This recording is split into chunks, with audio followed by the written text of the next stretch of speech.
I'll text you right now when I get home, okay? I'm just gonna be on my computer over there.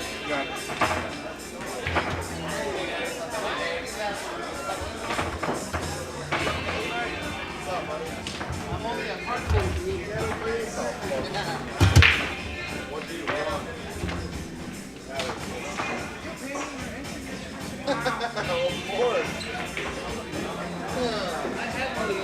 Oh, the sun. Oh, okay.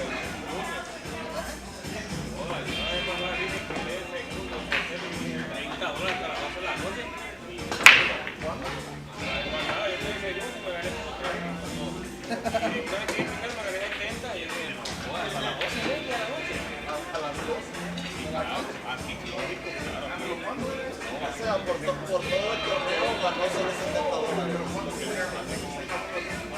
Claro, siempre sacaba esa hora. Mira, 12:30, not 2:30. 12:30. No, 12:30. No, 12:30. Que a veces ya estaría bueno una jugada contigo. Ya, señor. Pasa que a veces ya están cuando hay meses que no hay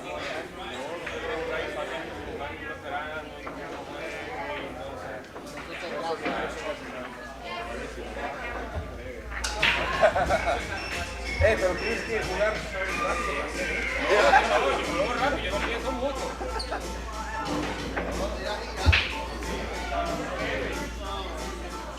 Gris, ¿cuándo van a subir la foto mía, Gris? Ya la tengo.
just changed the table between this week. We're also adding $100 and doing double points. I know you're not a member, so you're not putting any points, but it is 20. Is that okay, or do you want to pass?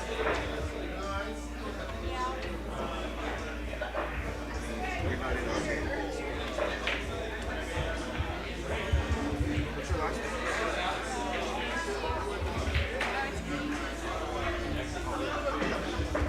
H-A-N? Mark? Make sure I get your phone number.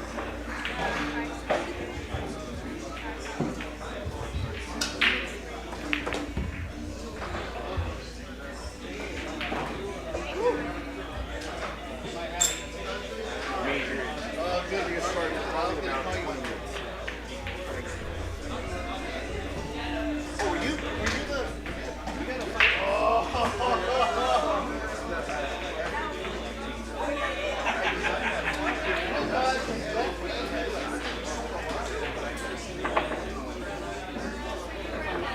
I was there and I played the kid guy.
All right, guys, we're going to get started in the Mezz LA 9-ball series in about 15 minutes. I can take a couple more sign-ups. It's $20 to play in the Mezz LA 9-ball series on the 9-foot tables. We play 9-ball, races to 3 and races to 2. It's a double elimination tournament. If you're interested in playing, come see me, but you can't be playing both APA and the tournament. You've got to pick one or the other. So if you want to get in or if you want more info about playing next time, come and see me. I'm up here at the front. My name is Chris. And those of you that are already in the tournament, we'll get started in about 15, maybe 20 minutes.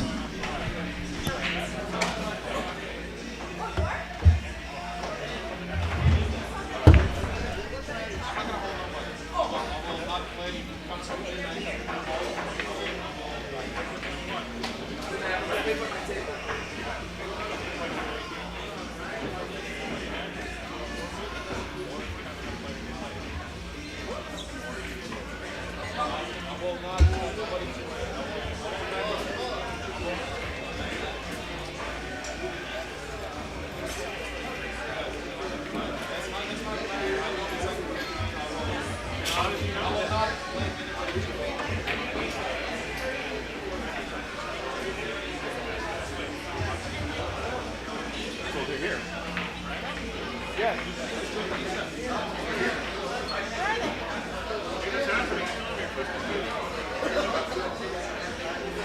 said they had a little table.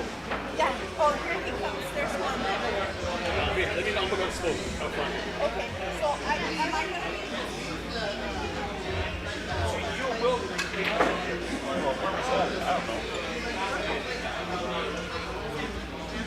I got my phone.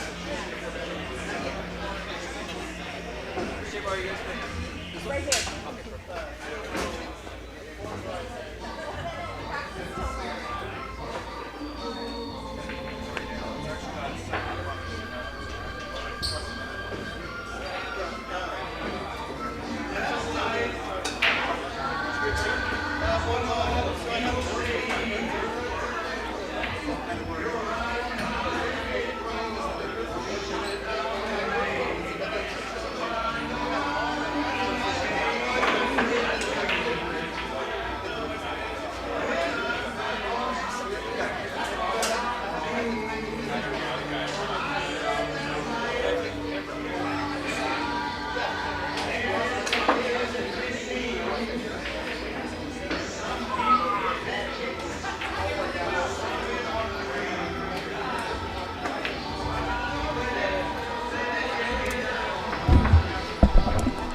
You say he's coming? I don't know. He was just like, it was kind of weird. He just like called us like, what? Tournament's two doubles, right? I'm like, We're going to start the conversation.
Oh, yeah. I was going to say, are you here for APA? I'm here for APA, but I'm not playing today. Sounds good. It's 20. It used to be 10. I don't know if you... Yeah.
You're on the clock, bro.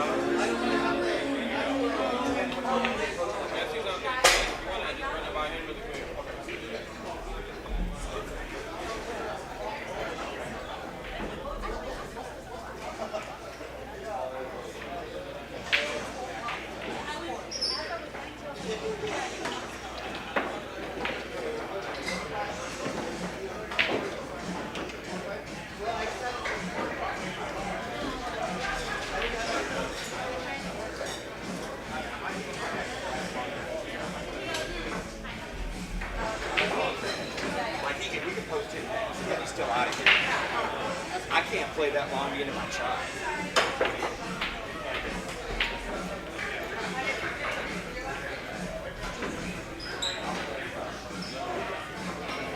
Come on, Joe. What the fuck is that? Hey, Chris, I don't want to play no more. Jose's here.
many so far, Chris?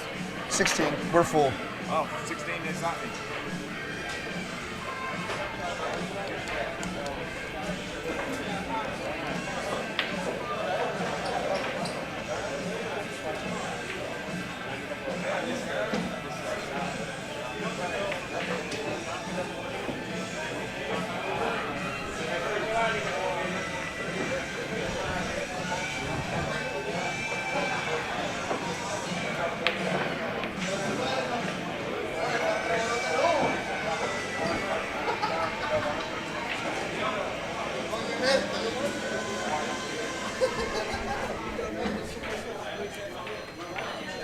All right, we are about to get started on the Mezz LA 9-ball series. We are at full at 16 players, so we are closed for the tournament.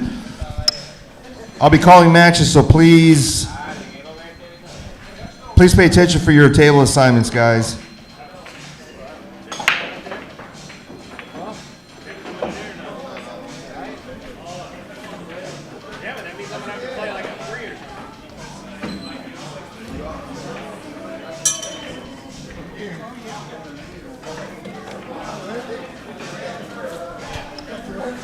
All right, first up on the TV table, over here on the on the gray diamond table, we've got David Nichols and Danny Herrera.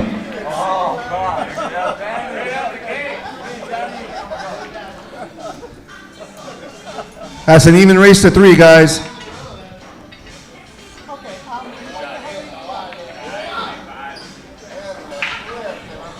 All right, table 21, Jose Centeno and Ian Anderson. Jose and Ian on table 21. Table 17, Artem and Terrence Lee. Artem and Terrence on table 17.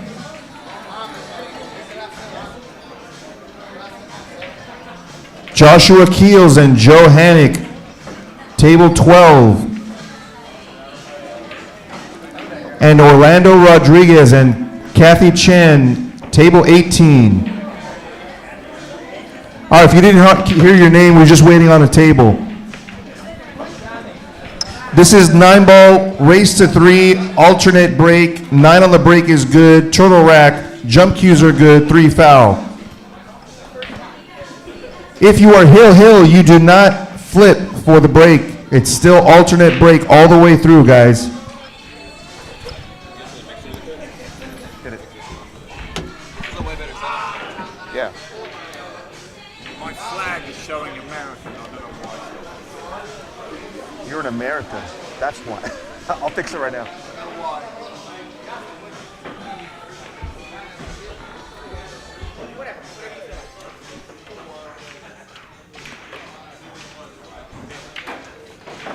Is it because the mic is too loud or what? No, that way it's coming clean, a little bit cleaner in the stream. You're too late, buddy. I'm too late? We're full. Oh, that's fine. That's fine. Sorry, man. Because they always start at 7:30, so. Well, we full at 16 at just 5 minutes ago. Yeah, sorry, man. All right, guys. Getting started here in the Mezz LA 9-ball series. It's our weekly Monday night tournament. Hey, Noel. ¿Entraste?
How many games? How much? What's that? How many games? 3 or 2? 3. 3, huh? Race to 3. Okay. what happens if just in case another one comes? We're closed Yeah. at 16 because if I have 17, the bracket is really No, messed up. If another one comes, and then you That's make that's up not 18. enough. No, 17, the bracket, it's even worse. 18 is not a good number for a bracket. The tournament will go an extra hour probably.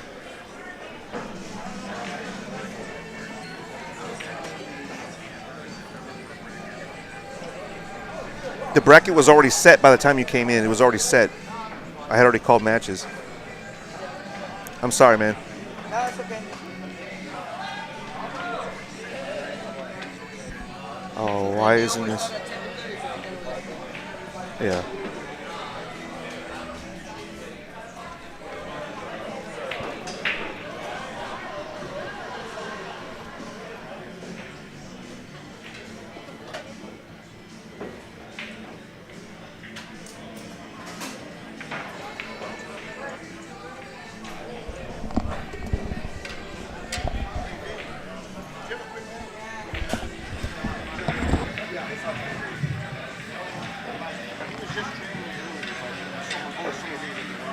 I'm really just holding on that. I'm trying to get the link for the live scoring onto OBS from Digital Pay. I thought he had set that up, and I confirmed with him before he left, but it's not working. I need to get the link. I need to get this link for the stream. No, this is on a different computer.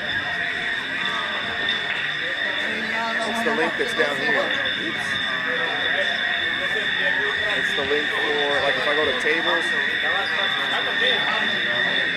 Okay. I think he has it open here somewhere, but I don't. No, that's the link for the tournament. That's not the link that we need. The link we need is, oh, tables are here. Okay, I didn't actually know how to get here, but now I see where it's going to be. Let me see if I can do it.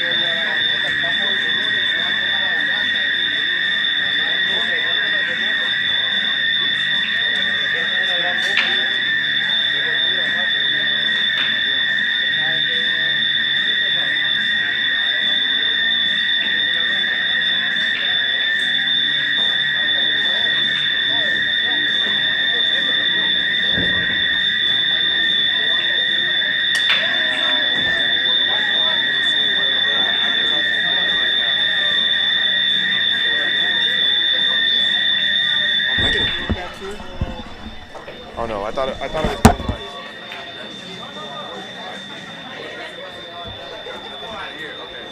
Oh, because I have the live stream.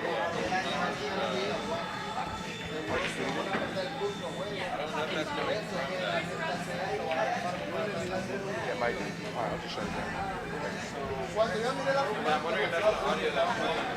Yeah, just play on the stream through my computer.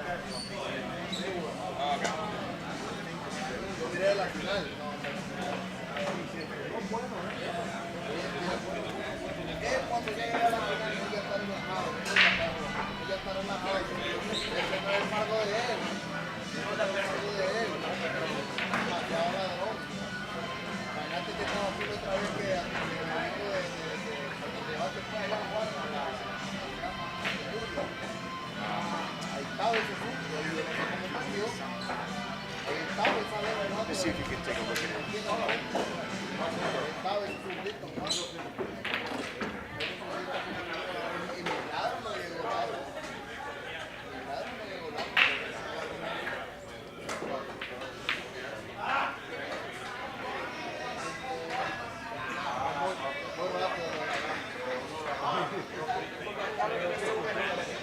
The table.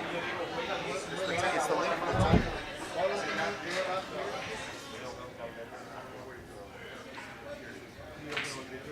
This is the link, isn't it?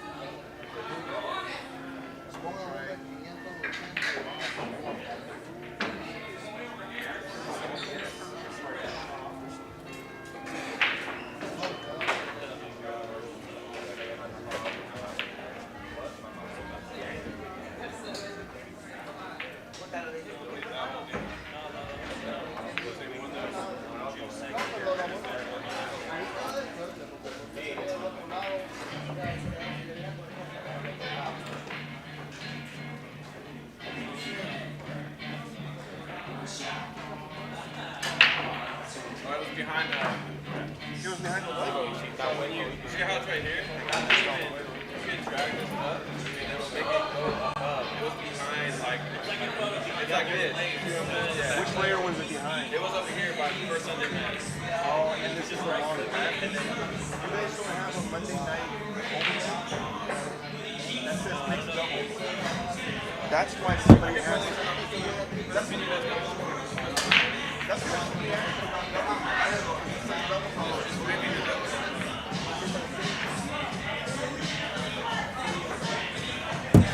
Running the tournament? What's up, man? Yeah, we're full, buddy. That's good, that's good. Yeah. I mean, technically we're not full.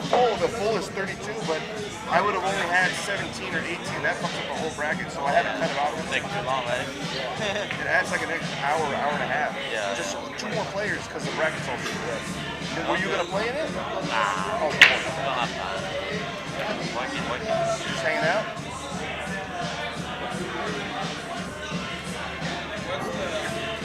Find it on the Mezz. I want to see the audio. I want to hear how it sounds. It's just on Facebook. Well, I guess we don't have a Monday night. That's weird. All right, well, I gotta get a market.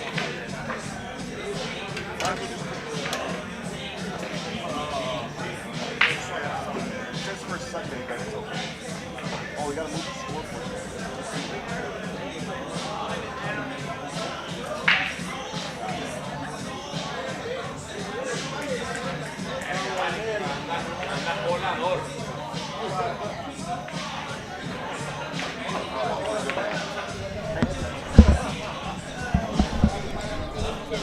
All right. To make sure that feedback wasn't something on our end. Yeah, you want to hear it somewhere else? Because I'll be talking.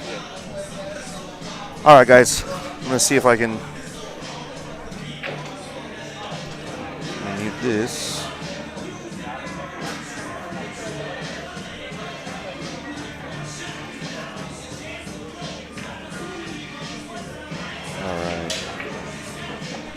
All right, Danny Herrera has got 2-0 over superstar David Nichols.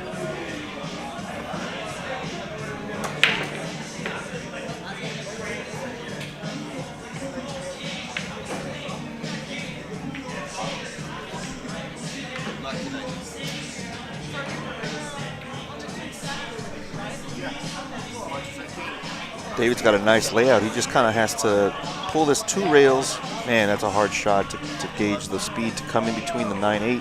I don't think he got there. Looks like he did. I believe he's even on the right side of the ball here. Exchange numbers or something. Put a good stroke on the ball. No reason not to get out here. Maybe the 5 to the 6 is a little funky because of the limit on where he could put his cue ball on that shot. Just got to clear the 9 ball. He overcut it. I think he shot it a little quick. Go on yours and turn off your mic. It'll turn off the feedback. Oh, I already turned off On your actual audio settings. Like on this one. Yeah. I just muted it, Okay. so no audio comes out. Yeah, we're good.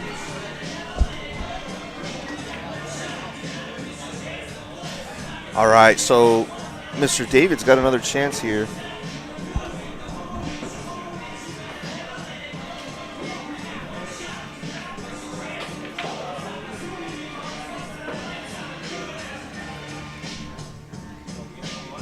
Yeah. These pockets will punish anybody.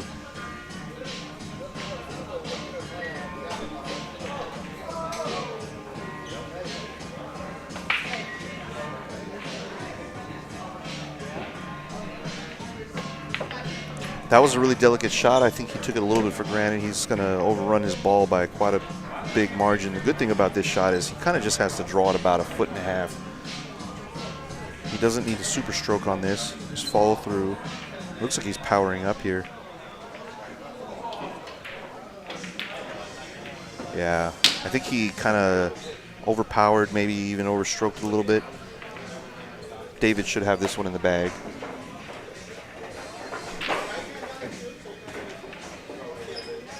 And yeah, David was playing in yesterday's Mezz LA 9-ball series, our stop number 11. He did pretty good. He ended up in the money. Finished top 8, as I did, so he pocketed 150. Just going to try and pocket quite a bit of money today, too. We have $100 added with our 16 players. We'll just calculate the pot on the fly here. We got, 340 is the pot. So first place is going to be somewhere around $1.50 as David stretches over for this 9-ball. All right, well done. He stays in the match. He was, in danger of going 3-0 in the first round to Danny Herrera. I don't know Danny's game too well, but he must play pretty sporty if he's keeping up with David over here on the tight pockets.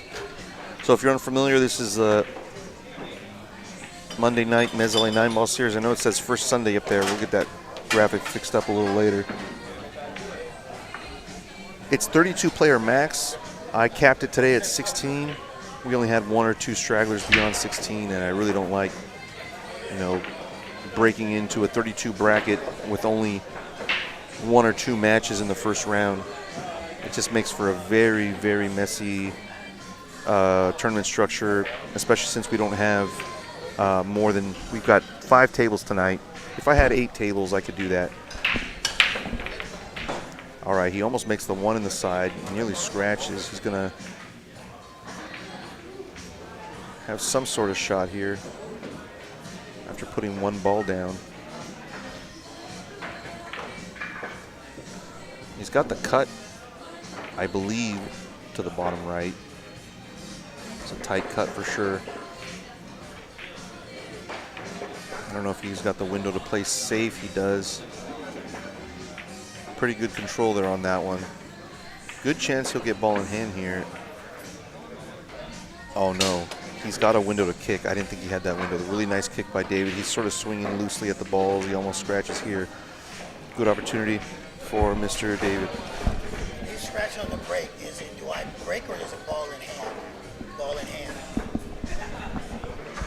Somebody's just asking if you break and you scratch on the break if it's ball in hand, which it is.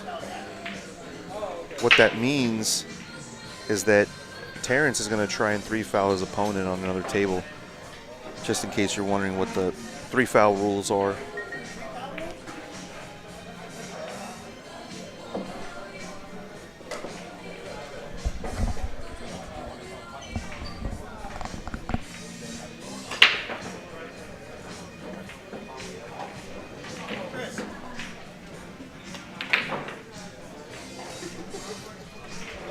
That was a very smart shot by Mr. Artem over there.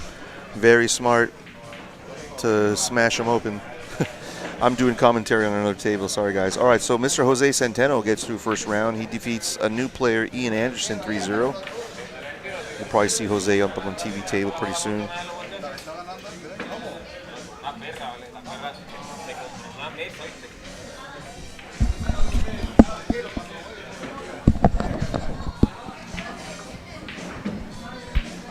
All right, in the Mezz LA 9-ball series, let's get Noel Salazar and Michael Agabayo on table 21. Noel and Michael, table 21.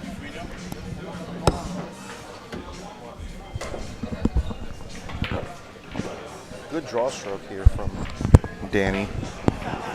It's not the best position. He's on the rail, but I kind of like it.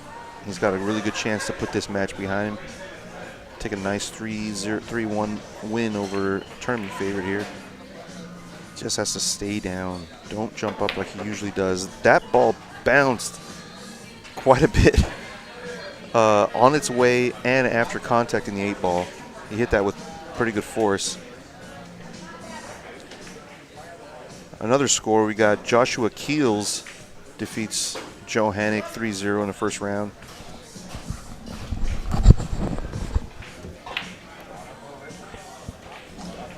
All right, on table 12, Daryl Wilkerson and Luis Garcia, table 12.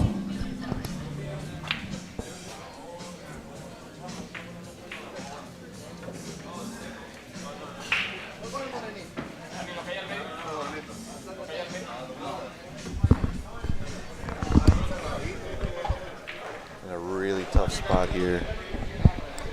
David's in one of the toughest spots you can be on a pool table. Trying to play almost a spot shot on the 9-ball while you're got almost no cue ball freedom. He's going to try and play a very smart shot. He's going to leave a bank, but man, this is a low percentage bank as well. Plus, he's kind of almost frozen to the rail, which makes that bank even harder. See how Danny's feeling.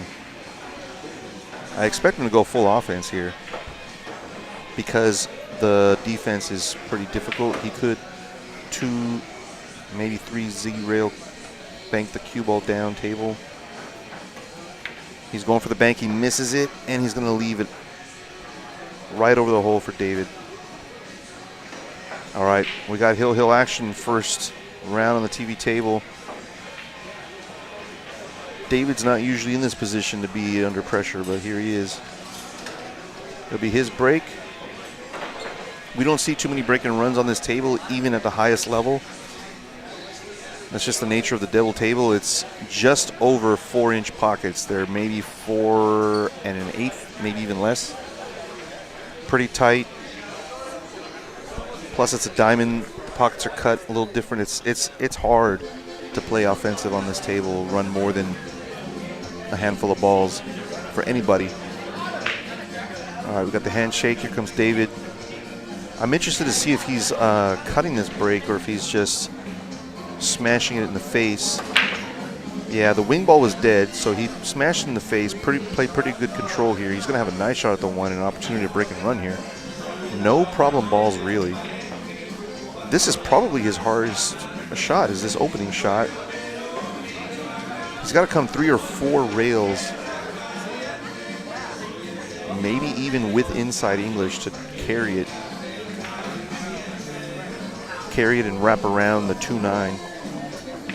It's kind of hard to tell if he has that angle from where I'm sitting, but I do believe he does. And if you're just joining us, I'm Chris Santana. Here, I'll be here every Monday night at the Mezz. Look at this shot.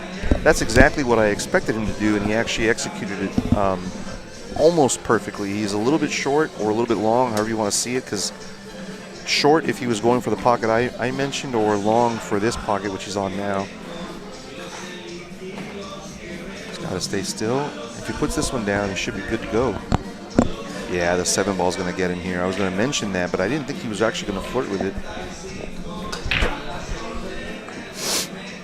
Yeah, he's not too happy about that. I believe he's going to bust out the jumper here.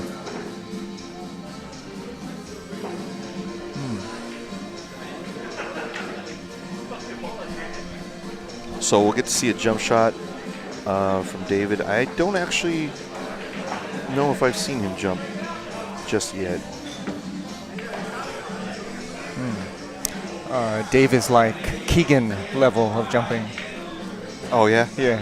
I didn't know that. I mean, well, I just saw him the other day. Yeah. Actually, that makes sense because he does a lot of trick shots and exhibition shots. So in that case, I'd make him a favorite to make this because it's not a cut. It's not far. He can see the shot line, and it brings position as well. The 5 goes in almost all 6 pockets.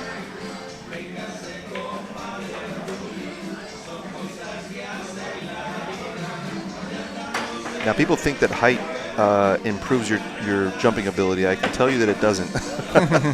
All right, so he kind of maybe fluked a safety. He did not fluke a safety. All right.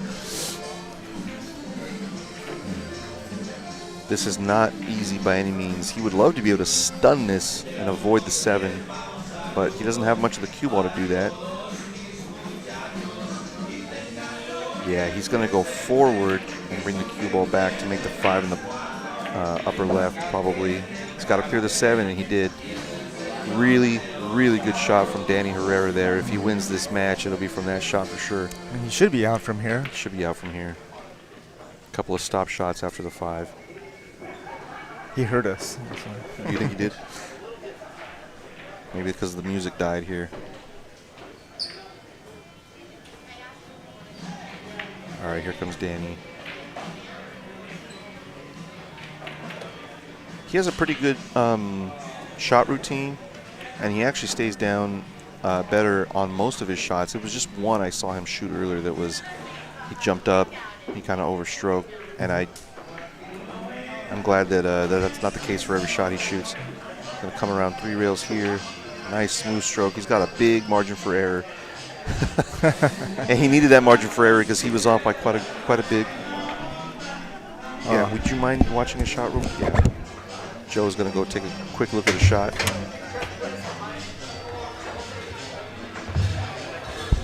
All right, in the booth we have Mr. Jose Centeno. Current Mezz LA 9-ball series #1. They say he's the best player in LA. I don't know if that's true. I don't think so.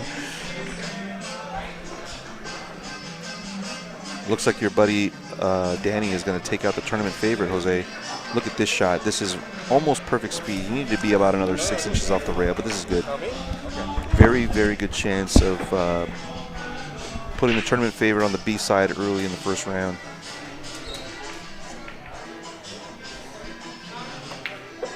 All right. Mr. Danny Herrera gets the job done. He's going to move forward after round 1. We're racing the 3 on the winner's side, race the 2 on the loser's side.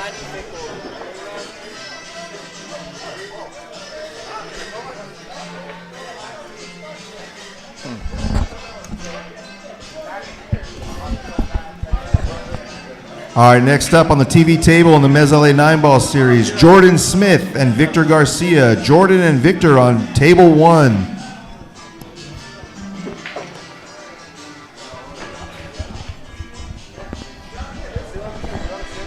Yeah, that was a good match. I think there was a couple of mistakes on both sides, but I'm glad to see Danny bearing down, minimizing his errors, and playing really good in that last rack.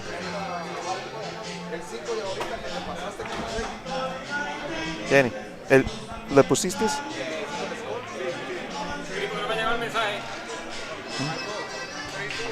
Oh, ahí está, okay. Oh, 1 minute. No.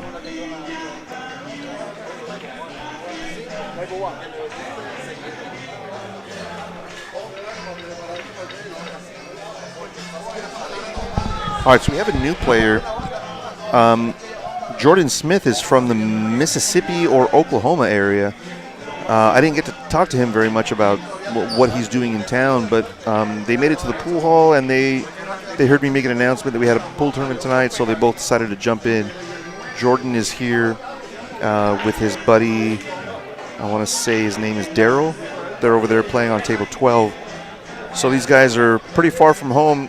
They made it over here to LA to good times, and they jumped in the tournament, so we'll see how Jordan plays. I believe he had a Fargo, but it was in the low 300s, if I'm not mistaken. Oh, it's a 491. No idea how accurate that is. I guess we'll see how he does on this table. All right, on the outside table, we also got Terrence Lee, took out Artem 3-0. So Terrence Lee jumps forward. And you'll be playing this match, not just yet, in a few.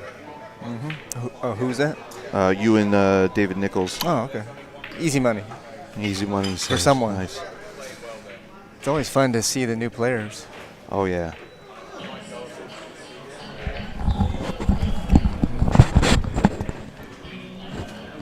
All right, next up on table 17, Terrence Lee and Jose Centeno. Jose Centeno is our current #1 in the Mezz LA 9-ball series. Let's give it up for Jose Centeno. Oh, we got some booze in the back. He's jealous.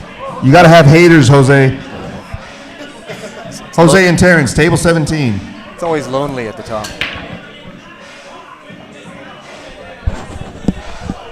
We got really good, a really good crowd out here tonight. I'm not usually here on Monday nights, but I'm seeing that a lot of the league players are here having a good time. We got some, the regular crowds here, but I know that it's going to get pretty packed as the night goes on. All right, so we got started here with Victor and Jordan. Victor is, I believe, ranked #4 in the series. He's here probably every Monday, right? Yes, he's here quite a bit. And he's a very enthusiastic player, very spirited player. Okay. Yeah, I like his game, man. He He's not quite hit that next level, but he can run when he needs to, and he's proved that he can get in the money. He's got in the money the last, I think, 2 main stops. I believe he finished 9th through 16th. Both tournaments. I could be wrong about where he ended up yesterday. He's super competitive, and you know he's trying to get to that next level. Yeah. All right. So he's gonna get a nice ball in hand here, but yeah, we might see some short spurts here. Hopefully, we get to see some good runouts. This is a very tough table for anybody under 600.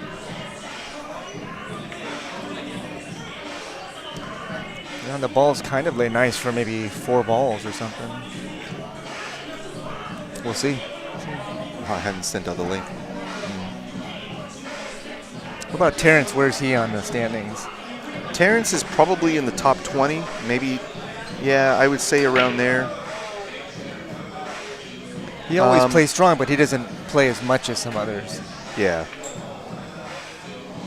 Yeah, out of all the players, we've got 1, 2, 3, 4, 5, 6, 7,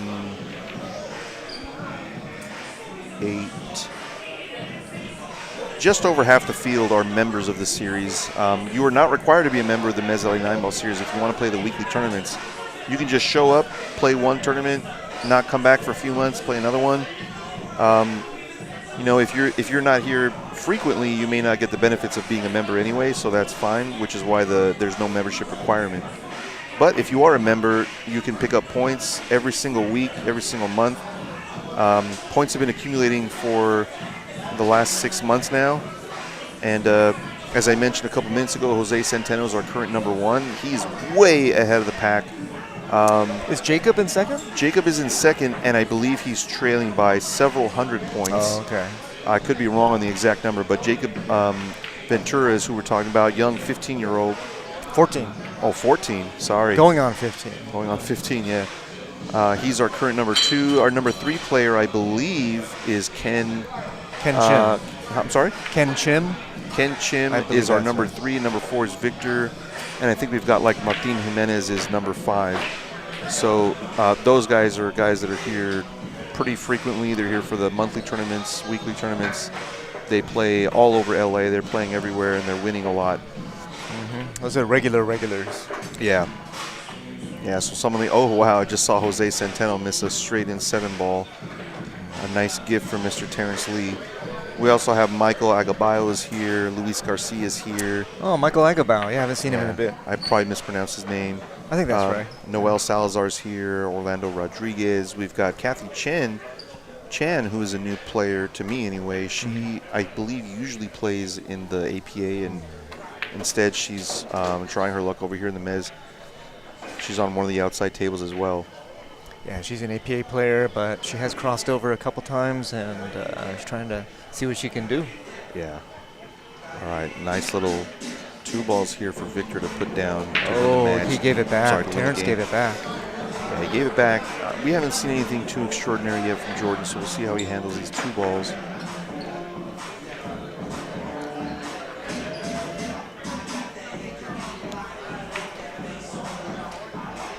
Luis Garcia also on the outside table. He's been playing real strong lately.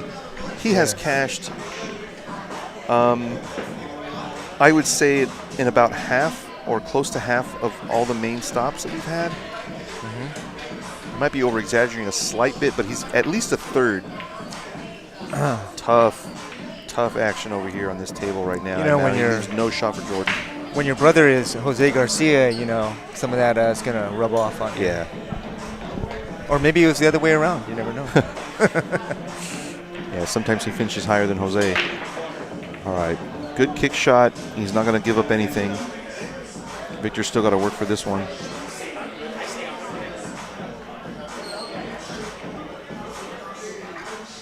Yeah, so we're going to be refelting and redoing this table, sort of. This will be, oh, he's going to kiss off the 9 to the side and leave a nice shot in the corner. Yeah. No apologies. I'm sure that, no, I don't. Never. Yeah, you don't need to. You gotta just stay focused for your shot. You don't want to miss He's it. putting a lot of inside on this ball. I think he didn't need to do that, but he makes the ball. Really good shot. He was just trying to avoid the side pocket scratch. So we've got a 1-0 scoreline victor over Jordan Smith from, like I said, I think he said Mississippi is where they're from. Just passing through California. Awesome.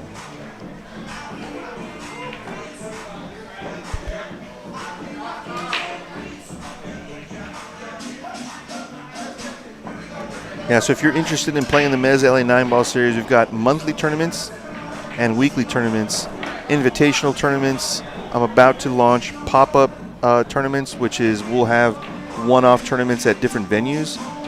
Instead of having a regularly scheduled weekly tournament at a different venue, we'll have pop-ups. There's a couple of venues that are interested. Haven't quite gotten them off the ground yet, but those will be coming soon. We'll be doing some pop-up tournaments here. We'll be doing some at the 8 in Long Beach. Are those Mezz? There'll be Mezz associated? LA 9-ball series tournaments. All right. There'll be pop-up tournaments with points. With points, okay. And they'll be basically the way that they'll work is they'll be announced only a week in advance. People will sort of rush to sign up for them because there'll be lots of points. There'll be good incentives for people to come out, and the idea is that we want to give some attention to some other rooms. Maybe some bars that we kind of think are cool but don't have the capacity for a full tournament or a regular scheduled tournament. So if you're out there and you think, maybe a spot might be interested in a pop-up tournament, get in touch with me or the Mezz LA 9-ball series or Good Times Billiards, and we'll work something out. So is that like a way to get some exposure to the tournament scene without really having a commitment? Exactly. No That's commitment. awesome. It's That's just kind of like highlighting one particular venue. Some of them will be real small fields of 8. 8 is the smallest would have to 16. Most of them will be 8 or 16 player tournaments. A couple of them will be able to afford to have 32, like Saigon Billiards will likely join. So expect to see some of that stuff in the next couple of months this summer. I think he tried to hit that with extreme English, which is why he missed the whole ball. He wasn't hooked in any way. He got really close 3 times. 3 times, that's right.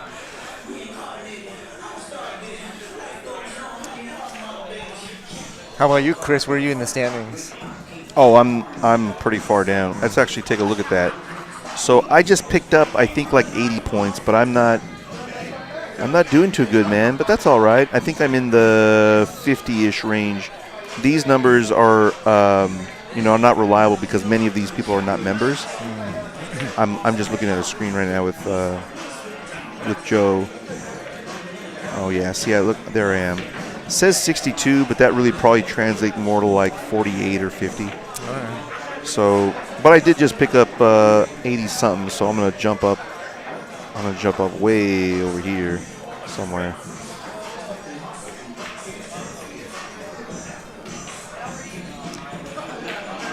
Oh.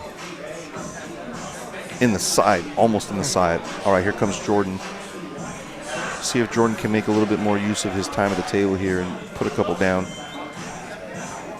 He says there's not a lot going on, in Mississippi. They don't have a lot of rooms or tournaments or competition or anything really. So they're pretty excited to be here where there is a pool tournament. His form and his stroke look good. Even his handle look good, Yeah, you can tell he's played a lot, maybe just not competitively too much.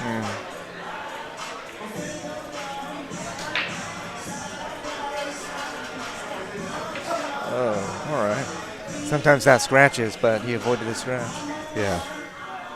So anyway, I was going to tell you about this table. We're going to refelt it to blue. We're going to open up the pockets to 4 1/4. Get some new rails. Oh, toughness. You need to stay a couple more weeks to figure this table out. Yeah, I'm not sure when it's scheduled to be upgraded, but it's pretty soon. Hopefully by our summer break invitational. He's going to end up behind the 7 here. I think he can barely see it. Yeah, maybe he can see it. Let's see if I can get a better camera view here. Pocket's big because of the 6, too. Yeah, it looks like he's got it. Good shot from Victor. He actually ended up on the right side of the 6. Probably the only difficulty is the 8 to 9, just because the 9's on the rail in a kind of not ideal spot. He can make the 7 and the 8 in the same side pocket. I think so, because that will help him get to the 9 ball easier. He's following this forward. I'm not sure. I just hope he doesn't overcomplicate things. I think he was just trying to bump it, and bump shape, I mean, it's not easy, man. He had to focus on more than one simple thing. I haven't heard bump shape before, but that's a good one. Have you never heard bump shape? No. Sometimes you play position so that your next shot is a bump shape shot also, so I've heard it used both ways.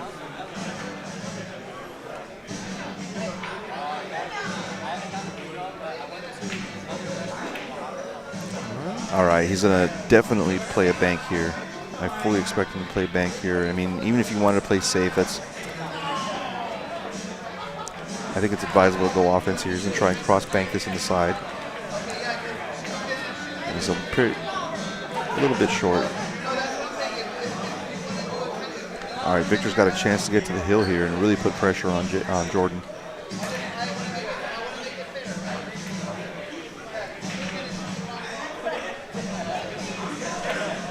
Oh, no. All right, so he lets Jordan in. He's going to give a nice free one. Yeah, he's going to go ahead and give that one up. Take a look at some of the scores around the table. It looks like Luis Garcia just beat Darrell Wilkerson, who is Jordan's road partner over here.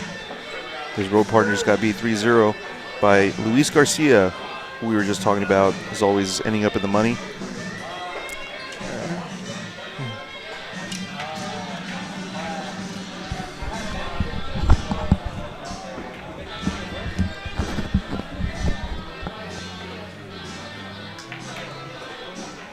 All right, in the Mezz LA 9-ball series, let's get Artem and Ian Anderson on table 12. Artem and Ian on table 12.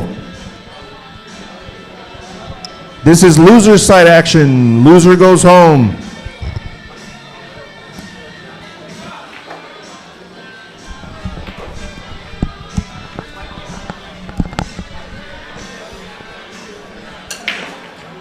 All right, that's a decent break, but I don't think that the wing ball was dead. I think he made like one of the balls that was near it. This table is so hard to make the wing ball on.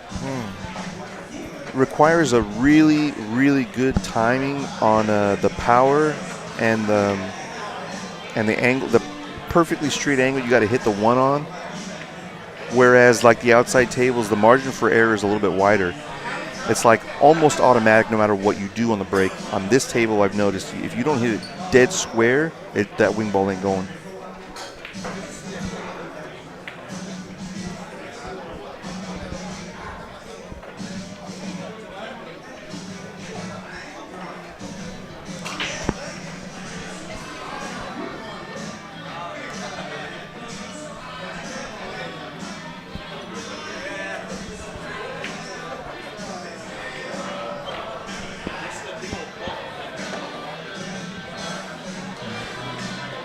Let's see if he can make a good shot here. He does have a good bridge. That bridge that he has is more solid than I would expect from a guy that's not able to put a couple balls down. Again, it's probably just the fact that the table's so tight. He seems very relaxed. So he knows the shots. It's just they're not going in at the moment. He's got his buddy here now to get him in shape too. Nice shot. That shows something. Oh, he lost the cue ball a little bit. I don't know if he has the angle to swerve around just a tad. All right, around the room we've got a couple matches going on. Terrence Lee and Jose G. Centeno are tied 1-1. Orlando and Kathy are not scoring their match, so I'm not sure what the score is, but Orlando's got a nice straight-in 9-ball. I'm not familiar with Orlando too much. Does he come often? He is one of the semi-regulars to this venue. Yeah. But he doesn't play in all the tournaments. Yeah. Okay. He likes to hang out with other, It looks like he just beat friends. It looks like he just beat Kathy.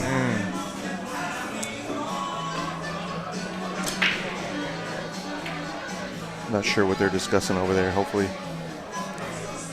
me the score. Oh.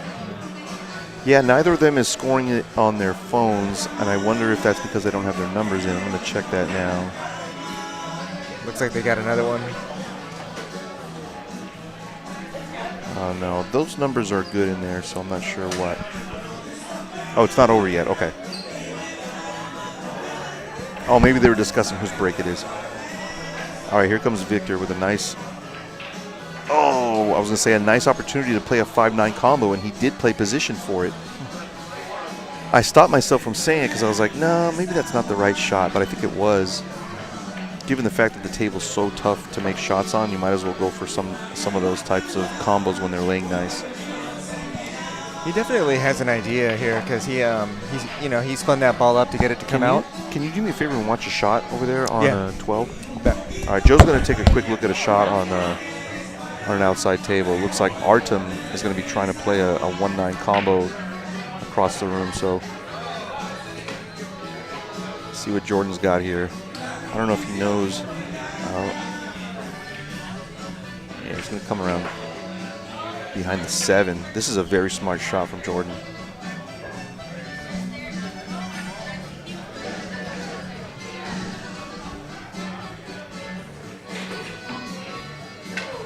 Oh, bad miscue from Victor.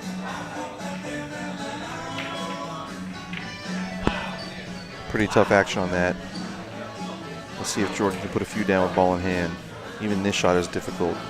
All right.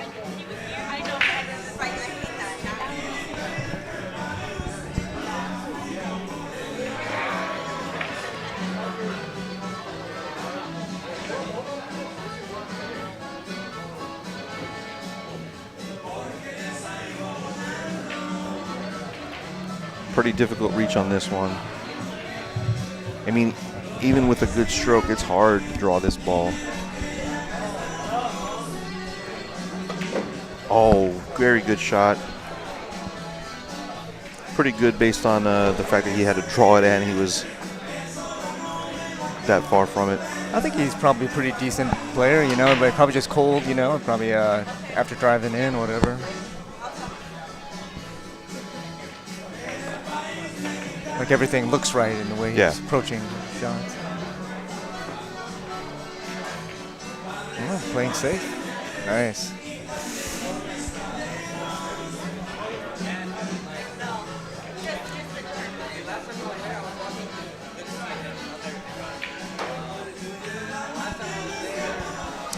The stream looks really crisp today. Yeah. Really focused in.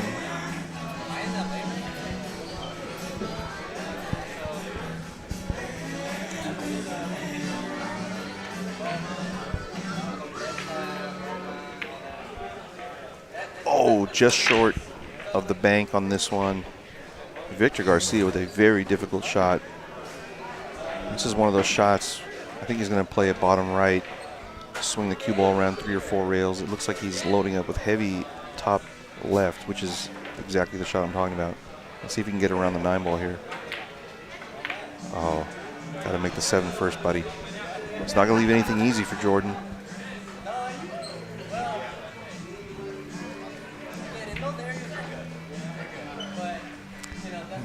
Do you think he just plays a small safe here, or do you think he tries to go for it? I'm not sure. No? Oh, that's a very good safety. Nice touch. Really nice shot. Nice touch. I was going to say, I don't know if he had that kind of ability to just get behind the 9 ball. Right. That's a very touchy, that's not easy at all. Delicate, super delicate shot. Really well executed. He almost miscued again, it sounded like, on that shot. All right, so a good opportunity here for Jordan to take a 2-1 lead if he could put these down. Balls are open. Nothing too crazy here. Just draw it back about a foot. Good shot.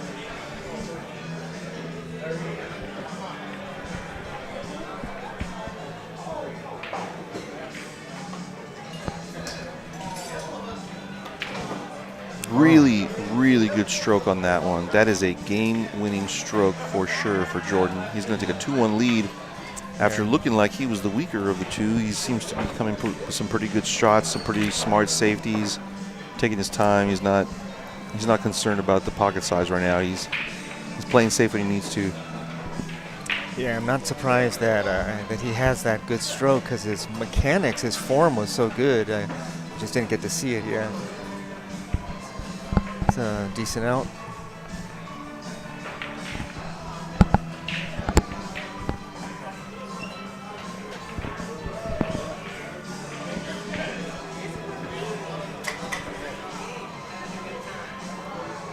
Why are we changing the color to blue just to make it consistent?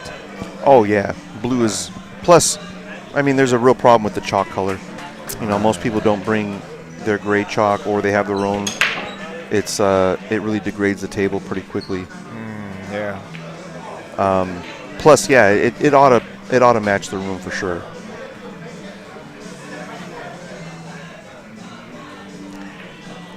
Well, I guess that put Jordan on the hill. Should be interesting from here. Yeah, if this ball was another ball width away from the rail, he could play it. I think he really still should play it, and I think the way that you play it is actually banking it at the 9 and leaving the cue ball on the rail. You know what I mean? I mean, it looks like it's a very high percentage. Yeah, he's going to try for the run out here because there's no other ball until the 4 ball to get to the 9. That angle for that combo must have looked harder from down there, from here. For some reason, it just looked like it was not tough, but I mean, obviously he would have gone for it if it was simple. Well, he must be feeling pretty good to shoot that, and yeah, I don't think we may not even see a 4-9 combo. You know, the 4-9 is a little bit weird too. Well, the 4 you can just use to get that 7, so that seems a little easier.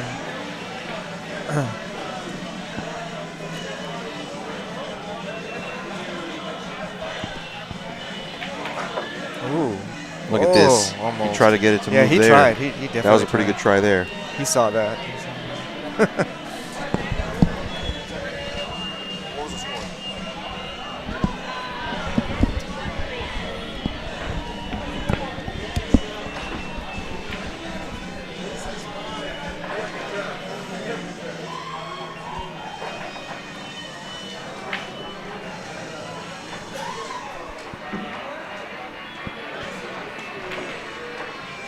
Oh, did you see that bank right there?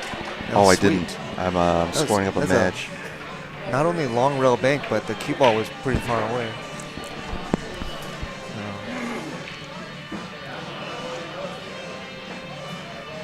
Once he starts to dial in on his cut shots, he's going to be fine. Yeah. It's just that the. All right, you're going to be up on table 18. 18, all right. All right, on the one loss side, let's get Joe Hannick and David Nichols on table 18. Joe and David, table 18.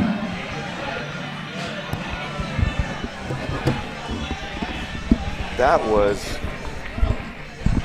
was pretty incredible that he missed that. That was pretty unfortunate. He may still get another chance to win this rack, but that was pretty brutal to double kiss the 9 and not go in. He's going to try and bank it in here unless he goes for the 7. I actually think he should go for the 7 here, you know, because the 7 is sitting nice, and he's got a shot after with the 4 to get to the 5, maybe the 5-9. I think if you go for the 9 now, it's high reward, but it's also high risk. He could sell out another 4-9. He tried to make it with the billiard. He's going to sell out the side pocket. Yeah. Really, really tough. Jordan has a chance here to win it 3-1.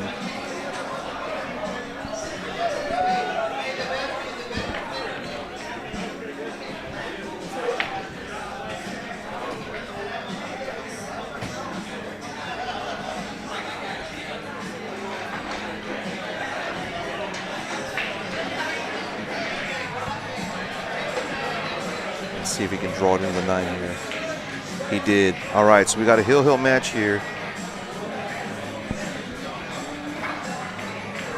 2 hill matches in a row here on the TV table.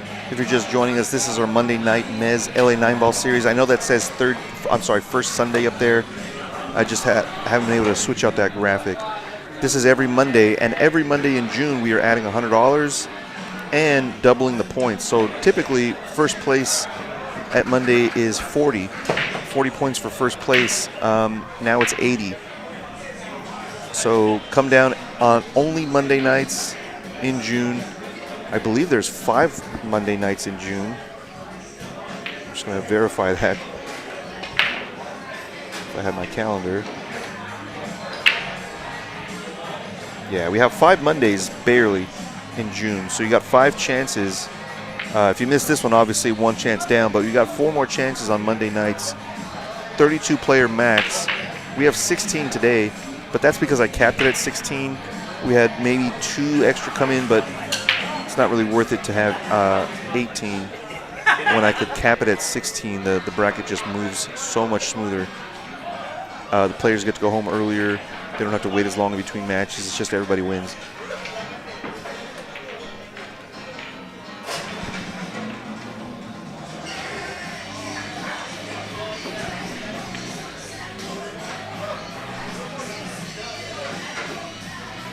All right, this is going to be another one of those really scrappy racks, I think.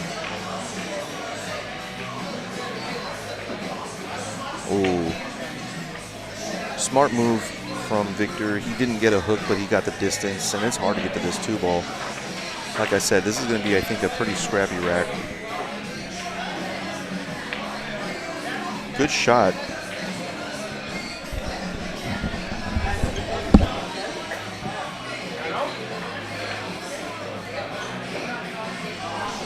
On table 17, on the winner's side, Joshua Keels and Danny Herrera. Joshua and Danny on table 17.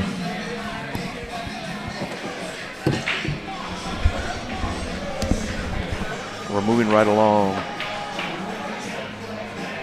We got a couple of players that typically play in the APA here on Monday nights, and some of those players have decided to I guess dip out of APA for tonight, play some 9-ball over here. Everybody's welcome to play. There are no caps. There is no handicap. This is straight 9-ball. Races to 3 and races to 2 as Mr. Victor gets out of shape here. It's a single race final. We don't do double dip final. I think maybe that had been done in the past, but that won't be done anymore. We will only have single race to 4 finals on Monday nights. The idea is that we will have more players, and double dipping just adds so much more time. Players typically want to take their money and run. Let's see if Jordan has a shot here. It looks like he's going to have to kick rail first. See if he can. Oh, he had a full ball to look at. He's going to fluke the 4 in, or he's going to sell it out. Oh, he's going to hook Victor. Possibly. See how these balls end up here.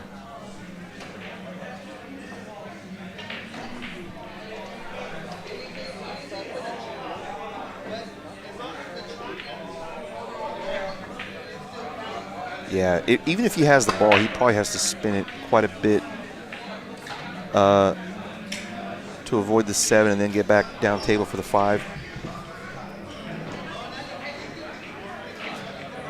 Wow, he's jumping. I'm surprised at the jump here. You can lose the cue ball off the table pretty easily here. If this ball's still bouncing up when it hits the 4, it's going off the table. Oh, he didn't get any action.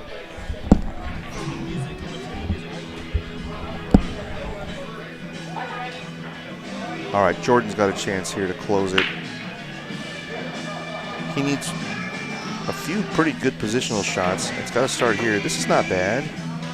This is not bad. Could have been a lot worse, actually, with that much spin. He might get hooked behind the 8 if he doesn't watch it here. Oh, he got to bump the 8. That was pretty good.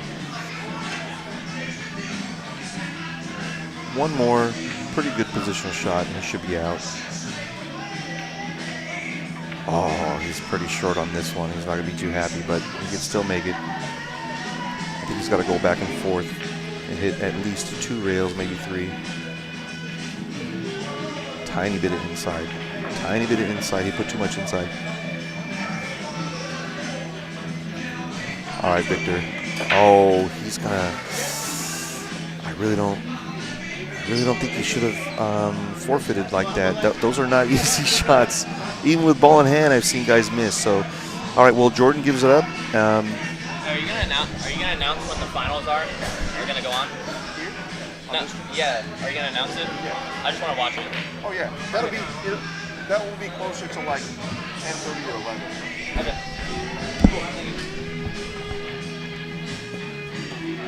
All right. So Victor moves ahead.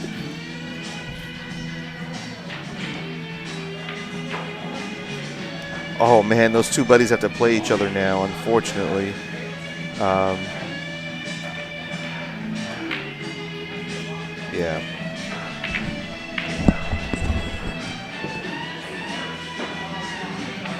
All right, on the TV table, table number 1, on the winner's side, Luis Garcia and Victor Garcia.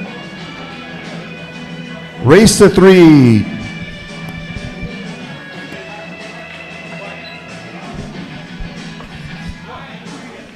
If you don't already know, we have a Monday night 9-ball tournament every Monday night here at Good Times.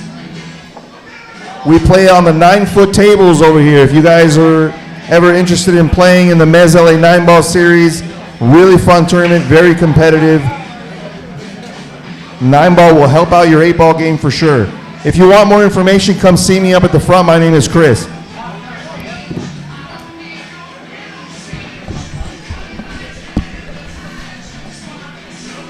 All right, Victor's going to stay on the TV table, and he's going to be playing his very good friend Luis Garcia. And if you don't already know, Luis is Jose Centeno's brother, so they've got a pretty good pedigree there at the Garcia Centeno house.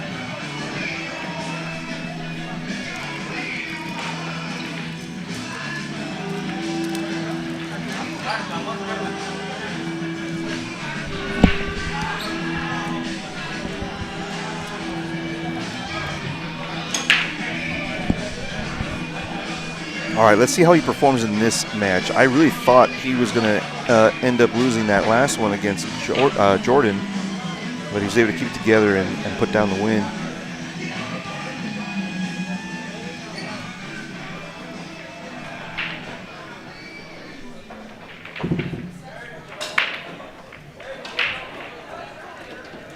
Maybe he's picked up some confidence. He's also playing against his buddy, so I think he'll feel a little bit looser. He won't feel as tense, and maybe won't overthink the shots he was overthinking last match.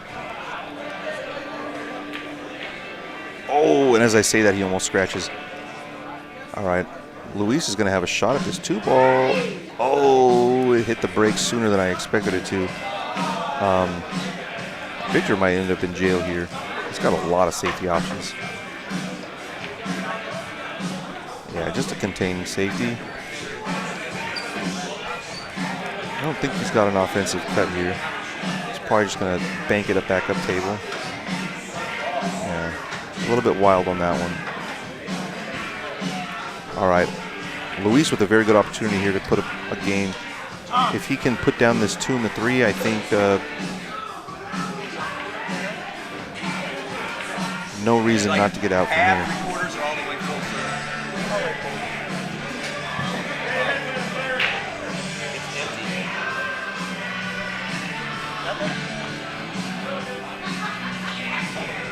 Luis has a pretty good pacer on the table. He doesn't take too long. He knows what he's got to do. What he's got to do here is use the bridge. Luis is, I believe, in the top 10 or so in the series. I'm going to verify that right now. He's been a member of the series since we started in 2022. Playing weekly tournaments, monthly tournaments, invitationals. All right, let's see where Luis falls.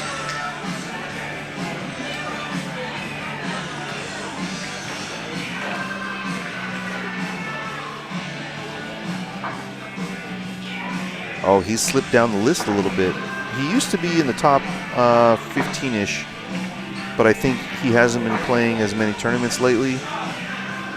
He's in about 25th place right now. I thought he was around 15-ish. So he slipped down, but He's been playing more, so, and he hasn't had his points accumulated from the last stop. He'll probably jump up a little bit.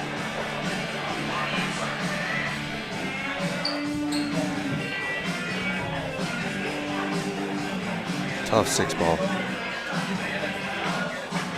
Very good shot. He better not make this. I did this almost exact same shot yesterday. It cost me a match. Hooked myself behind the 9-ball. Didn't have a shot at the 7. Gave up the game. He's going to go one rail at this the wrong way. And if he's going to go one rail, he should go a long way. All right, so no excuses for Luis here.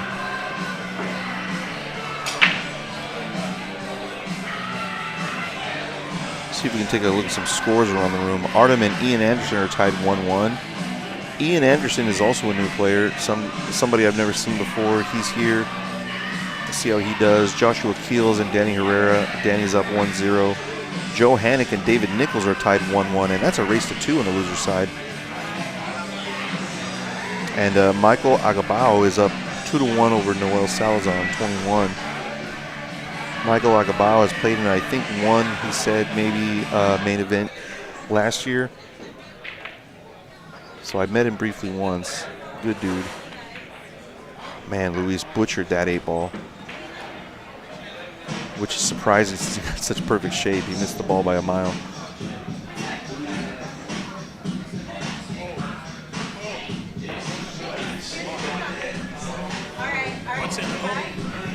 What's in there? Wow, what a bank. What? Oh, he's saying he was playing safe.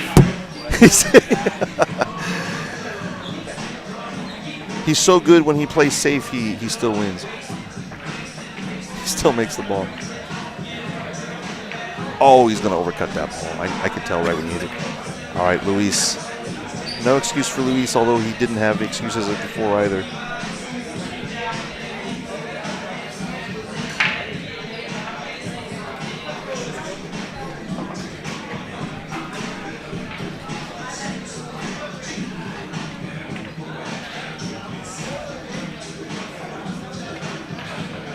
Very nice 9-ball, swishes that one in, takes a 1-0 lead. It's a race to 3.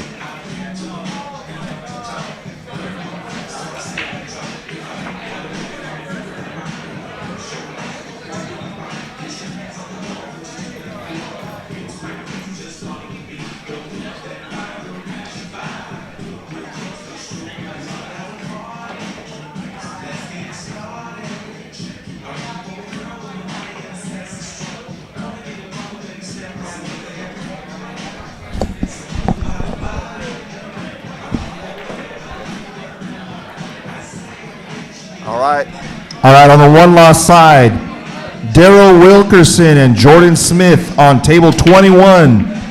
Jordan and Daryl, table 21, race to 2.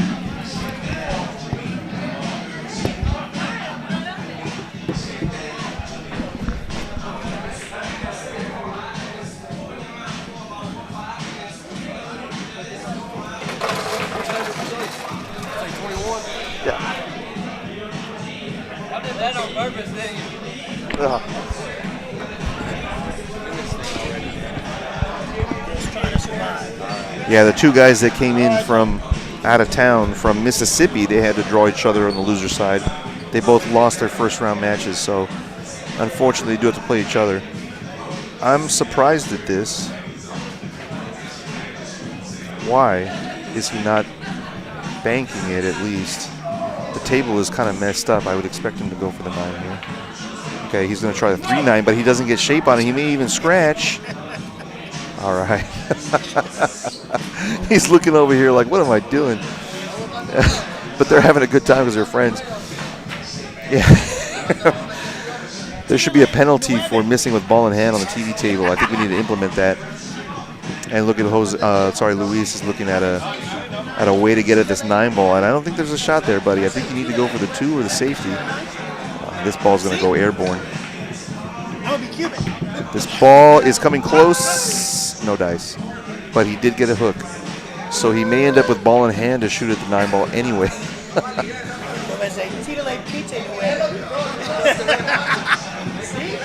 I know stuff.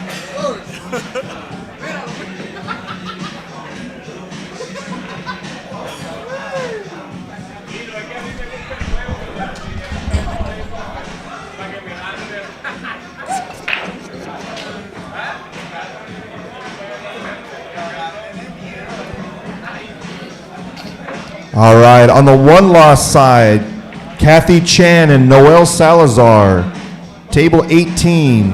Kathy and Noel, table 18. That's a race to 2. What kind of bullshit was that?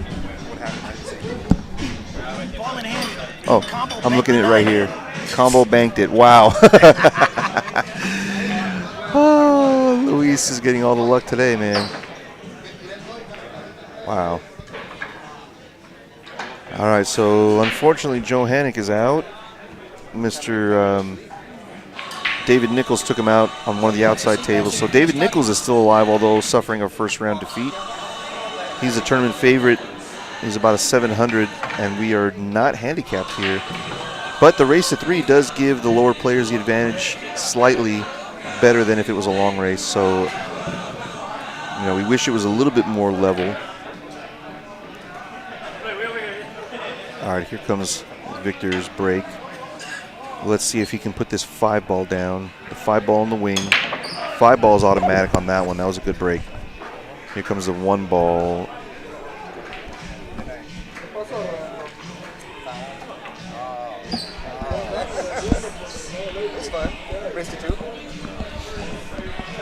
Next up on the TV table is going to be Orlando Rodriguez and Michael Agabao. I believe that is the next match on this table. We'll see. That's what I have queued up.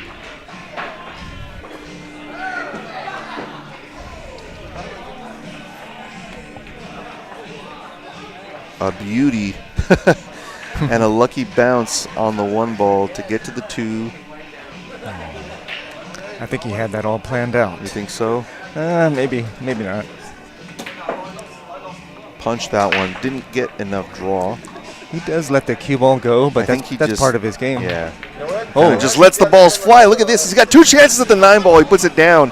Oh, my God. Victor Garcia with the 9-ball bank, double kiss, carom into the corner. That was nuts. I think I made that comment at just the right time. Look at this. Wow. It must have contacted the 9-ball at least 4 times. It did. From the first contact and then probably at least 3 more over here as it went in the hole. It rattled around. Yeah. You know, all right, we got 2 on action. Some people say that's ugly. I think that was beautiful. Oh, that was great. I love that. That's going to make for a nice little clip later. Yeah. He's laughing at himself for getting lucky. Yeah. He loves the game. See? He's dancing. Yeah. He's dancing. Look at that. These guys all have a lot of fun at the Mezz.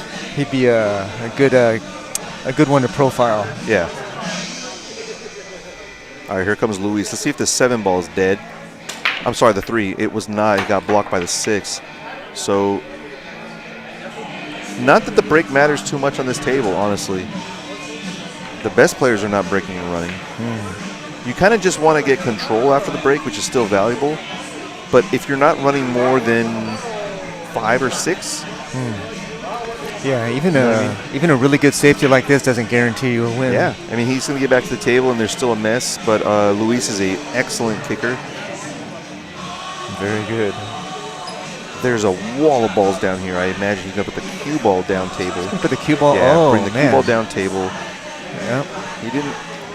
Thought maybe send that one down here and the cue behind here, but same difference. Yeah. Position zone is about where he's at now. He's got to get the cue ball back down 18 feet. He's going to come on the opposite side. Oh, he hit it perfect. Wow. It's going to have a 2-night combo. Here we go. He's laughing because he knows he's going to go for fly. it. He's this like, there's 9-ball is no going choice. somewhere. Yeah. Let's see. He's going to try and clear the room out of his way here. Here comes the 9 on the side pocket. He's right off of the point, we should say. He played a nice no two-way. shot for Victor. Man, what a wild game. Lots of 9-ball combos, or at least attempts anyway. I don't know. I don't think that's going to make its way back, right? Let's see.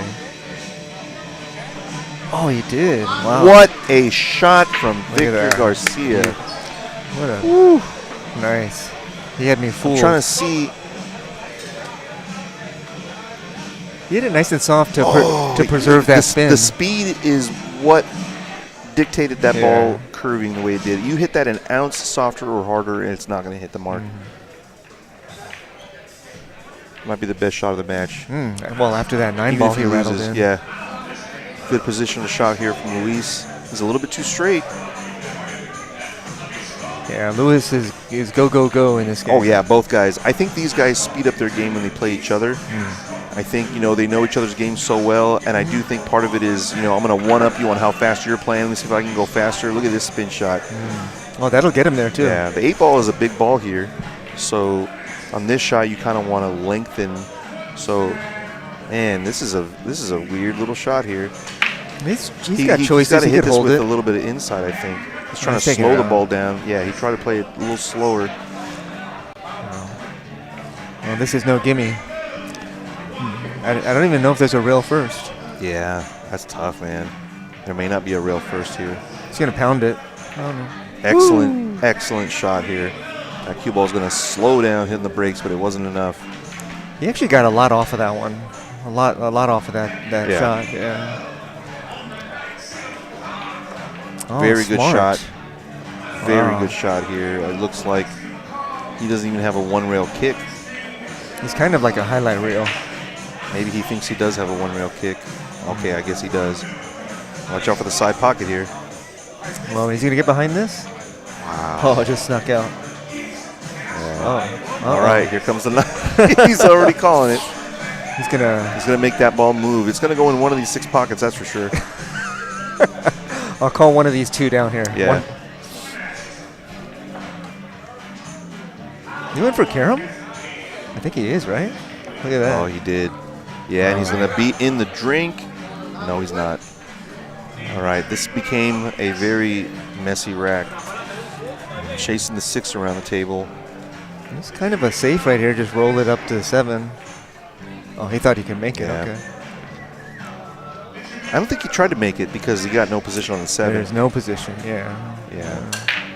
Stun behind the 7, send the 6 up table maybe. Stun it. Yep. Hit it too hard, but that's the right shot. No gimmies here. I think Lewis has this shot in his repertoire because it's a spin shot. He likes it. We'll see if the table likes it. No problem. Really, really good stroke on that ball. Really nice.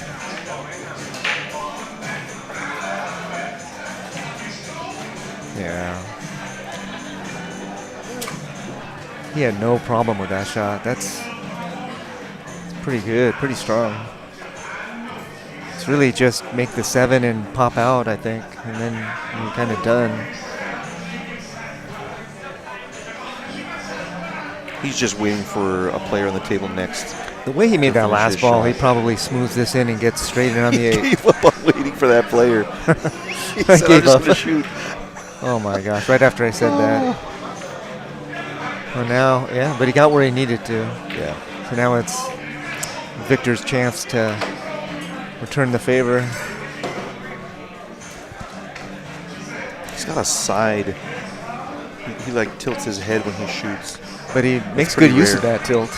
Yeah. You don't see that too much.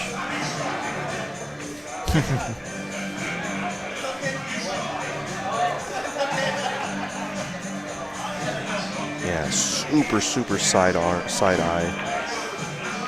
That tilt in the head is not something you would ever teach, but well done. He's got it down. All right. It looks like Victor's going to tie this hill.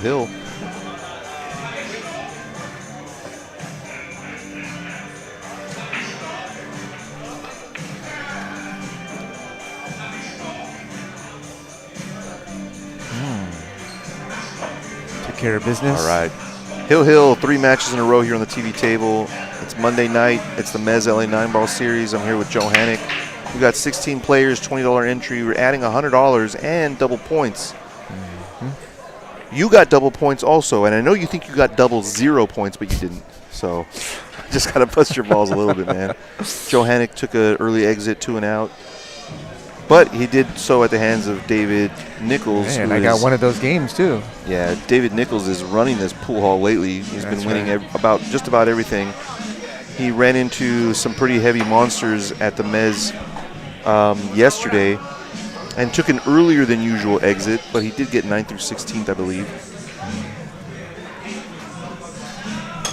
All right, I don't know what the score was over there, so let's see. Joshua.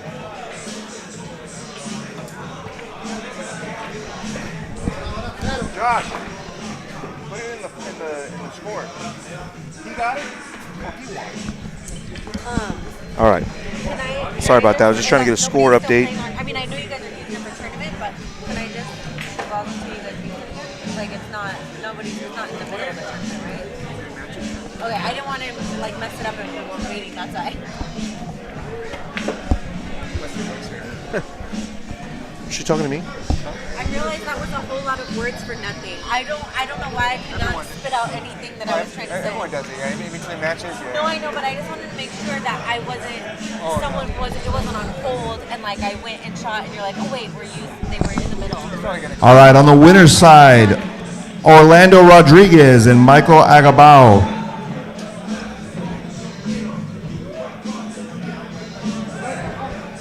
Sorry, scratch that match. We're waiting on the TV table, guys.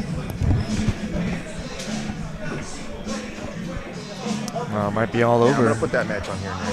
Yeah, it's looking pretty good right here. Still got to shoot straight.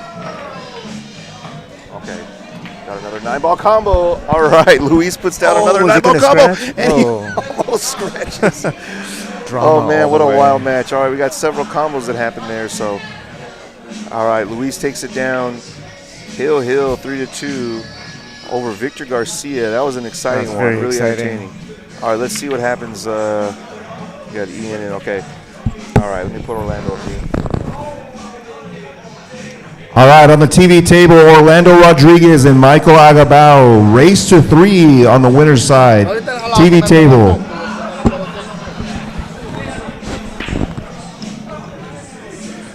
If you want to be on the TV table, if you want to let your friends see you play live on Facebook, live on YouTube, only on table 1 here at the Mezz LA 9-ball series. 2-0? Okay. Jordan got it 2-0 on 21.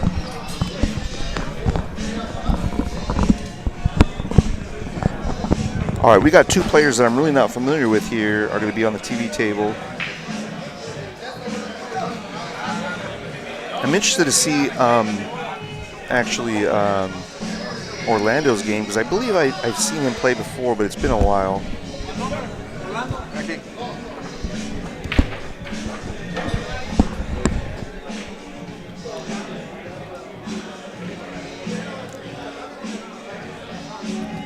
On table 17, Ian Anderson and Victor Garcia. Ian and Victor, table 17, race to 2.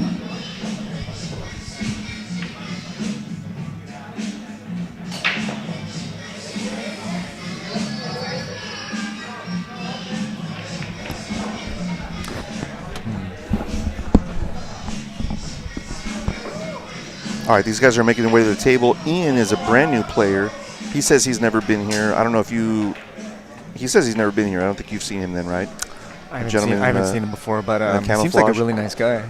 Yeah.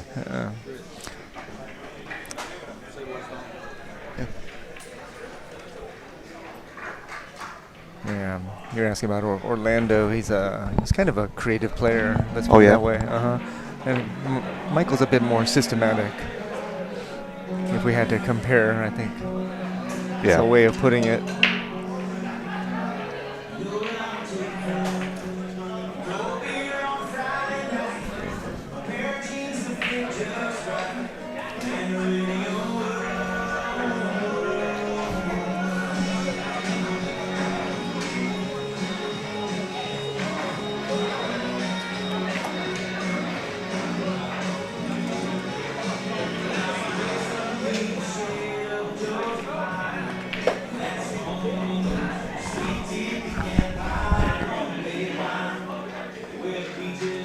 On table 21 on the one-loss side, Jordan and Jose.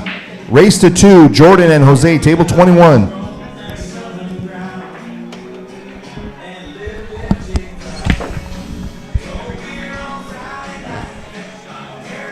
They didn't break yet, right? He's just. There's not No. getting an eyeball on the table. I just want to make sure that they haven't started yet. They're just putting their weapons together. All right.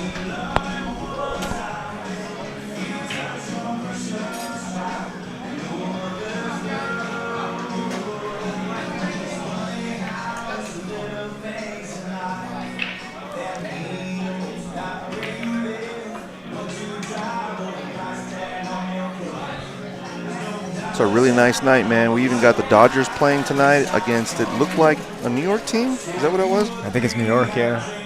A couple nights ago, Dodgers won 18-2, and then I saw snippets of that online. I didn't really get to see the game. And then New York got the last one. All right. Well, All right, I think these guys are ready. They're going to maybe lag. Okay.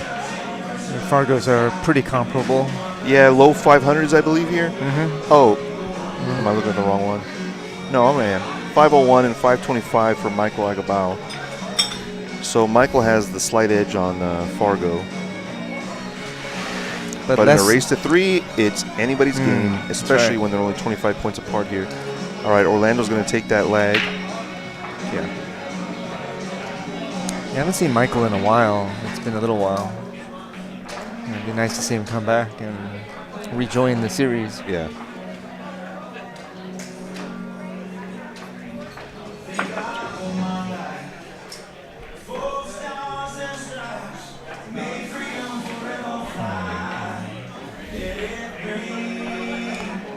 Orlando always wears the same uniform. He gets that hat and shorts, so you can always recognize him. Yeah.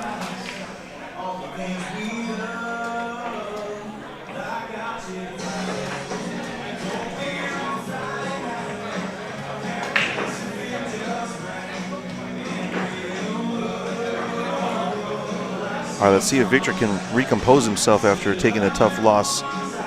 Hill over there on table 17. Victor's pretty much been in the money for a lot of things lately in the Mezz.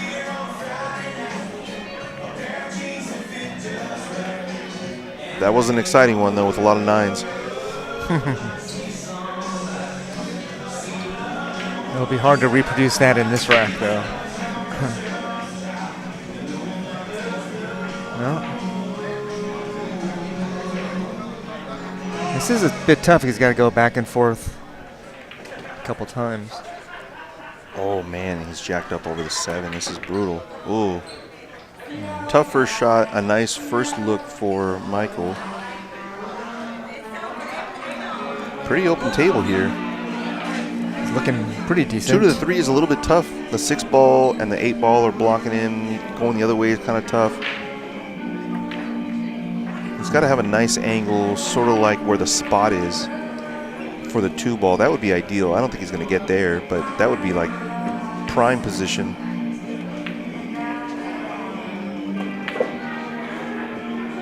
Okay, this could still work if you can draw it under the 6. He wants to get as close to this 3 as possible because it's a weird, tricky little off-the-rail shot here. He's going to come on the opposite side of this 3. Not by choice, but by chance. Tough action there on that shot. It's even harder for the next shot, I think, unless he can follow it, smooth it off the rail. Follow through. Pretty really good. Nice follow through there. Pretty good. One more tough, at least for now, one more tough positional shot to the 6 ball. I think he can stun it and play the 6 up table.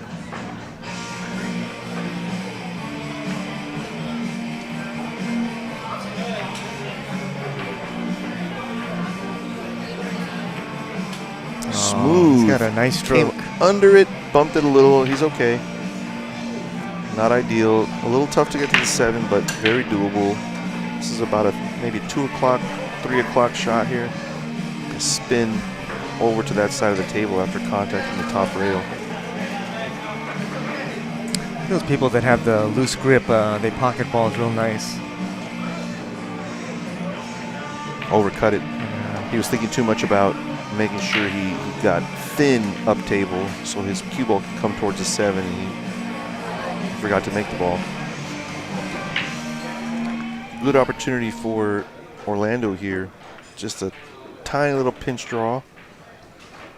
I really don't like these shots. These gotta be timed just right. Yeah, these feel nasty. Yeah. But the tangent line does take him below the pocket. Yeah, I mean, he could also overdraw this and play the 7 in the same pocket. Oh, that's true. I think he may have that angle as well. Oh, he's wow. Are you kidding me with that shot? Yeah. Are you kidding me with So that that's shot? what I was talking about earlier.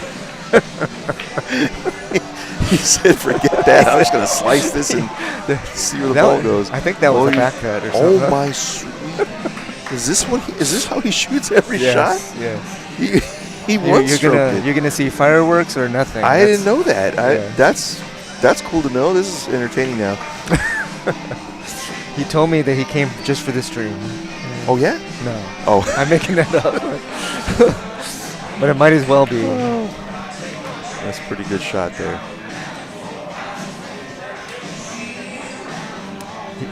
He doesn't look like those were out of the ordinary for him, you know. So he's not thinking about the 9. He's like, how can I make this ball? Yeah.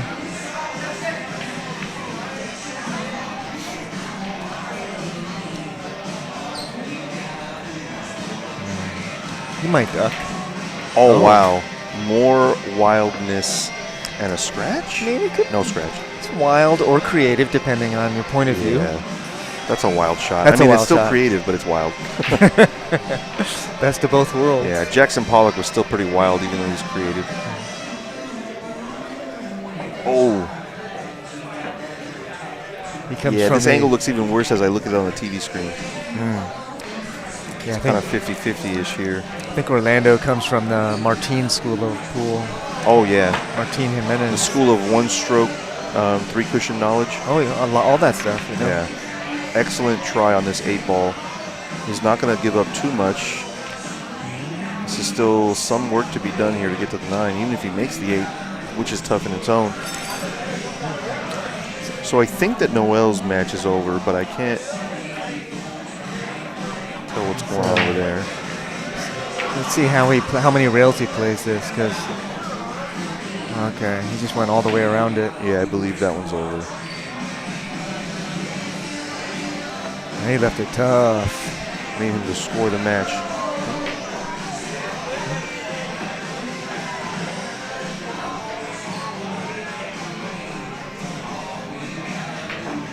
Really tough shot here. Oh wow, that was about as wild as Orlando's shot, and he's going to sell out an 8-ball in the corner. No, he didn't. Not as easily as I thought he would anyway. All right, so interesting first rack here on the TV table. Mm-hmm. This is second round winner side action. Orlando is coming off of a win over Kathy Chan, and Michael is coming off a win over Noel. Noel just won his match over Kathy. Oh, and they're playing each other. Yeah. Oh, no, he didn't. It's not over yet. Oh, look at that.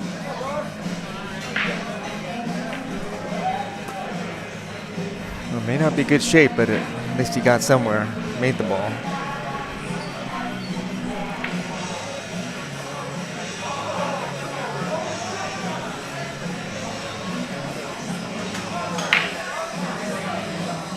All right, what do you think? Do you think it's a cut in the side, or do you think it's a bank? Oh, man. Cutting the side is almost impossible. I mean, it's tiny. Yeah. It's much bigger in the corner, even though it's tiny in the corner, too. Right, Yeah, right. I think the corner's a better shot, but you run the risk of selling out, so you got to hit with a little bit of firmness. He sold it out. Yeah, see, but the firmness brought it to a spot where it's not so easy. All right, so we got some matches that just ended here. Victor has redeemed himself, stays alive a little bit. I'll call a match real quick.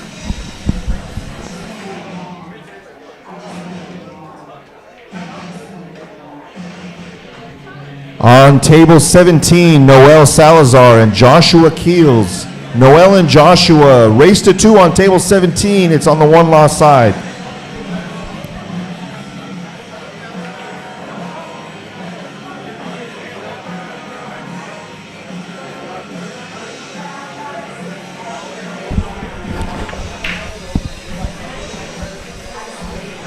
Man, really tough first rack here. A lot of innings. Didn't expect that to happen. Stay down on this ball. Yeah, tough. Really tough pocket there. He's gonna be kicking himself on that one for sure. All right, let's see if he at least adds 1 stroke more when he's using the bridge. What do you think? No. No, no, he's not going to do it.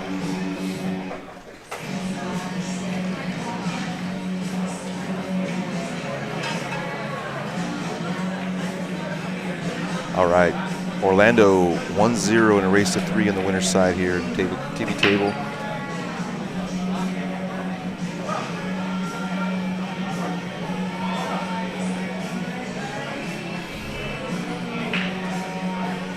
And if you don't know about Good Times, it's in Lakewood. We're near the Long Beach Airport, maybe by less than a mile. It's almost Long Beach, pretty close to the to the Lakewood Mall as well, near the corner of Paramount and I'm trying to remember the cross street here. Is that Del Amo? What's the cross street here going this way? That's the main street. That's a good question. Yeah. Oh, you're not sure either? I'm trying to remember. I can't think for the life of me.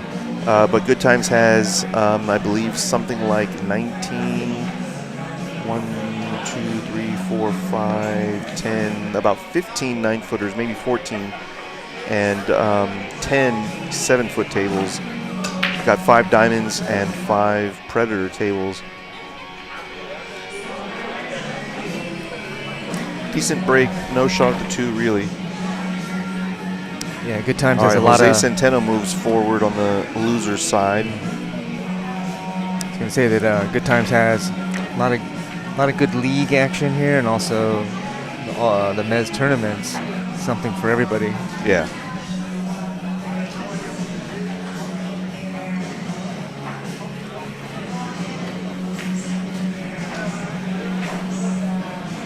Uh-oh. He's going to sell it to the side. No, he's not. Maybe it goes. It's like a thin cut. Orlando will go for that. You think so? I mean, it's a high reward because think, the 3 is right there. I think he'll overroll it and go for that combo. Yeah. To be honest, he might even end up on the other side. What? What did he say? What did he say? What? Any pocket. Any pocket. All right, sorry guys. They're just trying to find out if 9 on the break is good. And for anybody that's not sure, 9 on the break is always good unless stipulated. Anywhere, any tournament you go to, the default setting is 9 ball is good in any pocket. It's pretty hard to wire a 9 ball. I'm always astounded at all the rules that are stacked up against 9 on the break, which you can make sense of it, except that 9 on the break almost never happens even when you try it. It's so hard to do that the rules that are made up to combat it they seem kind of futile and kind of silly, and I don't know, never thought 9 on the break is never good. And plus it's good for the tournament. Tournaments that go by quicker, players are generally happier. You never hear a player be so excited that they had to wait 2 hours for their next match, you know what I mean? That's a good point. If players could win cash and be out in an hour, I'm sure they would be. All right, really good setup here for Michael. He's got a nice couple little stop shots. He's got a lot of aside from this draw shot, he's got some nice stop shots that follow it if he can get to the 5. He might draw it all the way back. I think so, yeah. Well, just because I don't know what else he got. Oh, man. I think he got a shot. Let's see. Yeah, he's in the side. He's good. Yeah. Looks like it's Predator gear that he's using. It's pretty solid shaft. Yeah. Oh, and I don't think Orlando knows how to score this for him. Oh, interesting. Good maneuver. Oh, man, now they're playing the good music. What a good maneuver that was. Down up. Here, he's just got to take his time and make it. Yes.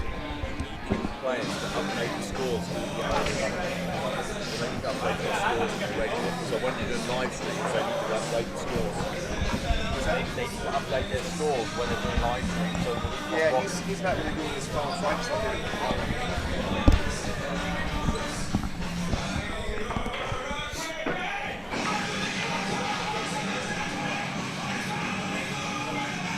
Yeah, I think this is a perfect layout for Michael to get his confidence in. He's been pocketing some pretty solid shots, nothing too crazy.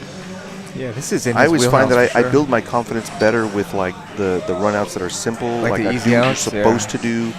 I don't get much confidence from a run out in which I had to make a monster superhuman shot and then get out, because your heart is pumping so much. It's like it's hard to feel confident. You're feeling more nervous, you know. Sometimes if you get out on a like a really tough out, you might have like played the game wrong. Yeah, you know that's what I mean? true. Yeah, if you yeah. put yourself in a difficult position, that's for sure. Yeah. But definitely boost your confidence if you can get out on those easy ones. Yeah.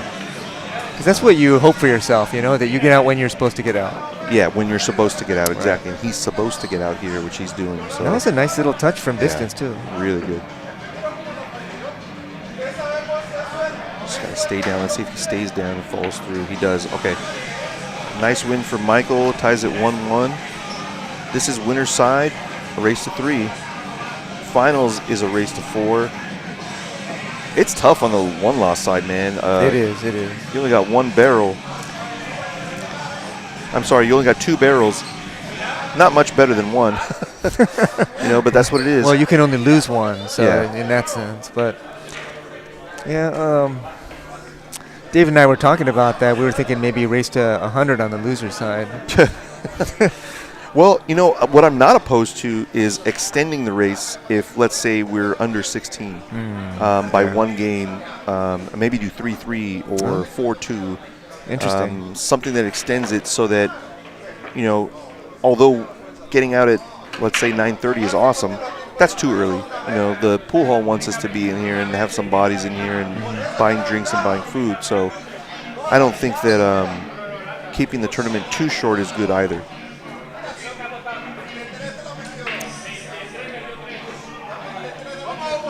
I think he kind of has to jump here, and I say that because you would probably push to a jump anyway. The one is so open.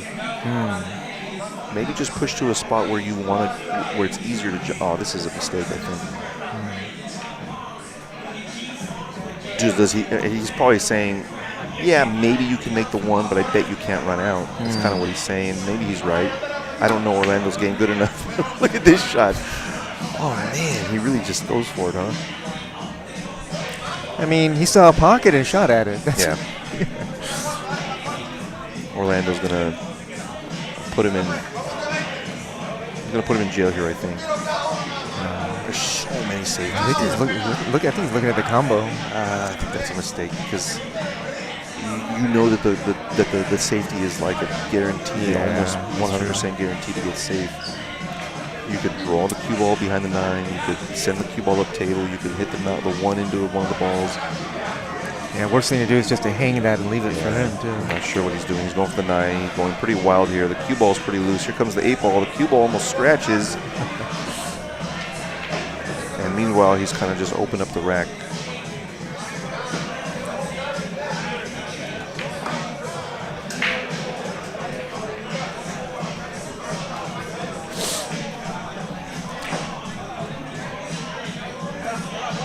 That's another thing is that Michael saw that Orlando's a bit of a creative player, so I think he took that into consideration.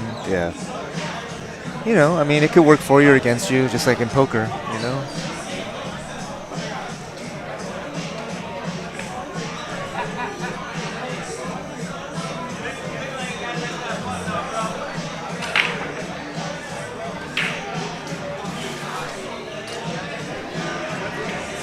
Oh no. That's a shot he's supposed to make. Uh-oh. He might go for this. He might go for the... No, I mean, it's there. It's kind of... Well, the 9 doesn't go. Oh, it doesn't? No, the 8 is sharking him He too might go much. for it anyway. Well, We'll yeah, see. I mean, he might. I think that's a mistake because then he could leave the 9 for... it looks like he's shooting a 1 ball. There you go. Okay. He has limits to his creativity. I think that goes in the side if he wants it. Just that it sucks shooting in the side.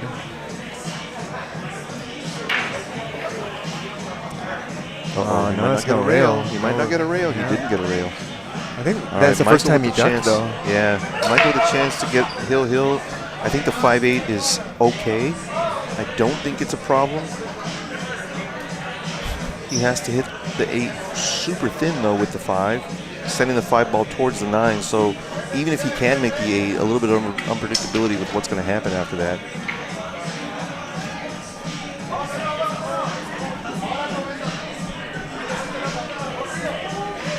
He's got a few balls first to get there though.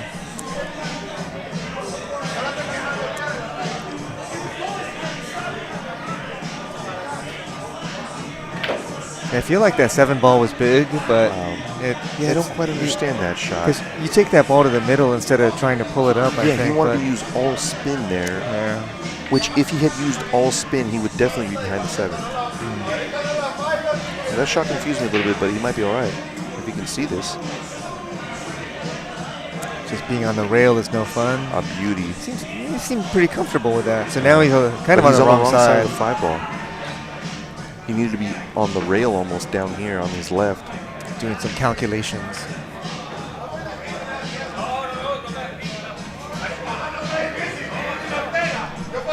anybody on 12?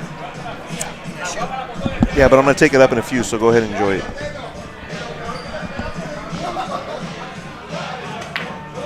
Wow. Oh, I'm not sure a what. lot of action. Yeah. And nothing went. He may even get. No, he sold out to 5.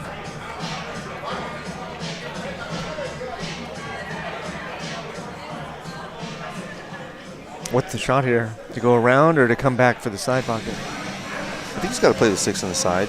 He can play the cue ball center table. But if you want to get center table, you actually have to use a little bit of inside here, I think. A tiny bit. Oh, he did actually better. He just uses the natural path, Yeah. I think. Yeah, from here, I'm actually looking at the table from our angle more than I'm looking at it here. I should actually look at this screen a little bit more because it's a little bit more informative. Yeah.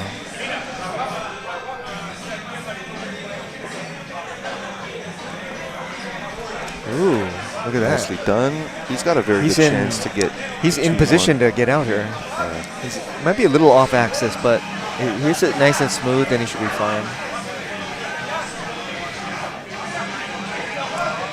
But I don't know if he likes the draw. I think he's just a natural path. So we'll see. Yeah, he's gonna go up for like a bank almost, I think. Oh, he twitched his whole body on that shot. Okay. Well, I think the 9 goes in the side. He's got a big circle to work with over there to get shape.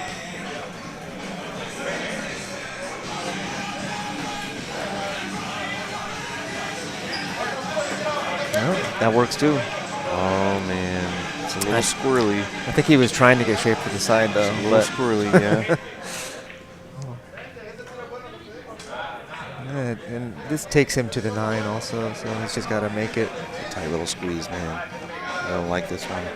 Oh, he's playing in the corner. See, I couldn't tell he had the corner. Yeah. All that criticism about his shape, I thought he was playing the 8 in the side. I think he was lining up for it, Nice but then out here. He gets the hill 2-1. He's very happy about that. You see that little fist pump? Oh yeah. Yeah. I think he knows that those 2 shots didn't have to go in, you know, so he had to hit it good.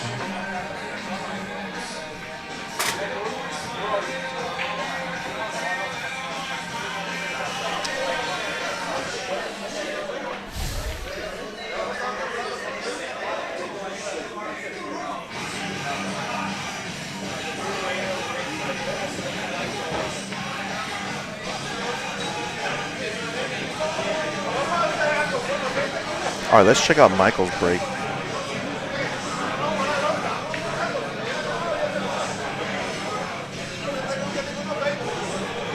Next up on the TV table is going to be Terrence Lee and Danny Herrera. That'll be a good matchup. Yeah, we don't see Terrence on the TV table too much.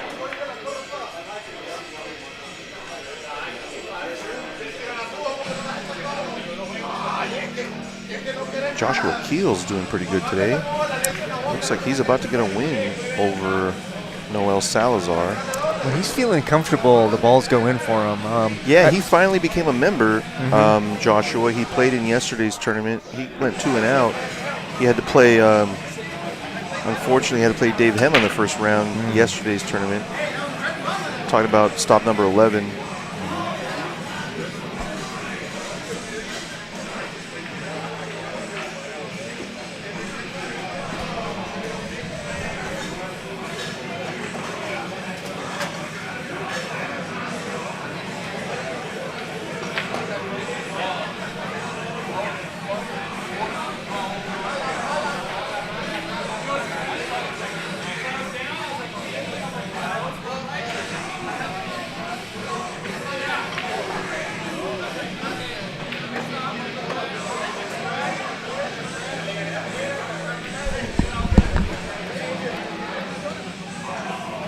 All right, on table 21, Joshua Keels and Jose Centeno on the one-loss side.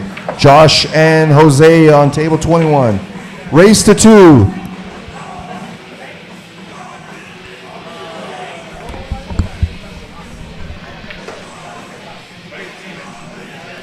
All right, I think Michael's going to put it away here. What do you think? I think he's got a good chance to. Maybe the 7 over here, but if he gets to the 7, squirrely, man. If he gets on that 7, up on top of the ball over here, I think he's good.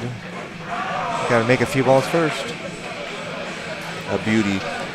He's got a nice touch. Yeah, a little bit too much. He's got a little too flat here, but I think he's gonna be all right. I can't tell if he's got the angle to come towards or away from the 4. Is he going towards the 5? I think he's just pulling it straight back. Oh, this is he's good. He's good. Really good. Just needs to stay slightly above the 5 so he can draw the 7 or float there even. Yeah, I think he might feel like he needs to come off the rail, but we'll see.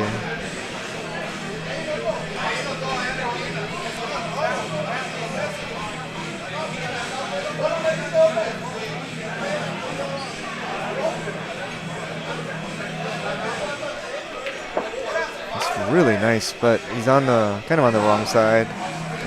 We'll see how he takes care of it. He might just go forward and accept a little bit of a long cut. I don't know.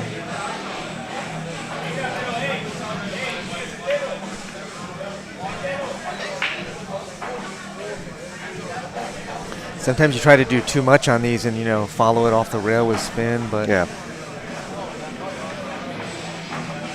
Want to get up to that second diamond and leave yourself a cut or play safe.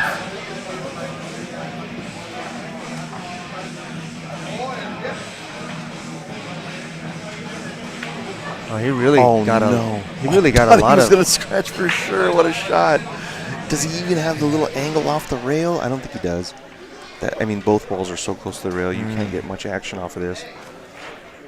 If he can, he'll go forward with heavy English. I think he's got the stroke for that. Or if he can just get in front of that side pocket. Yeah, that could work too.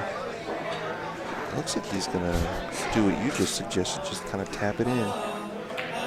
Oh, he accepted. He accepted a harder shot, but he's got to make the 7 first. All right, we might end up with a hill-hill match here if Orlando can take more than one practice stroke and stay down. There's no reason why he can't get out here. I think he's going to go 2 rails and either get perfect or go too far. There's no reason to go too far on this. What's he looking at? Not sure. He's chalking up or something. Shaping his tip. Taking a phone call. Ordering pizza. I don't know what's going on over there. He's going to phone a friend, I think. Maybe the 7 is weirder than we think. I think you just got to spin the hell out of this ball. Extreme right English. Softly. This is good. He's going to have a shot. This is pretty good, man. It worked out. Nice little stop shot here, and he's gonna get to the hill. He went for this kind of shot earlier, so I think those were practice strokes. So now he's gonna make it.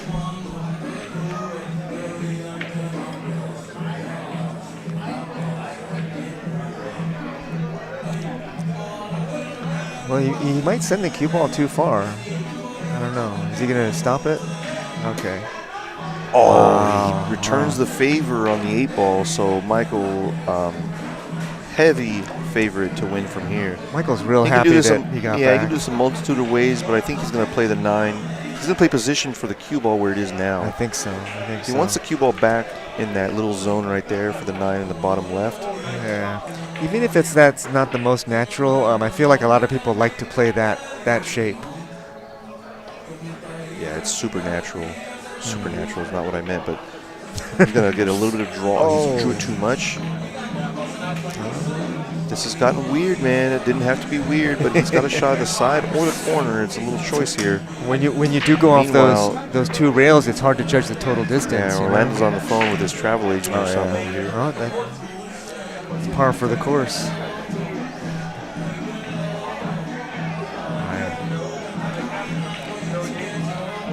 He's looking at the side, I think, right?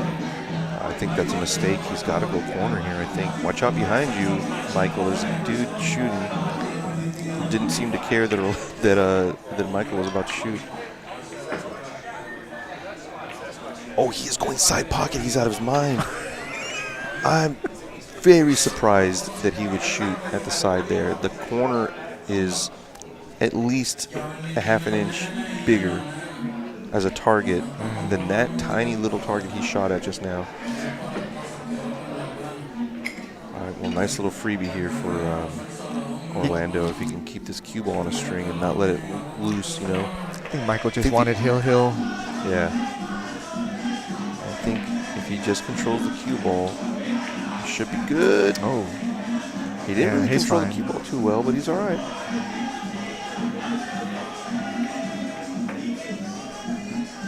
All right, we got hill action here on the TV table in round 2, winner side. We're about to be on round 3 in the winner side when Terrence and Danny step up to the table. We are lagging behind.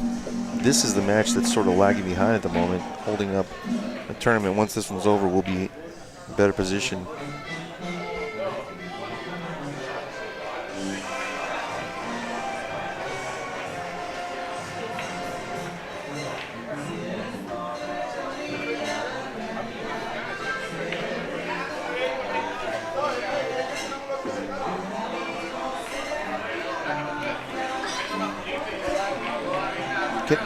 Artem.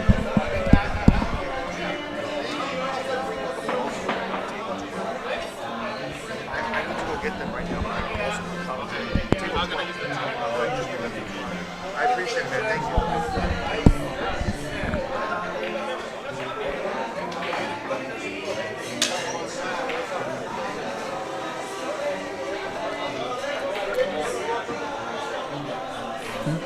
you. So, ball in hand. He's ball in hand. Can they re-break or no? He's got ball in hand. Oh, ball in hand? Okay. So he can re-break. That's ball in hand shot. He can break that. He doesn't have to. Right. Oh, he's wait.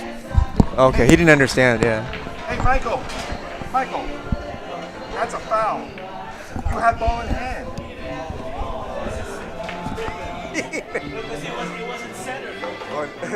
Oh, it wasn't centered? Oh, I didn't know that. Well, yeah, but that's still a foul. He's got. Okay.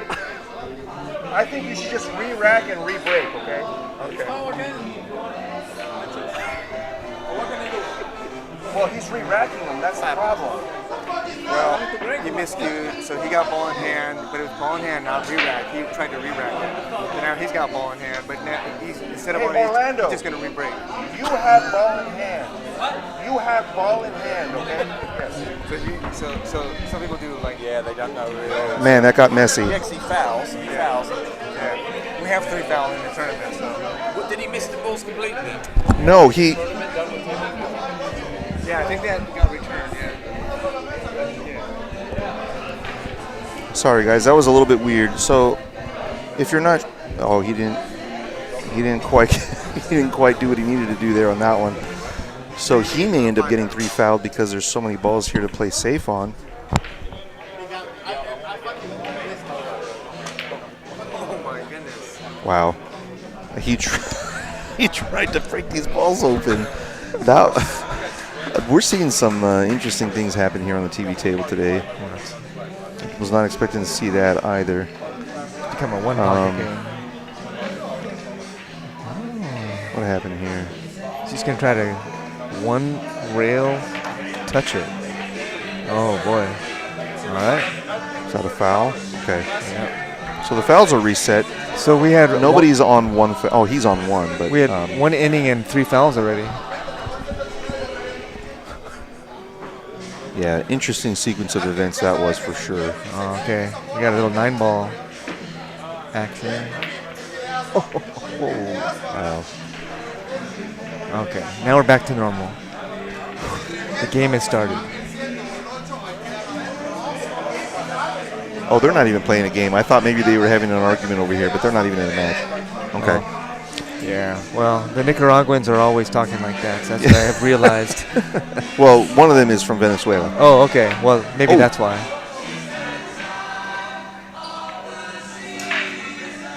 We're going to have a nice long rack here.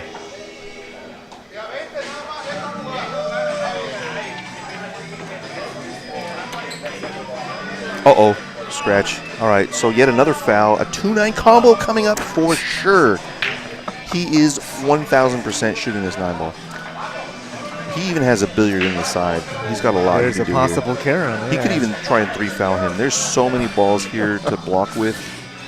The 3-foul is on. The 9-ball is on. There's a lot of action happening here. Yeah, he's cutting it to the side. He's cutting it and hoping that the 2-ball gets safe down table at the same time, I think. I kind of feel like that's his best bet, just because they're close. I really think the billiard's a better shot. Maybe.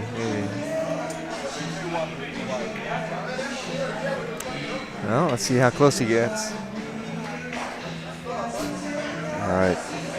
If he hits it, if he lines up funny, the cue ball could follow it in and follow and make the 9-ball.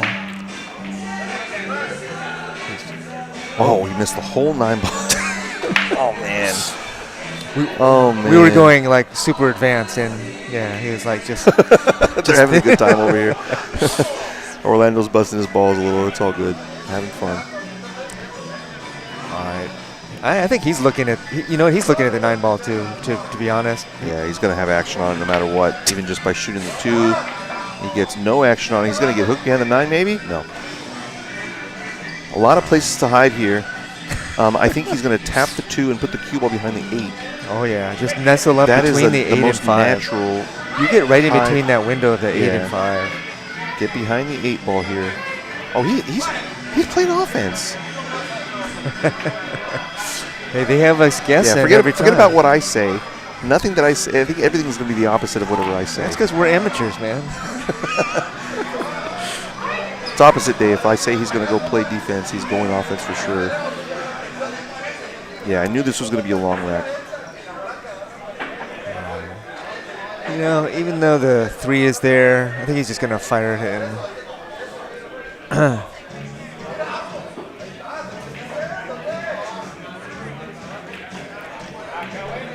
It's like, it's a free shot. Just fire it in. 9-ball action.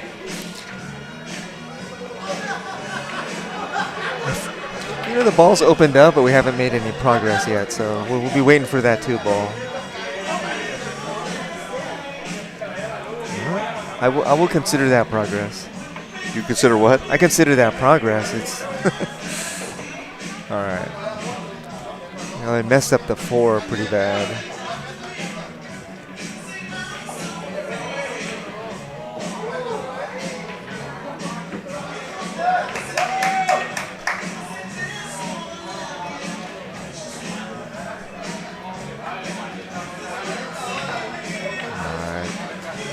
Do you slide around or just try to pinch draw this out? Oh, I think he tried to. That's a hard stroke, no matter who you are. That's a very hard stroke too. Yeah, from that distance, you have to maintain that draw, and it just didn't catch. The better shot there is actually the banana shot. I mean, it's also hard to control, but at least you know that you're going to make the ball and you're going to keep the cue ball over there somewhere, just increasing your chances. But that shot, I mean, come behind it, it's tough.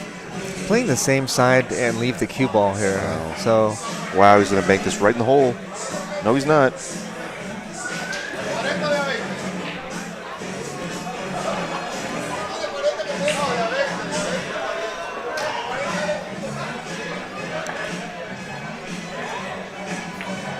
Well, one of these days, maybe. That was close. Maybe Mezz will have like a mini raffle or something, like a glove, and then we can have people bet on how many innings a game is. Well, I want to do a break pot here. I was going to do that tonight, but I just had too many things going on. So that's cool. Starting next week, most likely I'll throw $100 into the pot, get it started. I'm not sure exactly the format we'll do. Probably cap it at 10 players trying to make spot shots, something like that. Pretty cool. I like that. Spot shots is simple. It's only, basically see how many you can make, whoever makes the most. If it's tied, you have a tiebreaker. Have it over in about 20, 30 minutes. Is that like a penalty shootout or something? Or just spot shots. Just shooting at spot shots, kind of like they do in CSI. Okay.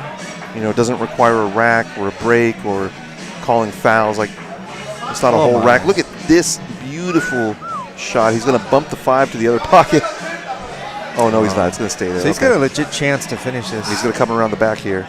Well, literally behind his back. Coming around the back. This is not easy. He's got to draw it, too. It's not as simple as just dinking this ball in.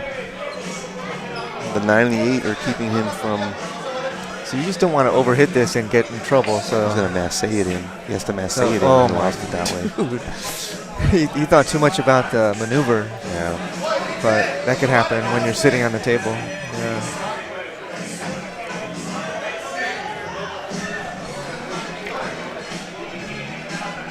I've got to give up another table soon. After this game, I'm going to go take up 18. Do you want me to go collect it? Or are you going to use it? I'll get it. Don't worry about it. I'll get it in a minute. They still have 2 tables open over there, so I'm not too worried. Oh, yeah.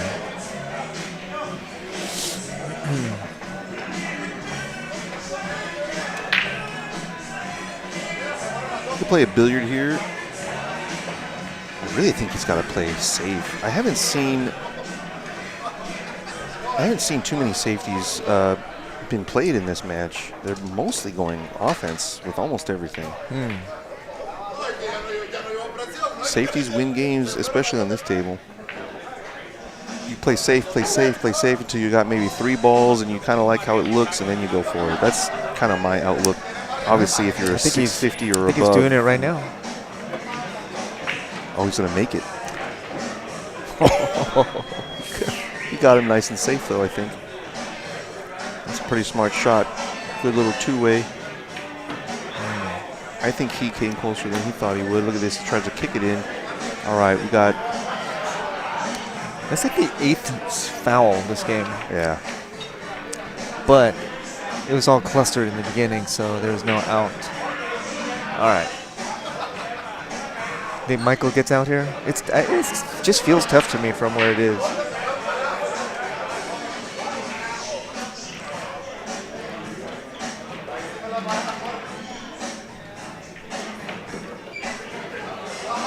Okay. Step number 1. Not quite getting the English he needs on these shots. This table doesn't play as fast as some of the outside tables. Part of the reason why it needs to be refelted, it's not really the felt, it's the fact that it's a little bit loose. Just needs to be tightened up, but in the meantime, we'll just replace the whole felt. He's got to hit this with a hair of the inside. Come all the way back up, down table. No, he didn't quite get it. We got at least maybe 3 more innings this rack, I think. Oh, man, it still ended up weird. Still no freebies here. Oh, he's going for the 9 somewhere. Oh, you think so? Well, just because it's... looking at it. Yeah, you're right. He's looking at it. He knows he can hit it, and there's 6 pockets. Yeah. And there's... I don't see him cutting that in the side, do you? He's not looking at the side.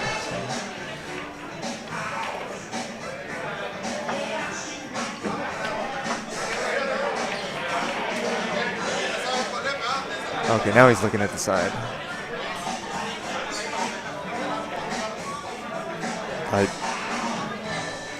He made a shot like this earlier. I mean, the 9 is easier than this. Oh, man. All right, Michael, come on, man. Got a stop shot. The last time he was over a ball, it kind of messed him up. So let's see if he can. This one's a little bit easier though. Looks like it's just straight in.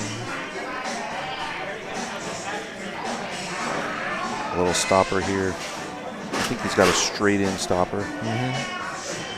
Carry natural position. Forget about the cue ball, man. Just make this ball.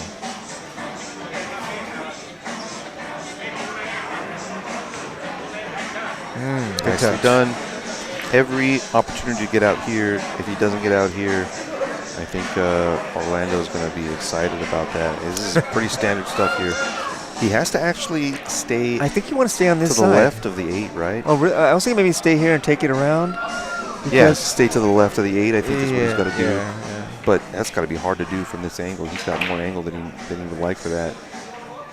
Maybe he goes 2 rails and back, like up and across.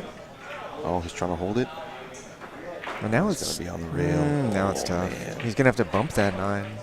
Might as well. Might as well run into it. You now. know, if you bump it a little bit thin, it could just kind of lay up next to the side pocket, bounce off it, you know. Yeah.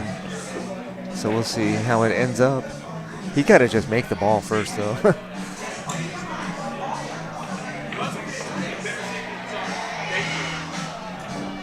I think this might just give him a side pocket shot after this. Could just catch it a little bit thin. You're right, man. You called it. It bumped it towards the corner, though. Really good little control there on that shot. Should be a match-winning shot. He's having a good time.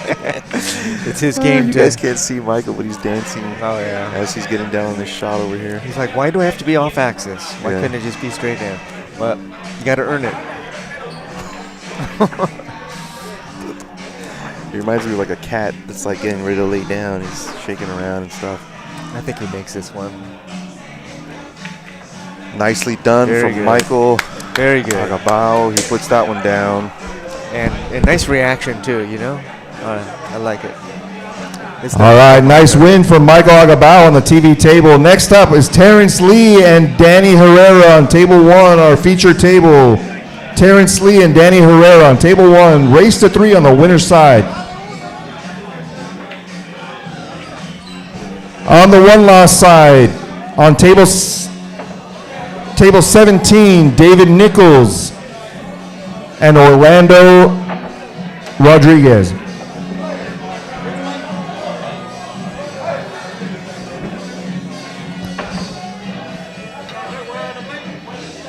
What number? 17. Who's next up on stream? Terrence?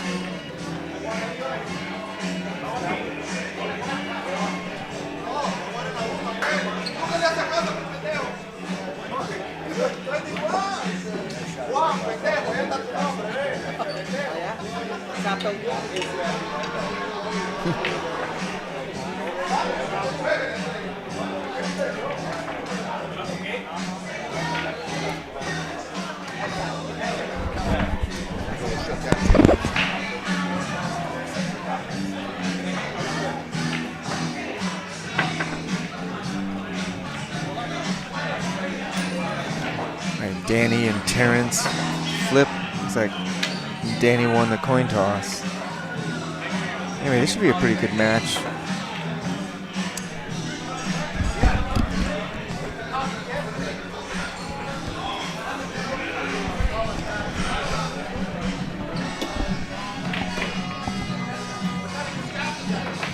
Two very experienced, trained players gonna duke it out.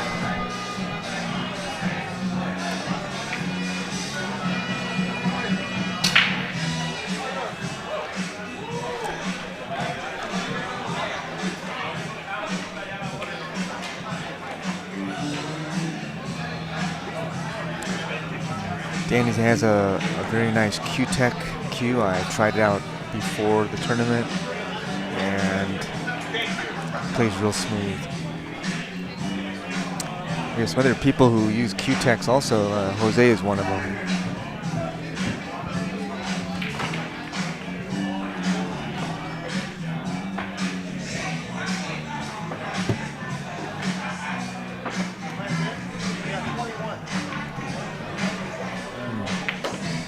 On the winner's side, table 21, Michael and Luis. Michael and Luis on table 21, winner's side, race to 3.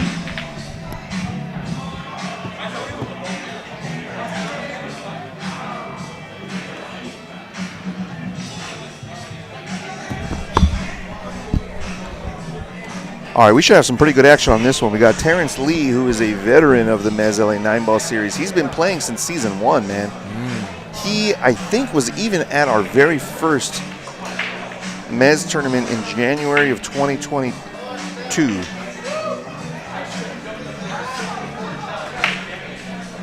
Terrence has been a really big supporter of the series. He's cashed a handful of times in the main events.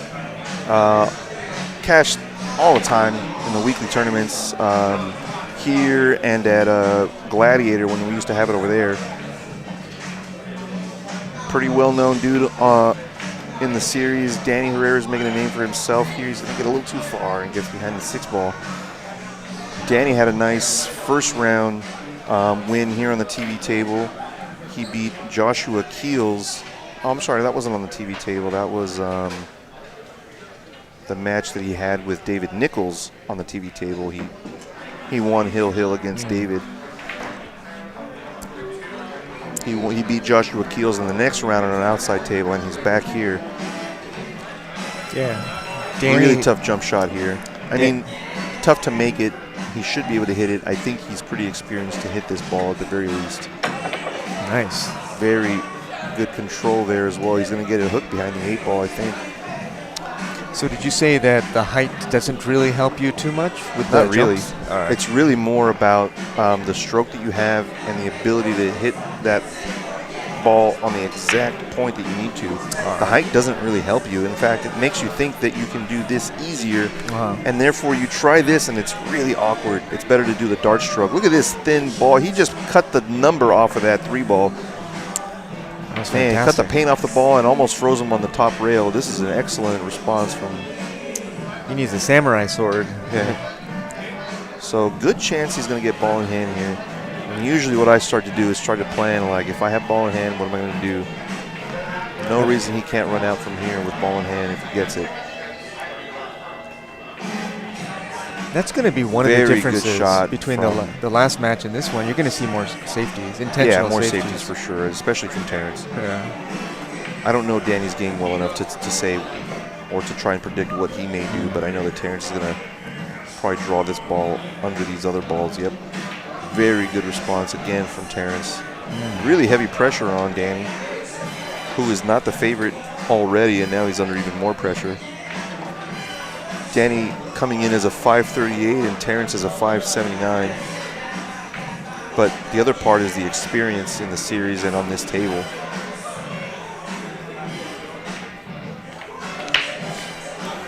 You didn't get the link for our match? You didn't get it yet? Oh, that's because I didn't sign it yet. Here we go. It's a good hit. Wow. What a good return. He kick-safed it, man. Man. That's no joke. And Terrence can't even come on the bottom rail because he'll scratch. I think he's got to go up on the, I'm sorry, not the bottom rail, but the left rail. I think he's got to go to the right rail here.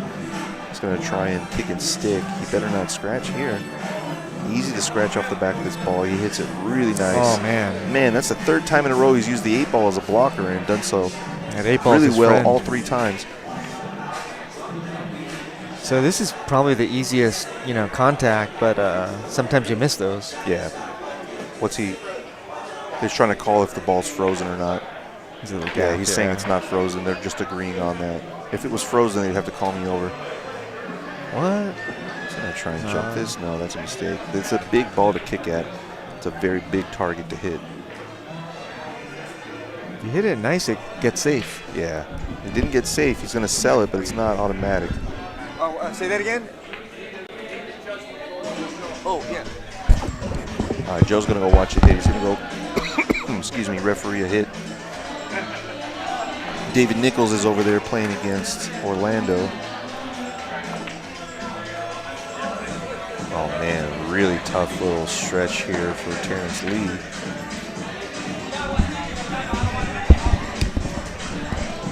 tough little dinky shot. He puts it down, and he sort of has a shot at the side. I think he's got a shot at the side. Man, that was a really awkward, delicate little stroke he had to put on that 3-ball. I think he's looking at, is he trying to make it? Maybe the 9, maybe there's action on the 9 Stop ball. on the 9. There's action on the 9 ball, and he missed the 4, so he didn't get either. Might not be the end of the world, though.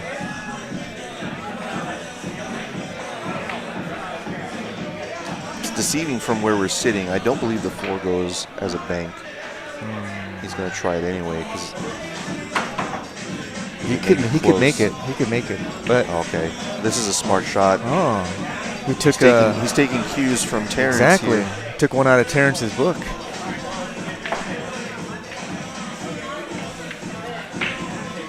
And they're trading blows. Yeah. A lot more tactical game this match than the previous few. Oh, a good little strike on the 4. He may even get a secondary contact and a lucky, no lucky save here. He's got this 4-6 combo sort of dead wired. And if he doesn't like it, he could thin the 4, send the cue ball down here by the 9 ball maybe. Yeah, that combo looks pretty good. I think these guys are pretty evenly matched just based on what I see so far. Let's see how their run out is. I figure if anybody's within, 30, 40 Fargo points, they're pretty even. Oh, he misjudged that one. Yeah. That's interesting. Well, combos are tough. Nothing easy here, but it is offense. There's not a safety here, I don't think. At least not one that's better than the offensive cut. Angle looks a little funny, but I think he comes between the 6 and the 7 for shape. It's going to give this one up. This is the first real offensive opportunity for Danny, based on the fact that the whole rack has just been safeties.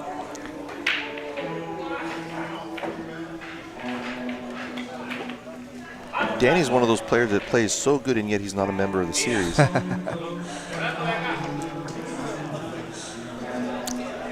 And he loves this series too. He also plays in the APA, and I think he's leaning more toward this than that.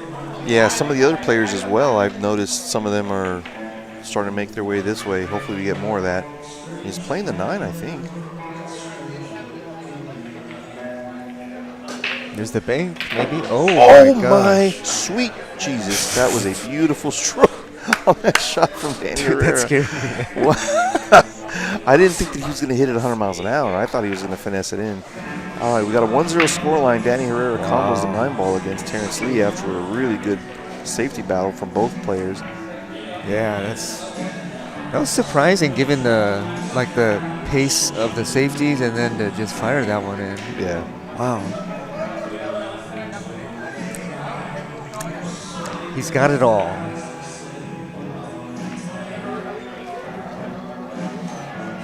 Yeah, I watched Danny play a lot, and he's a fun player to watch. He just seems very comfortable around the table.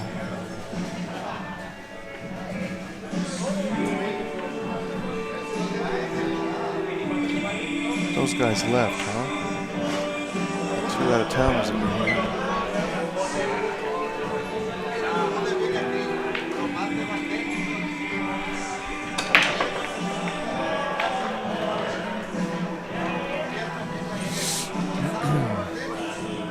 That break didn't sound great. Is that just me? It's kind of sounded like a thud. If you have the headphones on, well, no, I can still hear usually that the break sounds better. I think that one sounded thuddish. Yeah, not sure. I'm just going to push out here. Probably leave him on the side rail. Or is he going to just lock it up? He might. No, he's going to leave him on the conservative. Yeah. Danny, I think, is a patient player, though, so he's not going to bother him too much. I thin the left side of this ball and come behind the 2-9. He's going to try and slice it in. Or bank. He did try to slice it. That slice was very thin, but he's going to get second place here. Wow. Terrence don't look too happy about that one. was unjust that it didn't scratch. And he's going into the air, I guess. I mean, at least you're pretty much guaranteed contact. Yeah. Let's see if I can get this one on video as well.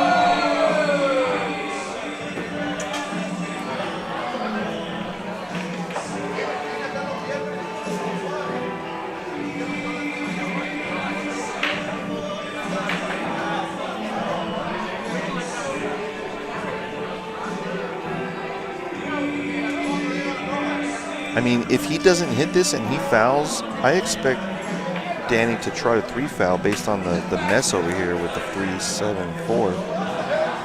Terrence really needs to make contact here.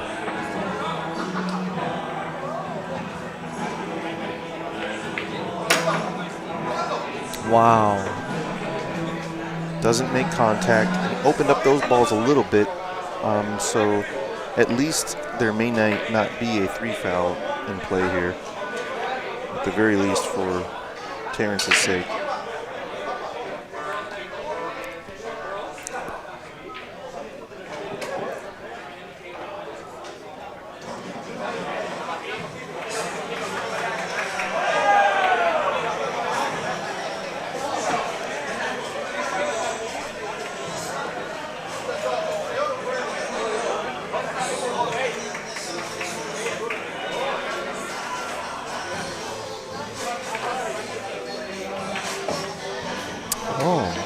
Wow, he got there.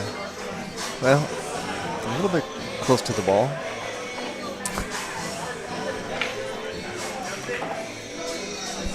It's like almost unbelievable that he got where he did. Yeah, it's pretty wild that he did. Gonna try and play the 4 in the same pocket here. Wow, what a shot from Danny Herrera. Yeah. Excellent control on that ball. Really difficult to control how it reacts, especially on the side rail. He let up after a great shot. Happens all the time. There's a sports psychologist that talks about that. It's almost like no matter what you do, even if you make a great shot, sometimes there's so much adrenaline in your brain you can't focus right.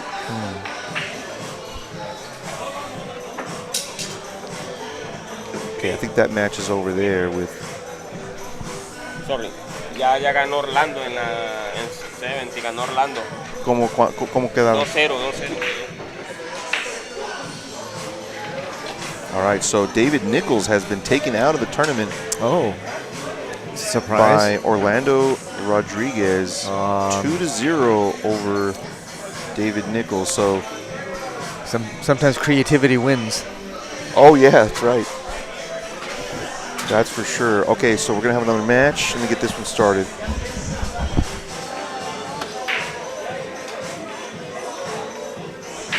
On table 17 on the one-loss side, Victor Garcia and Orlando Rodriguez. Victor and Orlando. Table 17, race to 2.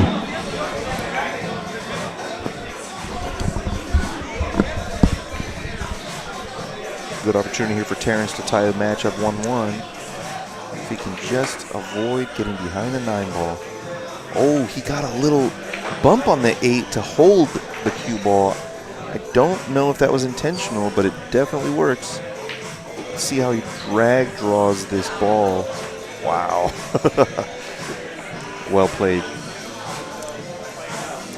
think he's inside on this one. Yeah, he is. Way Trying to inside. come under.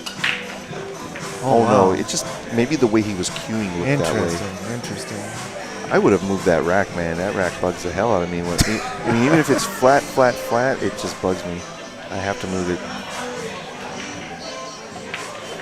All right, Terrence Lee on the board. We got a 1-1 score line, race to 3.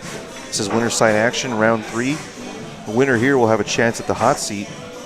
Oh, not bad. Yeah, winner here will have a hot seat chance against the winner of Michael Agabal and Luis Garcia. They're playing over there on table 21, and Michael's up 1-0 in race to 3. So does that mean Jose was put on the L side?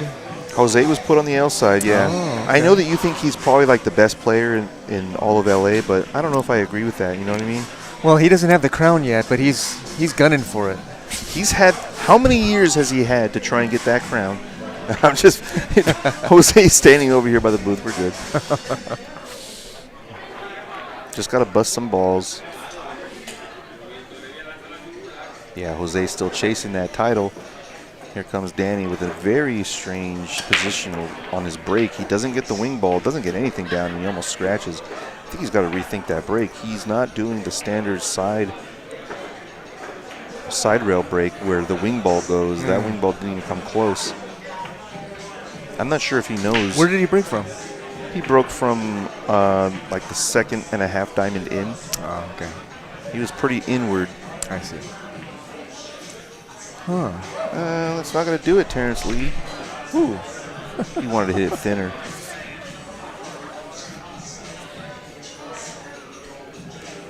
Yeah, if he had hit that thinner, he would have sent his cue ball further down. The one would have been tucked in with the 2.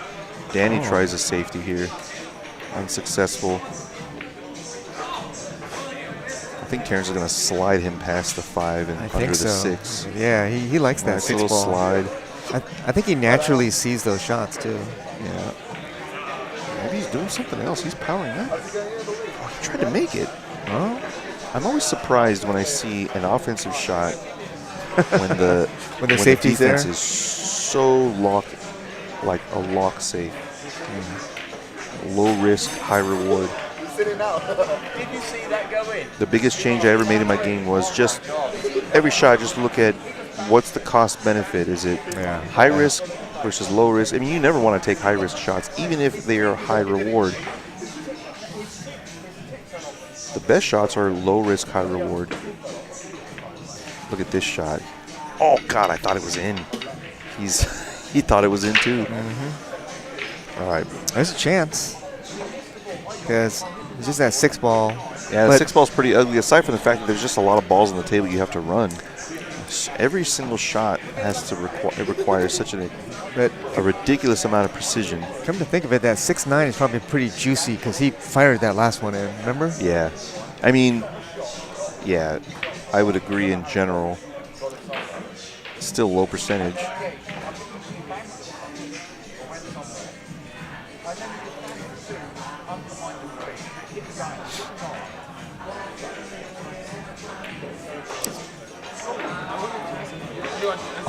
I'm very surprised that ball went. Yeah, it looked like it was going to hang. It rubbed the rail about halfway between the first diamond. Usually those don't go. At that speed, he was able to barely make it go. This is a pretty good shot here. If he doesn't get hooked. Oh, he's hooked by the point for sure. And the ball's a little off the rail, so let's see. Yeah, looks like he's maybe okay. He's all right.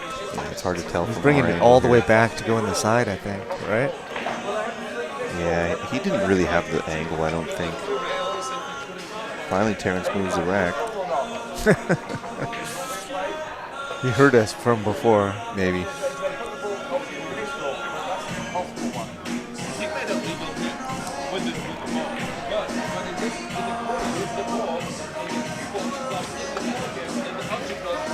Wow, beautiful shot from Terrence Lee. Oh my God. I really like that. I really like it. That is so hard to control that. At one rail, you have to have the English just right and the speed just right. A lot of times you get the banana shot where the cue ball just wants to stick over there on top table. He's going to play the 6-9 combo for sure.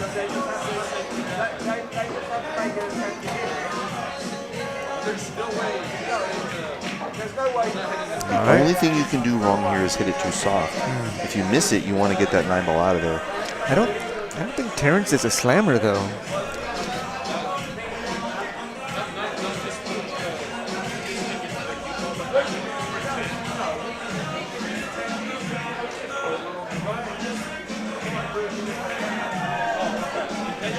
Yeah. Oh my God. All right, Danny's got a chance to get to the hill. Danny's very happy.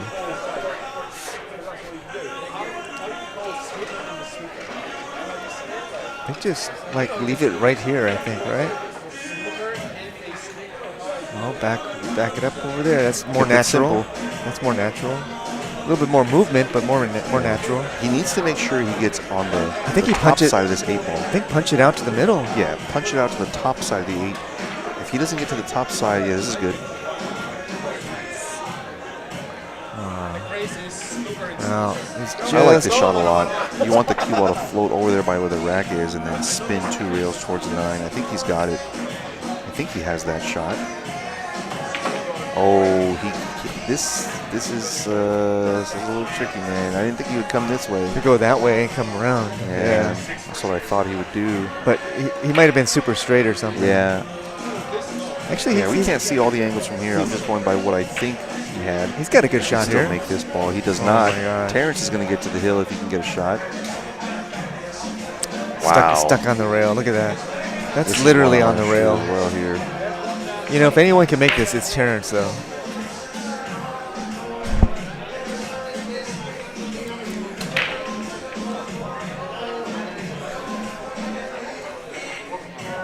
Not even close.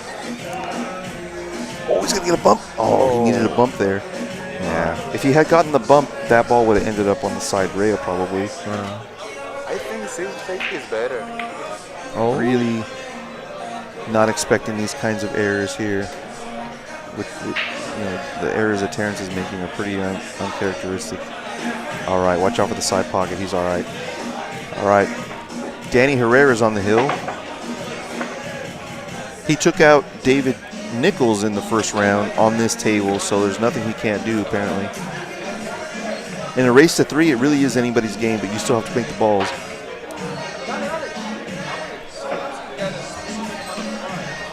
The other matches we have going on are Victor Garcia and Orlando Rodriguez. That's a loser's side match.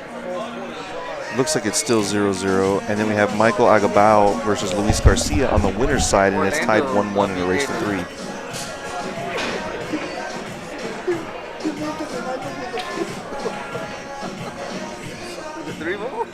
What's going on over there? Got Jose Centeno and Joe Hannick playing grab ass over here next to me.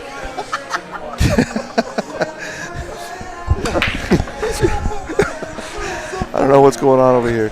All right, a nice break finally from Terrence Lee. He gets that. I mean, he didn't make the wing ball, right? I think he made a random ball. Yeah, the wing ball. Oh, it's actually the wing ball that went in, but on a different pocket. The 8 ball went all the way back up table off 2 rails. Welcome to LA.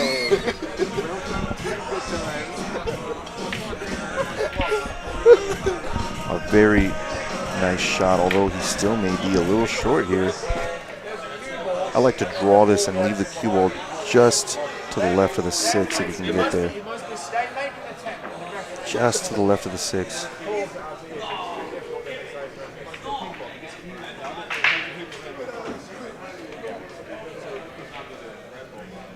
Oh, he stayed under it. He had an angle where he could stay under it. That's even better. Well done. He's got to come out to the, like down to this rail maybe even. Just bounce up. I think so. Put a nice stroke on it. Oh, he even got a nice little bump on it. Oh, this gets him there. This gets him there. Yeah, he's going to hit this with a lot of right spin to hold this ball. If he doesn't put the right spin, he's going to send his cue ball too far up table. Looks like he's hitting it center ball. Oh my God. Oh man. That's not what you expect to see. Yeah, he's a little off today. Yeah. Yeah. Comes to the territory. I think the shot here is actually just to draw it and play the 5 up table. Put the cue ball maybe like, you know, the bottom left quadrant of the table. Yep, that's what he's trying to do. He didn't get there though. Yeah, he go like maybe about another 3 inches and he'd be just fine. Yeah, it makes the shot a zillion times easier. This shot is already hard even if you're straight in with ball in hand.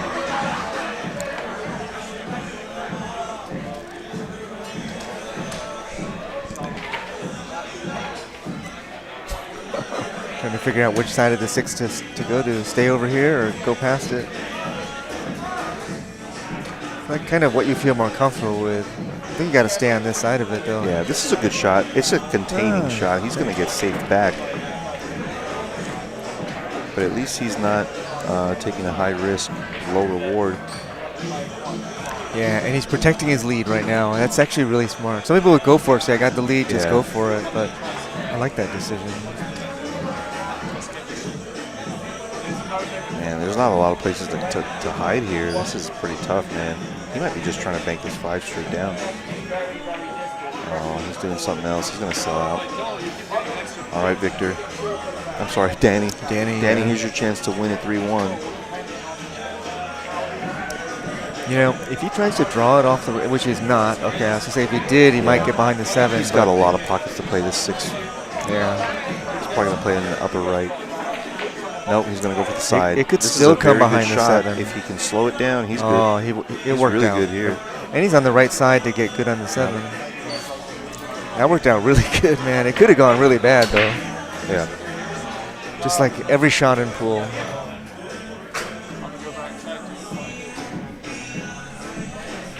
Meanwhile, Michael Agabao is looking to put up another game against Mr.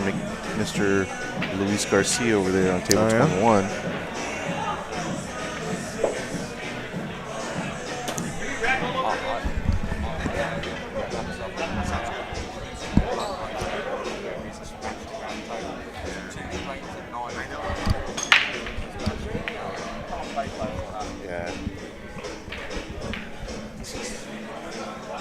All right, Danny with a chance to have a chance for the hot seat, and he'll be in the money with this shot.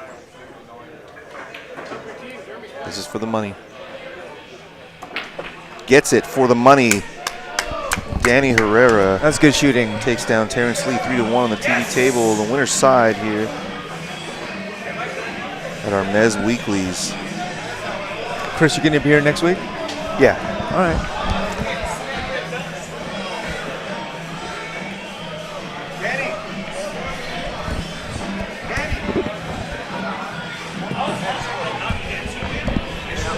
Head out, man. All right, it was good to see you, Joe. All right, Joe Hannick is going to take off. We have a match coming up real soon here. Loser of match 22. All right. Let's see here. So give us a few minutes and we'll have our next match. Danny is in the money. Playing really strong. Still a couple rounds for the other players to make it to the cash. Paying top 4 today. We have 16 players. I will take a break and be back soon, guys.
On table 17, Terrence Lee and Victor Garcia. Terrence and Victor, table 17, race to 2 on the loser side.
All right, guys, we've got another match about to start in just a minute. Jose Centeno is getting ready.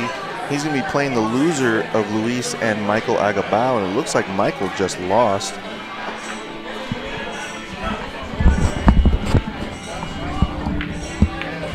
All right, next up on our feature table, TV table, Jose Centeno and Michael Agabao on TV table, race to 2.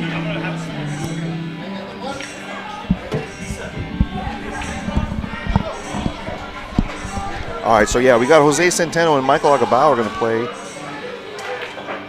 This should be a good match for sure.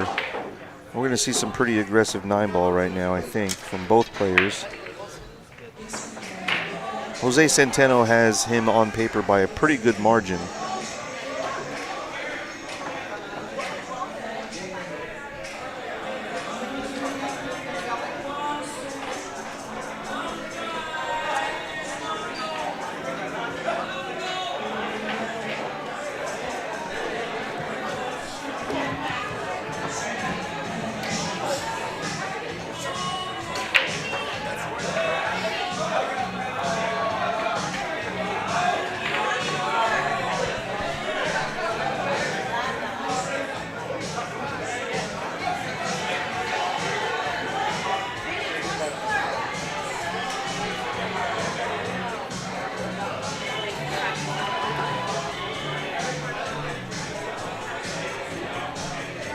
All right, so we got 2 matches going on right now. We got Terrence Lee and Victor Garcia. Victor's had a pretty good night. Terrence, I think, is 1-1, and Victor, I think, is 3-1. Victor's having to come off of many more wins. Yeah, Victor is 3-1. Terrence is 2-1 at the moment. So that matched on one of the outside tables, but over here on the TV table, we got Michael Agabao versus Jose G. Centeno. Jose is our current #1 in the Mezz LA 9-ball series. He's been #1 pretty much all season. I don't know if anybody was above him when we first started the season. If there was somebody ahead of him, I just can't remember who it would have been.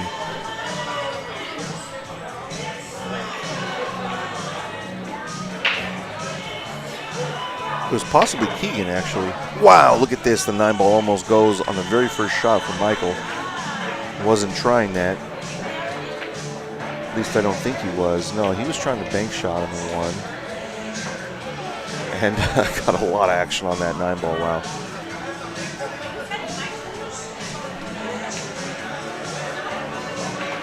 What should have been a beautiful opening shot from Jose is going to go back to Mike. 3-ball's a little bit squirrely though. He's got to put a nice finesse stroke on this, just hit just above the side pocket as he comes over 2 rails. Oh, he decided to power this, and I'm not sure what's going to happen here. He's going to definitely be behind the 6-ball. I didn't quite understand that shot. I think all he has, okay, he's going to go ahead for the jump, but I think if he doesn't want to jump, he's got the 1-rail kick. That 2-ball is a really big ball to kick at. It's hard to miss it. Not to say that it's easy to make it, it's just, it's easy to hit it, at least if you're coming 1 rail, because the ball is, you could hit the rail first on either side and still hit the 2 possibly. Here comes the jump. Let's see if he can put, oh man, and he opened up the rack a little bit better actually. Now the 4 isn't impeded by the 8-ball.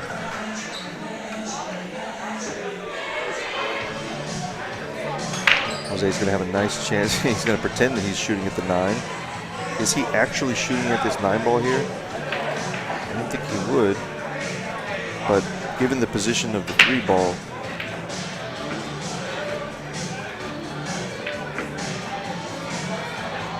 see if he can put this 9-ball down here.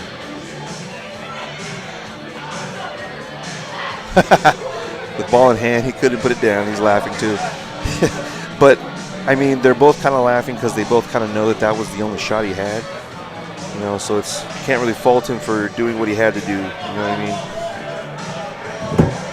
mean? So really tough shot off the rail here and no chance at position. So I think he's going to duck here behind. I think he was going offense there. Wow. Really tough to go offensive there. He went for it, and he may have been rewarded with a shot at 3 had he made it. But you got to make it on this table. Just over 4 inches these pockets are on this diamond. It's more like a home sort of style table, this diamond. It's got the drop pockets. We are going to be refelting and redoing this table pretty soon. All right, so here comes Jose. He's going to come across, try to avoid the 9, and does so. Wow, really, really strong shot here. And this should pretty much put his first game on the wire, assuming he puts these simpler shots down.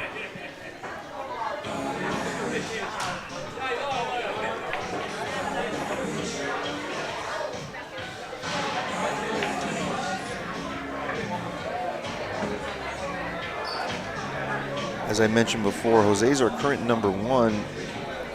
As of a few weeks ago, or about a week ago, he had 1,100 points.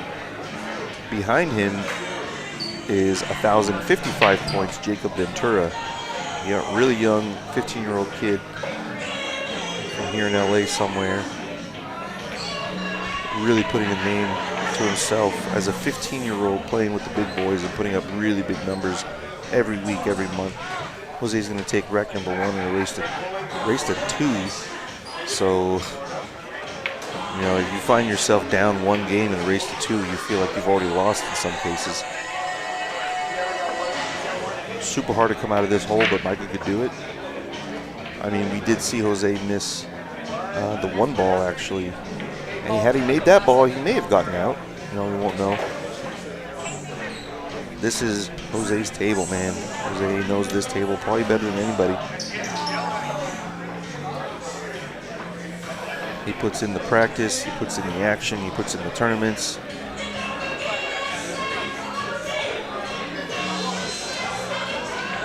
He does have 1 win this season. I believe it was like stop 4, maybe 6 or 8. Can't quite remember which one it was. Let's see if he can put this 3-ball down.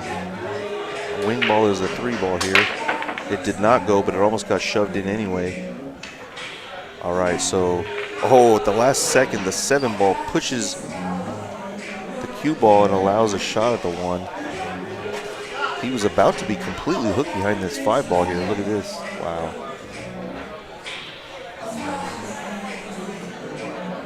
All right, so Michael's got a tough first shot here. He wants to sort of just tap the 1, but he can get a double kiss here if he doesn't hit it thin enough. And if he gets a double kiss, there's a chance he could scratch, there's a chance he could sell out a shot to the corner. Completely full off the table. Jose's going to have a shot at the 9 ball if this 1 ball dresses up for it, which it doesn't. It's not going to matter, I don't think. The funny thing is, none of these balls really combo the 9. He's going to run the. He's got to run the table. He doesn't have a choice anyway.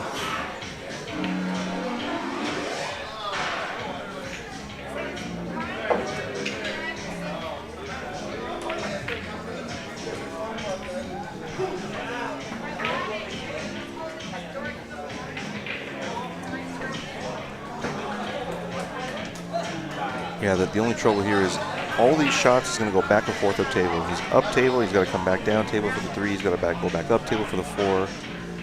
All of that is going to sort of mess with his ability to get on the 5, which he's got to get pretty good shape on the 5, whereas the other's not so perfect. This is the shot here. He's got to make sure he stays ideally below the 5, so somewhere past the first diamond after the pocket. See if he can get there. Not really, but he has the shape to push the 7, I believe, into position. Let's see. It's hard to tell from the 2 angles that I have whether or not he's, yeah, he's probably most definitely going to hit this 7 and push it. Gotta time this one good. Really well struck ball here. Luckily it didn't drop, obviously. He would have had no shot. No need to think about being on the rail here or getting so close to the 8. It's really just about getting center table. You can't go wrong with center table here. It's a little tricky to spin it there. Maybe he'll go 2 rails. No, he's going to spin it 1 rail. This is pretty good. Played it more conservative so he wouldn't even risk coming behind that 9 ball.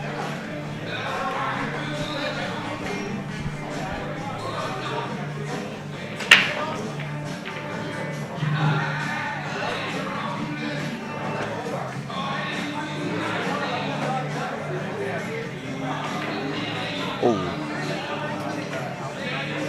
Didn't see that coming for sure.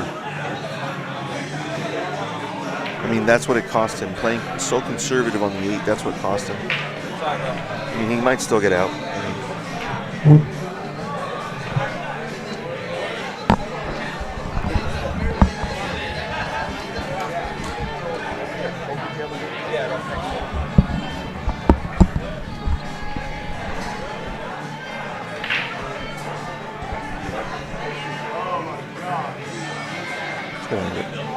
Put him 2 rails. Oh my God, he tried to cut it in. I thought he was playing safety here. That's a mistake. Oh man, tough one. Yeah, I think the safety was the route there. Okay, so this match is going to be over almost before it started here. Jose Centeno defeats Michael Agabao 2-0. Jose moves into the money round. Jose's in the money.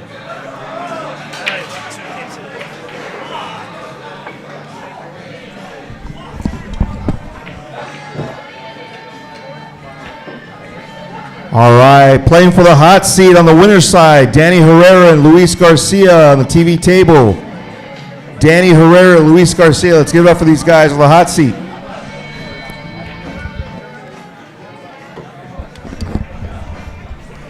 All right, so these 2 guys, I know only Luis really. Danny, I'm finally starting to get to see his game, and I'm really impressed with how Danny plays. He definitely misses shots that I think he should make, but he's playing. Thank you. He's playing the right shots. He's playing like really smart, and he's playing safe when he's supposed to. Luis is actually a little bit more aggressive, I think. Luis is going to play fewer safeties. He's going to try and run out. I think his game is definitely offense. Given that this table is pretty tough, I think safeties are going to win. If you get ball in hand with 3 balls on the table, you should be able to run out. At their level, for sure.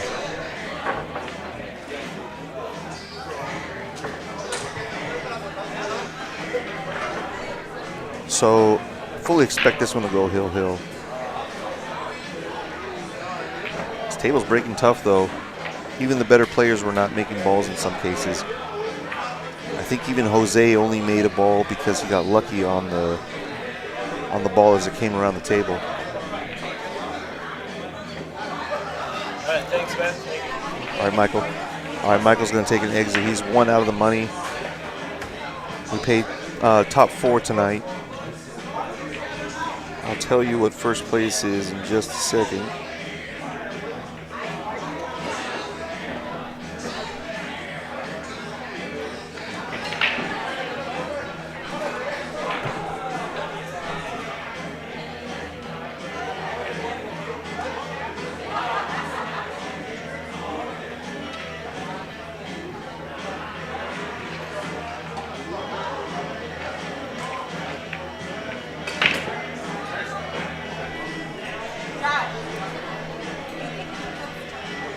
All right, so here comes Danny.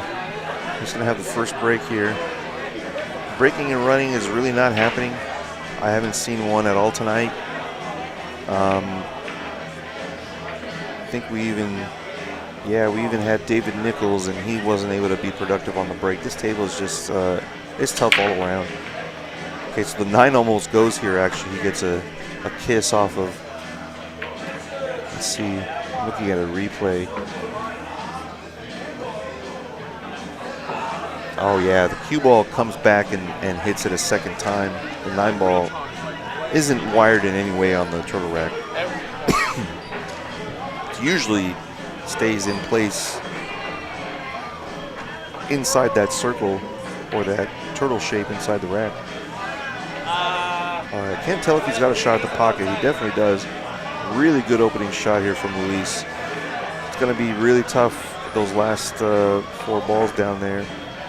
So he's not looking for a run out. He's looking for an opportunity to play safe. And if possible, play safe while busting open the balls.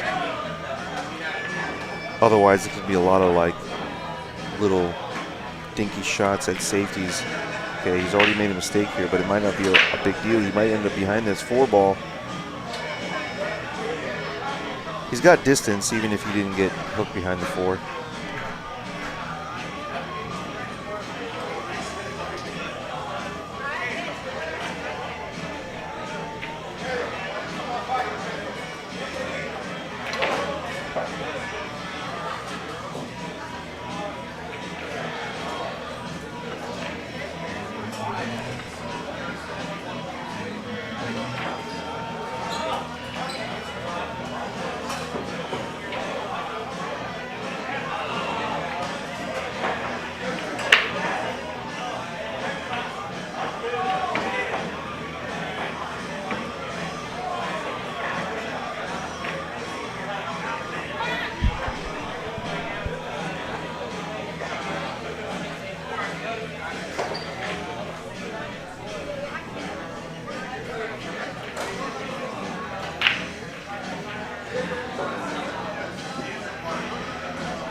Oh, it sounded like a miscue when he just hit that stop shot, but he's good.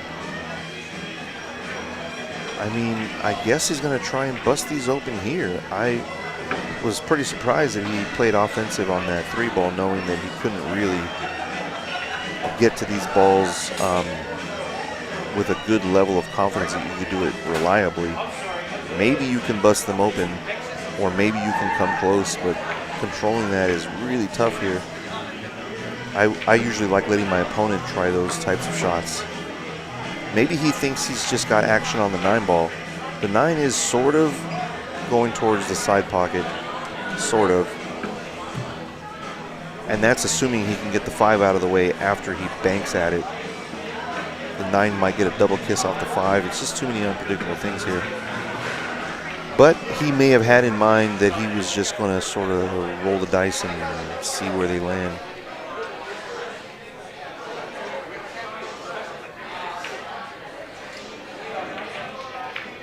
Oh, wow. He had a billiard on this that I did not see.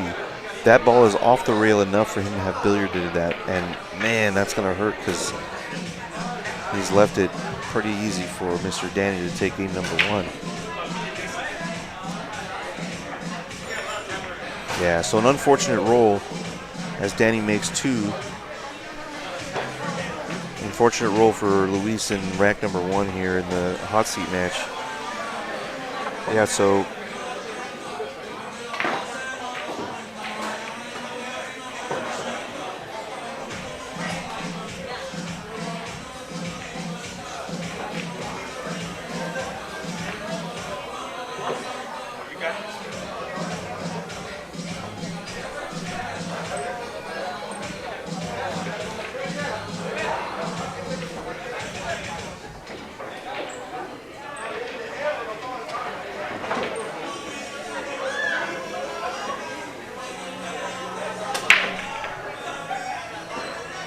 really good break here.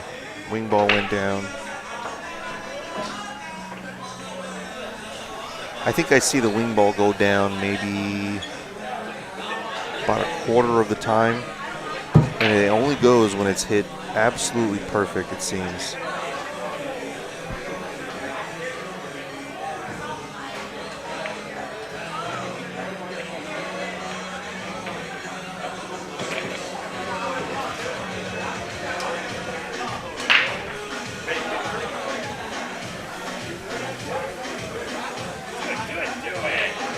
Yeah, so Terrence Lee moves forward into the money round. He defeats Victor Garcia, who was making a pretty good run back towards the money.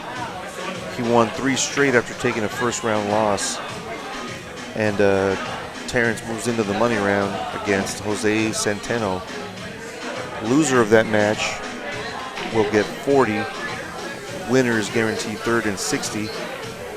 And yeah, I think we're going to end up with a pretty good final here. It'll be either Terrence Lee, Jose Centeno, or one of these 2 gentlemen. Really good kick safe return from Luis Garcia there on that one. It was really tough to hit that ball, and I mean, yeah, he's fortunate, but that's the reward for making a really good hit. And he's rewarded yet again with ball in hand. I think the 3 goes by the 4, and that's really the only questionable thing on the table, and it looks okay.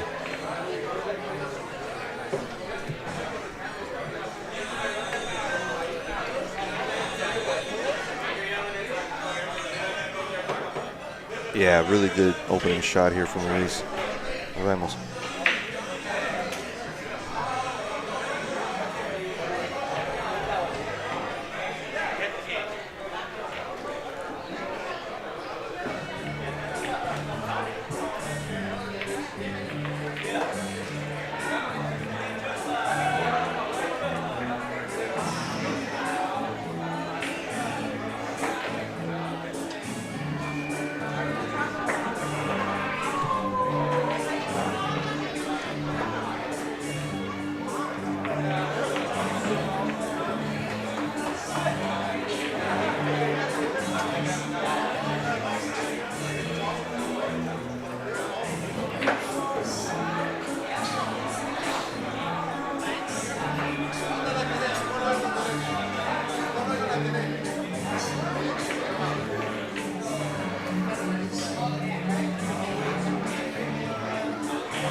I think every time I see Luis, his game goes up by at least a pretty good notch.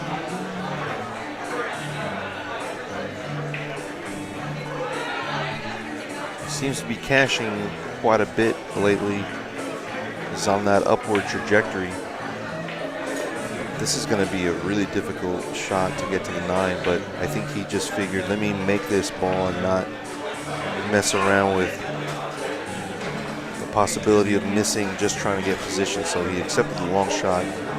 Now he's got a long straight shot. He's going to try and follow this back down table, I believe. If he hits this with pure follow and he's able to just avoid putting any English, I think he'll put it down and get down here.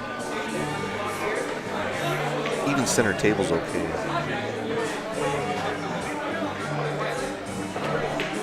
Wow, look at this shot from Luis Garcia. He just pulled out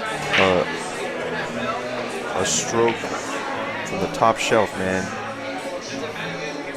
Hopefully he can put the 9 down and make it worth it.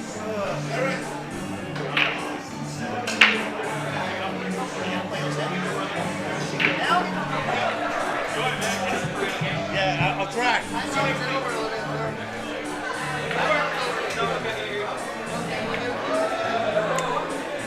All right, really nice out from Luis. He's not going to scratch. A very strong out there.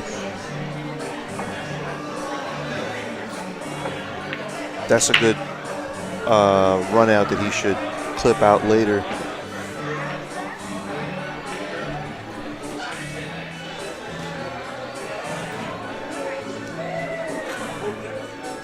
All right, it's 1-1 in a race to 3. Now it's a race to 2 to see who can make it to the final. Loser here will have to play winner of Jose and Terrence, which is starting up just now. Loser of that match is going to get 40 and call it a night. Second place will be, I believe, 60. 40, 60, 95, and 145 are our payouts.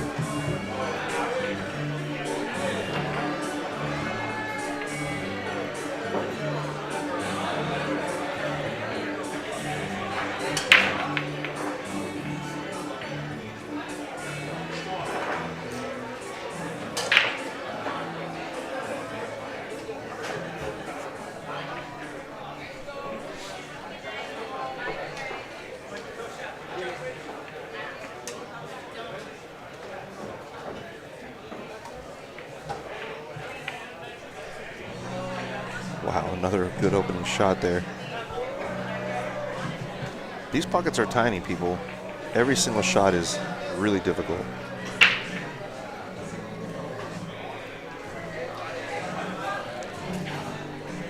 Came up pretty short on that one because he was afraid of going too far and being behind the 8 ball. All right, Danny with his first good chance here, I think. Nothing easy here either. He can probably thread the needle and get between the 6-8. That would be ideal.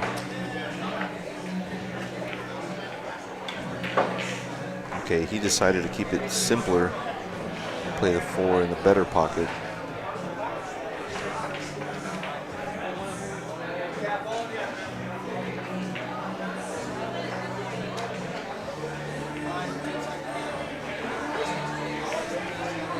He had to give up position in order to make that shot. That shot demanded so much focus. He lost quite a bit of focus on the position and the speed. I think the shot here is to come in between the 6-9 with the cue ball. I think that's what he might be playing. No, he's playing offense here. I think the main difference that I see in every level up in player is higher-ups are going to play safe on those types of shots and almost never play offense unless the reward is automatic or there's almost no risk. I think Danny's got to play a little bit more safe.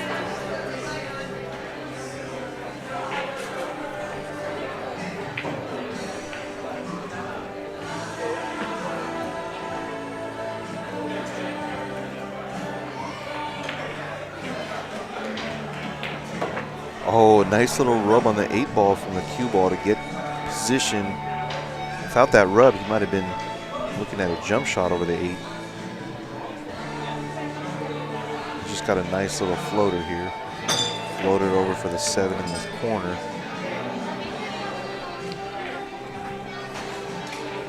he could be on the hill. 3 more shots here. Being on the hill to get to the hot seat is a great place to be, man. He's trying to get there.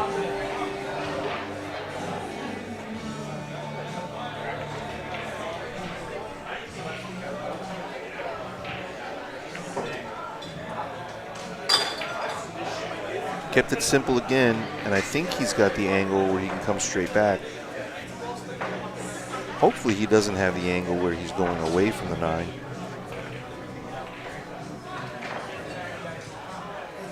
I think he's dead straight. Oh, he was going away from the 9, unfortunately. Yeah, that's just a little bit of bad luck. A little bit of bad luck, but he still has the dice.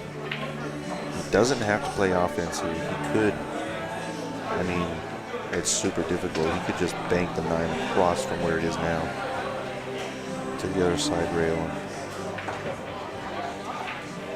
Oh, he played offense again, but he's not gonna be a total sellout here. Luis is gonna have to slice this ball real good if he wants to play offense.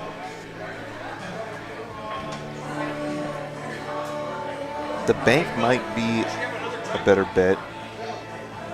Still super tough, but at least with the bank you can just sort of kill the cue ball and leave it up table if anything. I think he's going to cut this ball.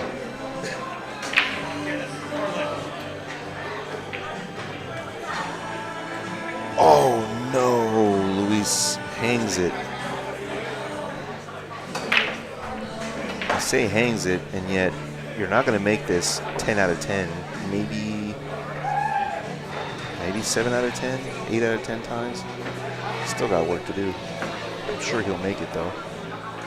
He does. 2-1 on the hill is Danny Herrera.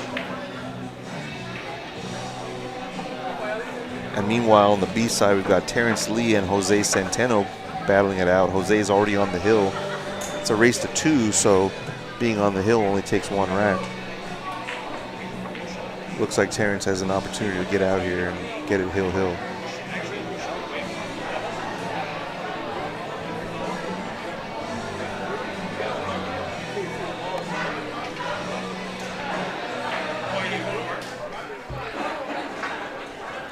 Terrence may have just squandered his last opportunity to beat Jose Centeno.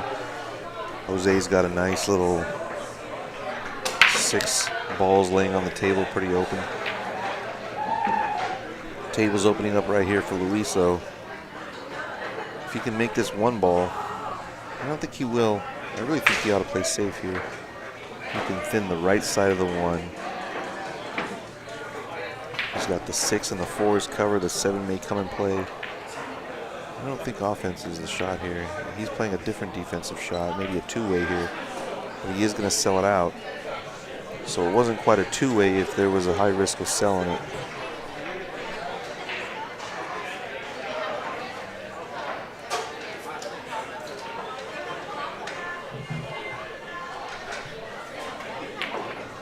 Really good stroke on that ball from Danny Herrera. Didn't quite get as far over as he needed to get, but at least he has an opportunity to play safe if he needs to. I think he can float over to the top railing under the 6, I think.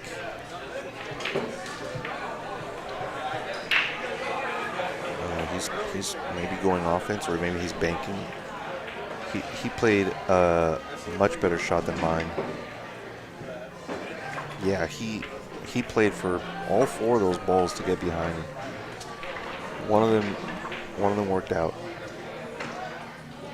Looks like Luis is going to kick 1 rail, try and get separation. Oh, he's got a little clip of the ball. Really good shot. We're going to see a few more innings here if they continue to play safe behind these balls. And he wants to bring it on that same track. It's important that he hits the rail right around where that rack is that he just touched. Yeah, he does. Didn't quite have the speed though, so he's going to sell out, sorta.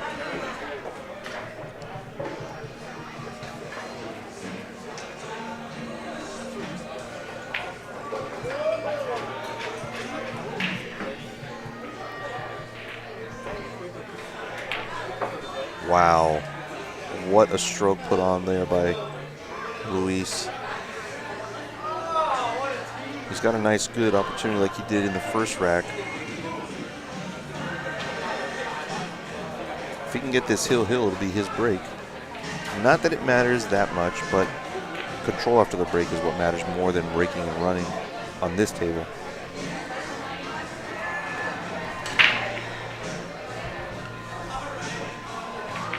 I think he's got to zip it straight back, avoid the 8-9.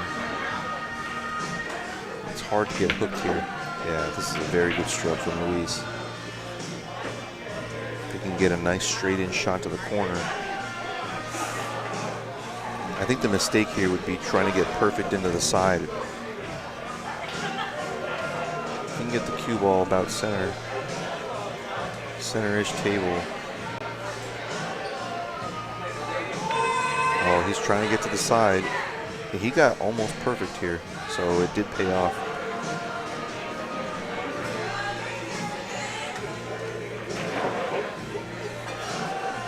No reason why we shouldn't have hill after this.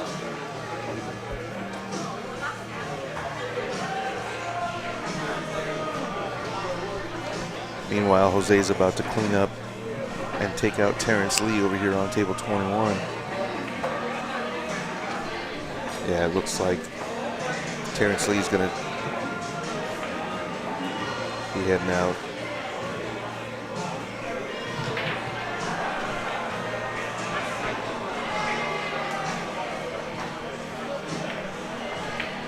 Oh my God, Jose just rattled a 9-ball, table 21. We've got a hill game over there.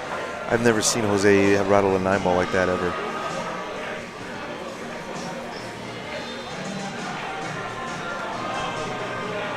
If Luis cleans up here, we're going to have hill, and then we got hill over on table 21.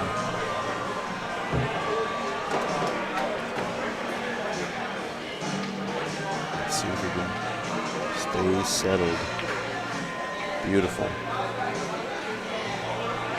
He's getting out when he's supposed to get out. I think last rack he made one mistake. He made 2 mistakes.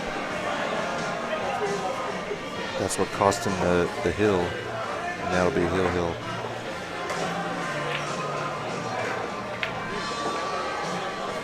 Staying really composed. He didn't let the score line mess him up. Stayed down, followed through. He's playing textbook right now. All right, we got hill on table 1. On table 2, same deal on the loser side, race to 2. The brothers might end up playing each other in the final.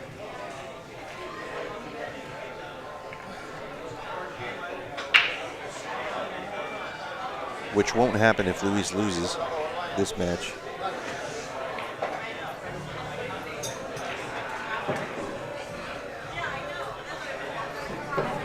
All right, these guys are going to take a break. We've got the semifinal coming up next as well. Loser here plays winner over there.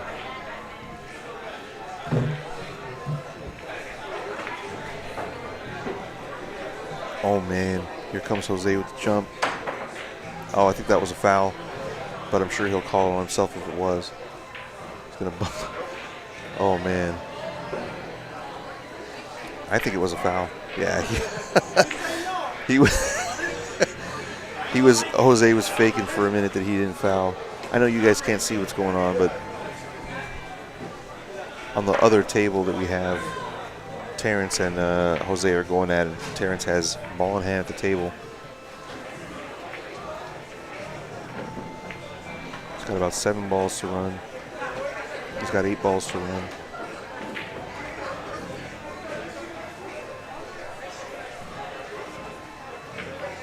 All right, I haven't seen if Danny has moved his breaking position. He was breaking like center-ish before. He needs to not do that. I don't know if he knows the break. Yeah, this is crazy here. Never going to make the wing ball here, I don't think. The wing ball here is the 5 ball.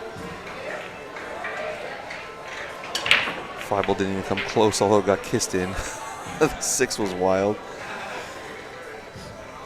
He got rewarded for smashing him at least. And on the next table, Terrence Lee is running out.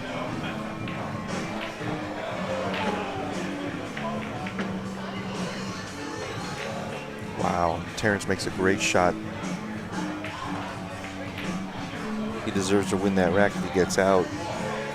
Jose rattled a 9 ball in the previous rack, so crazy situation over there. Jose should have already been waiting for the next match to happen. All right, let's see if Luis decides to go offense here. Danny is just, he's daring him to shoot at this 1 ball. Meanwhile, Terrence Lee gets out of shape. Table 21. Wow. All right. Danny's going to have the first chance to close this one.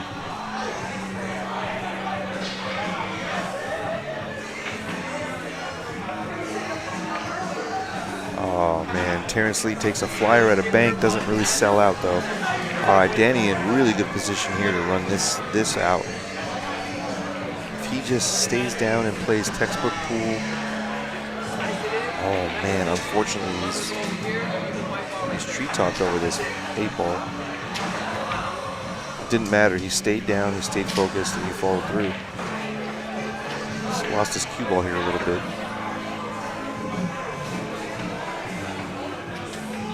Man, I had another shot here, but I think he can hear me.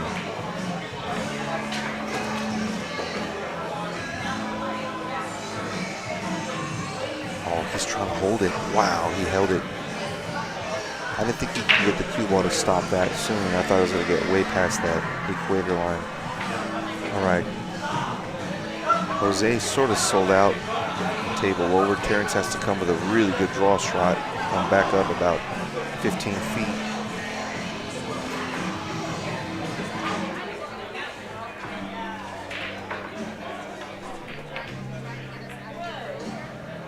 Wow. Terrence misses but doesn't sell out. All right, Luis, you may not get another chance like this. He's got 2 options. He can cut the 5, the 4 in the side and bump the 7, but you don't really know where the 7's going. Or play the 4 up in the corner and stun for the 7 in the opposite corner.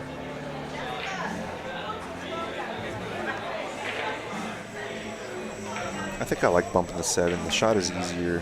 And it's a good chance you're going to have a shot at the 7 after. I wouldn't say it's a high chance of him not having a shot or even being hooked or anything.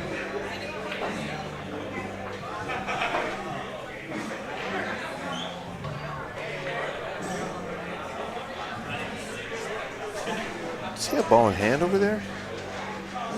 Wow.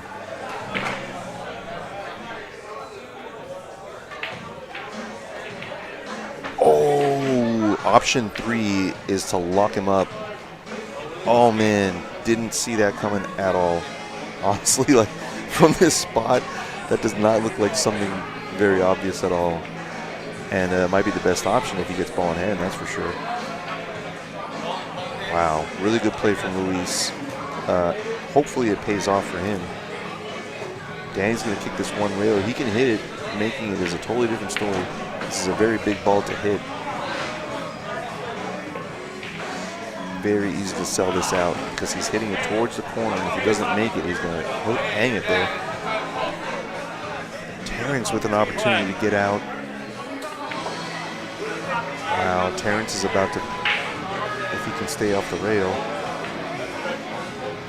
Terrence is about to beat Jose Centeno with 2 more balls on the table. Oh my God, Terrence Lee missed an 8 ball. How did, and he's going to forfeit the match. No, he's not. He's going to make Jose shoot it, but man, both those guys are stumbling a little bit. Here comes Danny Herrera with this 1 rail kick. Didn't really sell it out completely, but man. Gotta ask if this is harder than what he had before he played safe. I still think the safe was the right shot though. Jose's got a sort of tough 8-ball to beat Terrence Lee over here on table 21. Wow, Luis tried it, didn't quite sell it out. It's all right. I think he might find himself behind the 9-ball here. It's a pretty easy safety behind the 9 here. High percentage. Jose with the 9-ball. Jose with the 9-ball. Good safety over here. Jose puts the 9-ball down and doesn't give Terrence another chance. Terrence had plenty of chances, couldn't put it away, so Jose moves into the semifinal. He will play the loser of this match right after this match is over.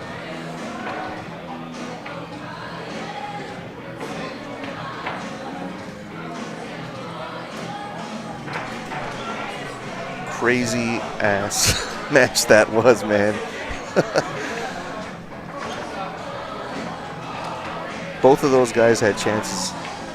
Wow, good shot from Luis here.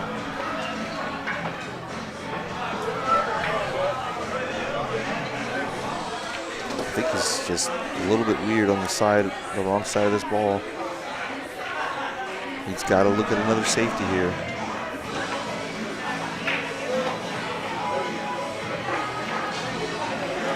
Sort of just bank this 7 at the 8-ball and leave it near the 8-ball. Forget about the cue ball. At least you buy yourself another shot. I don't see very many safeties here. If you cut it there, you're not going to hold the ball. If he tries to cut this on the side, he's not going to hold the ball, I don't think. That's a really severe cut. He's going to have to come up and down table if he decides to do that.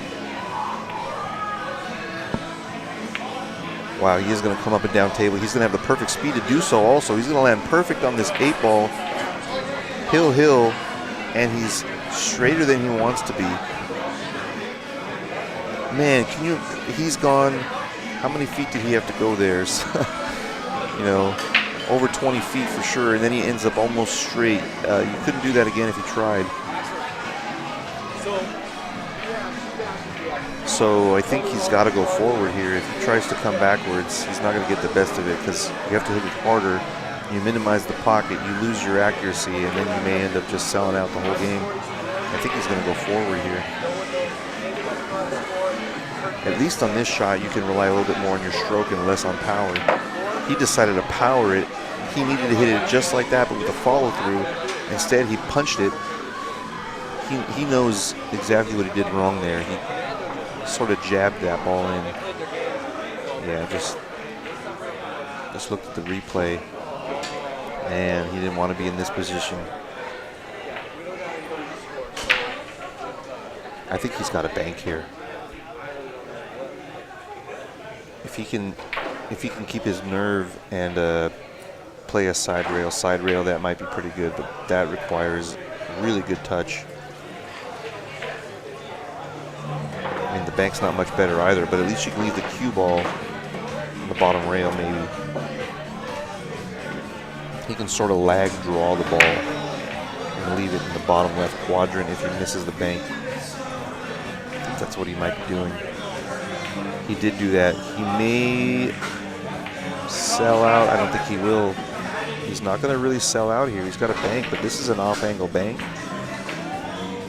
He may have to stiffen this and draw it to avoid the double kiss.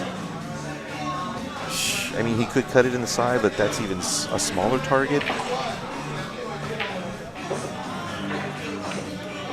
And the safety here is to bank the 9-ball 2 or 3 rails to the top rail and send the cue ball on the opposite bottom rail by where the scoreboard is. I think he's banking here.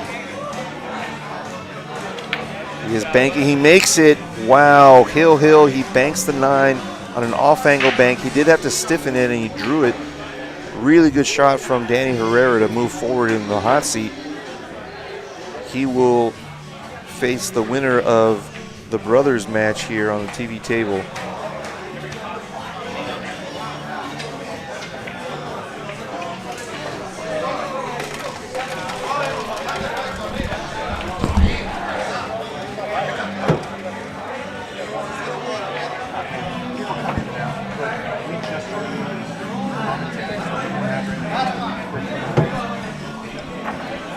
All right, on the TV table, Luis and Jose Garcia, two brothers are playing each other over here on the TV table for the cash. It's a race to 2 on the loser side. Winner goes to the final.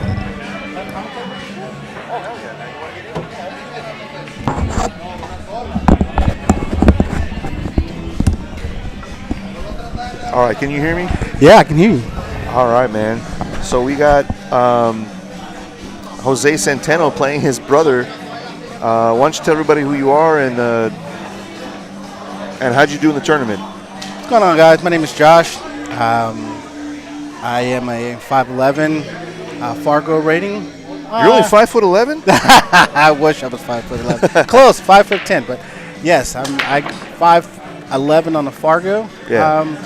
I got pretty decent, but who'd you have to play today? I played first match. I ended up playing Joe Hannon. Oh, Joe Hannon, the played, tournament director. Yeah, played Joe Hannon. Then I beat him 3-0. Then I lost to good old Danny Herrera. Oh, man. Danny Herrera. Danny was just taking the hot seat. Danny played really good. I'm not going to lie to you. Danny played really good. He's a great shot. One person I do love watching, to be honest with you, don't tell him I told you this, is Jose. I think Jose is a really good shot. I think he has great technique. His pattern runs are there. Yeah, look at this. This shot alone is pretty high class. Yes. I mean, he didn't even get perfect, and he's almost perfect, but that was very smart, really good shot. I can't deny it. I mean, he's a great shot. I love watching his game. I think he's one of those guys that you can definitely learn Look from. at this little creeper down the rail. That's a great shot. I mean, what is that? Almost 5.5 feet on the rail. You know, he's gonna pull it back, and what can you say? I mean, he's already got the confidence that this is his table. Yeah, you know what yeah, I mean? yeah. But he's also got the confidence that he's playing his brother. I mean, it's always good for having a little brother competition. You know what I mean? Yeah. It's always good for the morale. And Luis is over here getting water and sharking his brother. He overhit it. Maybe his shark technique worked. He's all right here. Yeah. He needs a tiny bit of inside English here to make sure he doesn't scratch in the sides. So he hit this with about 11 o'clock spin. Great shot. Great Wow, shot. he even held it for the same pocket. That was even harder to do. He even had more inside English than I thought he would. You really said good it first shot. You said it earlier today. This table is not for the weak. Oh, it's is- not for anybody, Yeah, man. it is. This table. Earl Strickland was here, and Earl said that's the hardest table he had played on in like 10 years. He was like, I never want to play on that table again. It was too hard. I mean, makes a man tell the truth. I'm not going to sit Yeah. there and lie to you. It makes a man tell the truth. This table is not a joke, but he makes it look so easy, man. Yeah, Makes we're it look gonna so be opening up the pockets. I'm gonna hopefully get them open to 4 1/4 is already kind of tight, but that might be okay. 4 1/2 is really where it's at, and I'll tell you why is. So you only have so much focus in every shot. You have, let's say, 0 to 100 focus. You have 100 focus, and if the pockets are this tight, you have to dedicate about 95% of your focus to pocketing. You can't think about sometimes you can't think about spin or power or stroke or even the pattern or even like squirt or throw. Like you got to just focus on. Let me just make this ball. And that's like a narrow that's a narrow part of your game that you would only work on. You got to work on patterns and positions, and so you got to be able to make balls. And once you open up the pockets a little bit, then you stop worrying about so much am I going to make this? Am I going to make this? Yes, like, yes, you yes, feel yes. confident, like I will make it. Now let me focus on the second part, which is make sure I get on the Positioning. right side of the next ball. Yeah. You're absolutely right. Yeah. So that's why I'm a big proponent of larger pockets in general. And when I say larger, I mean 4.5 being the largest that they should be. Yeah, Jose rattled the 2 ball, and his brother took advantage of it. Yeah. So, but This is no easy shot. He's going to have to play this with a little bit of inside English. He's going to try and cut this in the side, I believe, and come around 1, 2, 3, 4 maybe rails down for the 4 ball. I think that's the only shot he has if he wants to play offense. Maybe he'll play defense. He did try the shot I shot. I said, but he wouldn't have scratched if he'd made it, obviously, and he didn't get the draw he needed. So he tried the offense. It didn't pay off. Jose does have to run 7 balls, but they're all in the open. There's no problems. The balls lead to each other. He's got ball in hand, and this is probably his hardest shot. Just connect the dots. Yeah, That's it. Connect the dots, exactly. Connect Gives the himself dots. really big position zones. He actually overran this ball, and he may have to run into the 6. That's what he's looking at now. He may have to run into the 6 to hold the cue ball there, so he doesn't. You don't want to be on that side of the table for the 5. Make sure you stay on this half of the table. He missed the 6, but it's okay. Comes around it. Wow, Jose. It's okay. He may even want to bump the 6 here on this shot. No, he's going to come under it. He was able to control that ball really Simple well. stop shot. Yep. Down for the 6, 7, come around. Easy peasy. Oh, I think.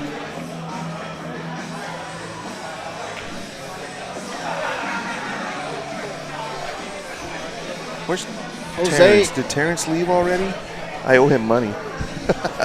I was supposed to pay him and he left, I think. I think he'll be back. I'm going to just text him right now, let him know. Nice shot, Jose. Gonna have to come down 1 rail off the top, short rail, come back, get even, maybe 2 rails if he puts outside on it.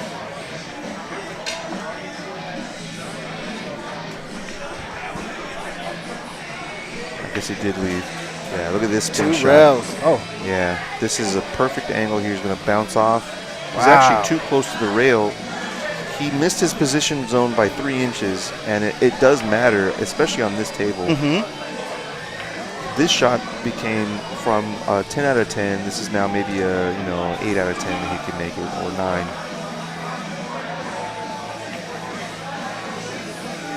Wow. Wow, and it's over just like that. So Jose moves on to the final. Let me announce this final real quick. Jose.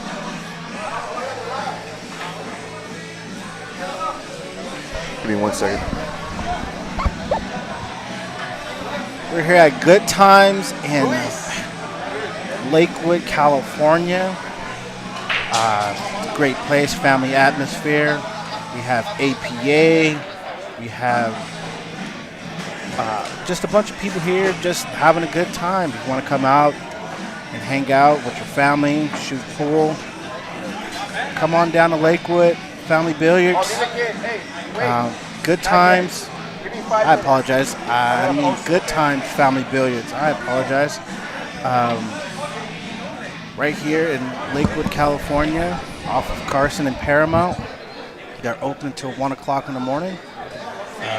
It's a great place to hang out and just have fun with your family. All right, we have our final match on the Mezz LA 9-ball series over here on the feature table, on the gray table in the center of the room. Let's give it up for Jose Centeno and Danny Herrera. All right, it's a race to 4, guys. That we're about to watch play are excellent shots by far above average. I've played against both of them, and if you miss, I feel sorry for you. These guys can run racks for sure. These guys can run racks for sure. All right, so Jose's going to have the first break here. I haven't seen a single break and run all weekend. Oh, no. So this table does not give up break and runs very easily. As good as Jose is, he may not get one either. Let's see. Let me post this up on Facebook.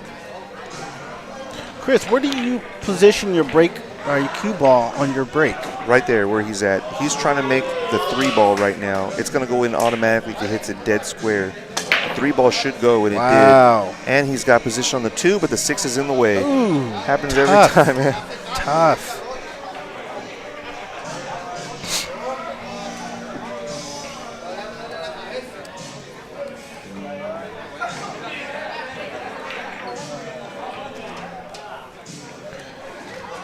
Jose's gonna have to push out, looks like. Yep, pushing out.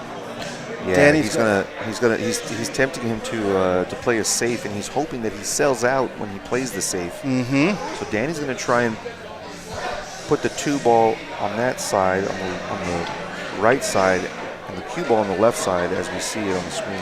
That's a lot of yardage. That's a lot of feet to control it. Exactly. He's He's going to do something else, and he's sold out. Yep, double kiss. I say sell out, although this is a really hard shot, and it doesn't bring automatic position. He's got to hit it really sweet for that. He's not even considering playing safe. I think he's cutting his ball in. Great he is shot. cutting the ball in. He Great decides, I'm just going shot. to crash into these 2 balls on my way to the 5. Shot. The 4-ball, I'm sorry.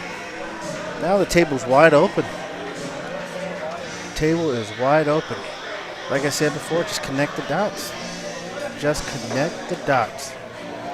Danny's going for the bridge. I'm sorry, Jose's going for the bridge. He's got to just get past this 7-ball, and he does.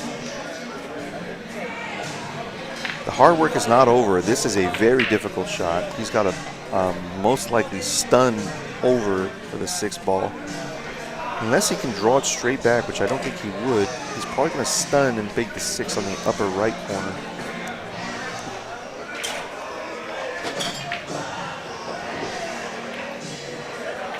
Oh, he had way more angle than I thought he did. This is a very good shot from Jose. Way to use the table. I mean, that is phenomenal. He may pop it out or pull it back to get even with the 7.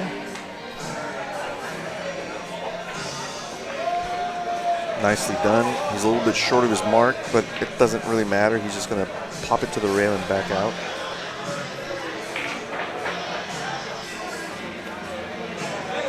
Would you go for the side pocket or would you go to the corner? He's going to the side. Wow. Way to Nice use the little spin table. here. Way to ball control. It's going to be a high, like 11 o'clock spin. Hit the rail and then spin down for the 9. Spin. Too easy. Too easy. It's one thing I do love about Jose's game. Very patient, very methodical. Nothing, he doesn't seem like he's in a rush. He takes his time on the stroke. I mean. All right, Jose's got 1 on the board in a race to 4. This was a 16-player tournament. It's every Monday night. It's now $20 to get in. I don't usually cap tournaments at 16, but we had 16 at 7:05, and a couple people showed up after, but I didn't want to let anybody in after we had a 16 bracket that was just perfect. You add 1 or 2 more players in the bracket, all of a sudden sort of starts breaking up, and the schedule is all off. Can't get the 2 sides to be even, the winners and losers bracket. So I capped it at 16, but it is actually supposed to be capped maximum of 32. So we want to get these tournaments filled up. So if you want to play Monday night 9-ball here at Good Times, it's only $20 to get in. We start at 7. It's a race to 3 on the winners, 2 on the losers, and a race to 4 finals. We usually end around 12 or 12:30, but like I said, I capped it, and I got the tournament started a little bit ahead of schedule than usual. Oh, look at this break from Danny Herrera. There it is. He puts down 2 balls. 2 of them. And a really good look at the 3 after the 1, I should say. Open shot on the 1 ball. The only problem I really see, the 6 ball is in that little area. any ball that ends up in that little area along the rail just past the side pockets is like no man's land. Mm-hmm. Really want to pay attention to those balls and take care of getting perfect position on those because they are very easy to get poor position on. And Jose's going to have another chance here, and then it'll be his break. Basically count 2 more racks gone if these pockets were a little bit bigger. Most certainly will get out here. And the real key, like I said, is the 6 ball because also the 7 only goes in one pocket. So he's got to pretty much, his whole plan right now is how am I going to get straight on the 6? How am I going to get straight on the 6? He gets straight on the 6 by having the angle on the 5 to come down for it. He didn't get that angle. He doesn't have the angle to do that, but he's just going to draw it straight back and accept a longer shot, most likely. Like he's a little straight on there. He wanted the cue ball closer to the 7. Okay. So that he could just come this way, bounce up for the 6. But now he's got to do something more special here. Yep, come around the 7 and ball. now he's not straight on the 6, so now he can't get to that side of the 7 unless he comes 2 rails, maybe even 3. Yeah, he's looking at 3 now. However, I mean, it gets more complicated because as soon as you hit this rail with the cue ball is going to want to die, like hit the brakes. I was thinking about the one for the He's got to hit 7-9 combo. He's got to hit a lot of power. 7-9 combo was pretty low percentage, so I don't think he'll go for that. Oh. Look at this. He was able to come the 2 rails I thought initially, and in fact, he overdid it. Wow. Didn't see that coming. Yeah, did not see that coming. Yeah. So this shot is a billiard because if you try the combo and you miss the combo, you'll leave the 7-9 there. Whereas if you miss this one, you don't necessarily sell out. He will in this case, but it wasn't an automatic sellout. So a really pretty disappointing turnout for Jose on that one, especially given the fact that the balls were all there. And like I said, it was going to be the 6 ball that gets him, and it did. How would you use this? Would you go 2 rails or 3 rails, or would you just use straight bottom to pop off the short rail? This is a 3 rail, so he's going to try and just barely miss the corner pocket scratch. And then 2 more rails, he can come behind the 9. Right. Or he can hit it soft enough to stay on the bottom side. Yeah, on the bottom side of the 9 and play it up.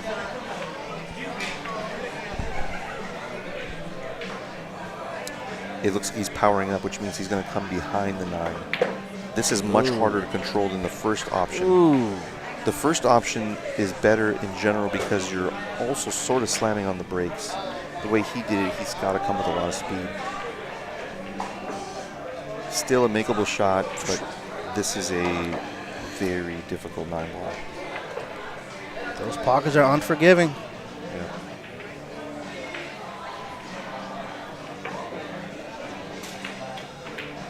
Oh, wow, good Excellent shot, shot from Danny Herrera. Good shot, Danny. Ties at 1-1 and a race to 4. Chris, since we're in the middle of a rack, who's your favorite pool player? I think it's still Earl and Efren. Probably like a close tie between those two. Earl and Efren are, I mean, they're just phenomenal, and they were the guys that I would watch on YouTube when I started playing pool. Okay. And how long you been playing for? I've been playing competitively since since I was 21. And I'm 40 now, so about 19 years now. Nice. Yeah. Nice. This is a very good break from Jose, unless that drops, and it's still good actually. The 2's there. So this is the easiest looking rack. You have a wide open table. Yeah, and he made 2 on the break. I mean, he's playing 7 ball.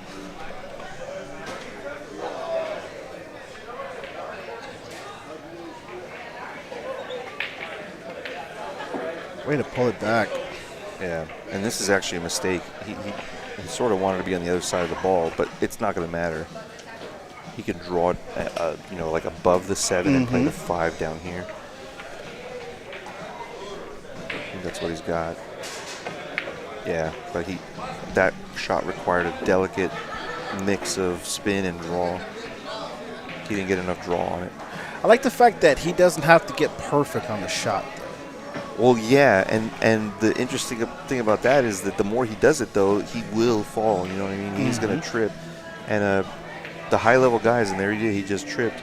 The high-level guys, they just are in such good position all the time. and you just lower the amount of times you put yourself in a position to miss.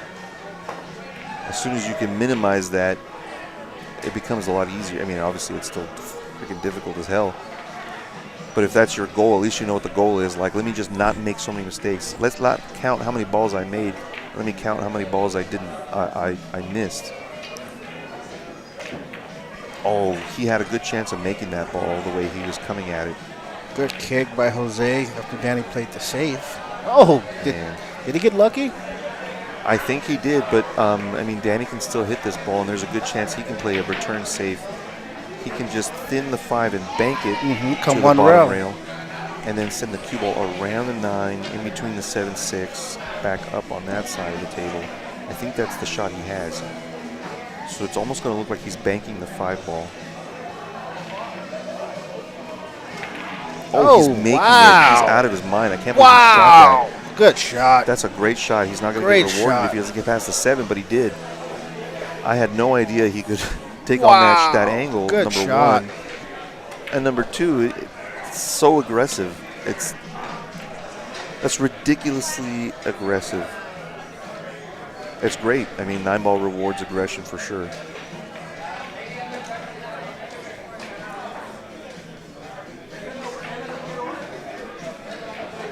So he's got a couple options here. He can come 3 rails with the 6 ball and play the 7 on the opposite side. That's what he's doing. He's hitting this with heavy left-hand spin. He's just got to clear the 9. He didn't clear the 9. Clear the. Got to clear the 9. So, yeah, that shot is hard to judge that. Because if he had been off by, let's say, less than a centimeter, he would have cleared the 9 with his cue ball. If he was off by a centimeter with his cue ball, he would have cleared the 9 by 2 inches. Those little intricate details are really important. He's going to come close to scratching here. Good stroke. He's going to come close to scratching, but he's all right. Good stroke, Danny. Great stroke. Yeah, he does not care that he's playing Jose.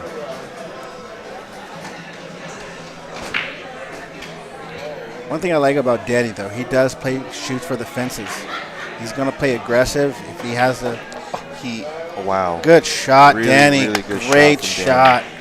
Great shot, Danny. All right, Danny's the underdog here, but he's not shooting like it, man. He's playing well above his Fargo. He has nothing to lose. 538. And you know what? That might actually be inaccurate. Let me just, I'm just going to check that I updated Fargo's here. Doesn't really matter in this tournament because it's not handicapped. Oops. Wrong guy.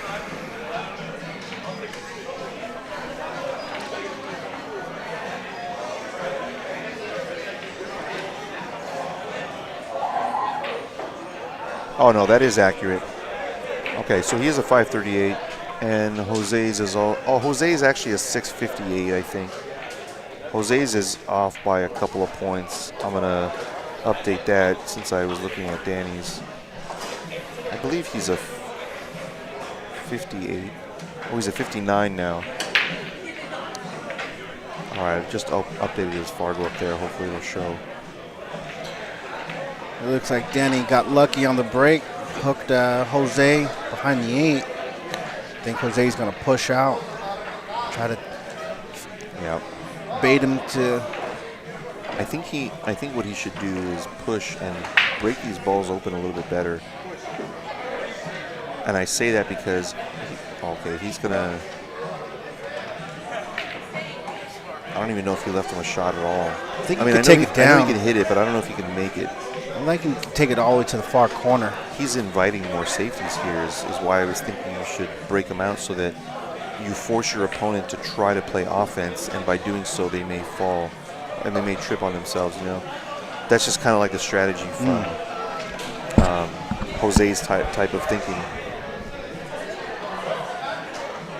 So like if now he doesn't have an offensive shot, but he needs to make Danny try to run out. You know what I mean? Yeah. Oh, this is going to be good. This is going to be good. Sit, boy. Oh, he got a bump on the 3. Wow. I just knew he was going to at least come towards this back rail. Really good release on that English that he had on that ball. Look like Danny can go in the air for this one. Oh, man. And if he had collided with these balls, He would have been in big trouble, but he Yeah. didn't. So we're going to see a jump shot from Danny here. I mean, even if he makes it, it's a shot to nothing still because the two may or may not go, but this is a very difficult run out from there. I don't believe the two ball goes by the 5.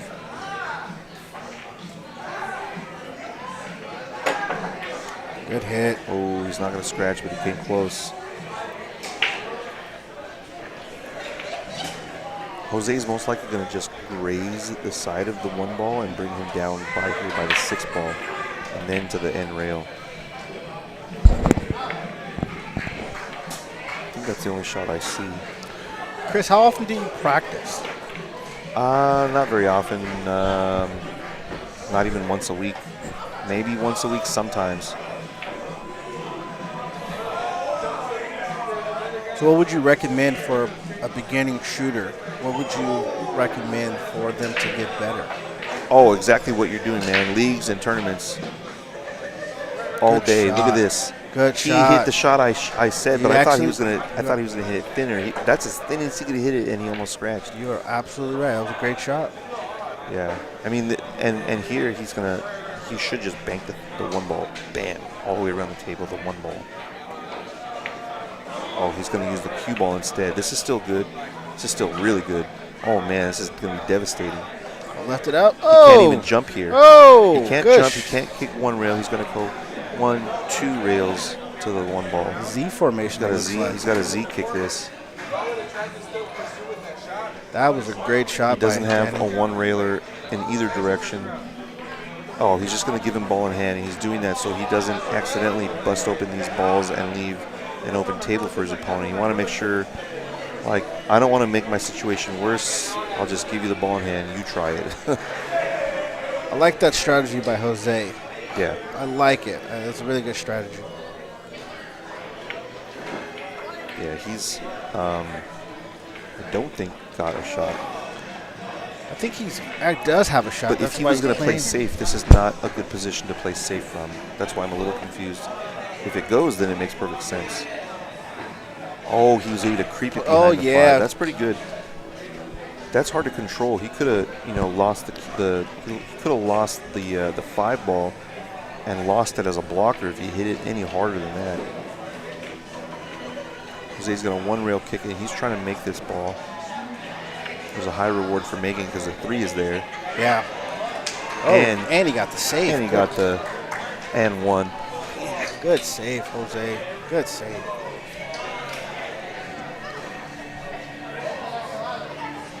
One rail kick. This is not a big ball. This is pretty difficult to hit, and he did it, and he scratched in the side. But Jose doesn't have an offensive shot, so we're going to see him try to 3-foul him here. There's nothing obvious here. This is a very weird layout.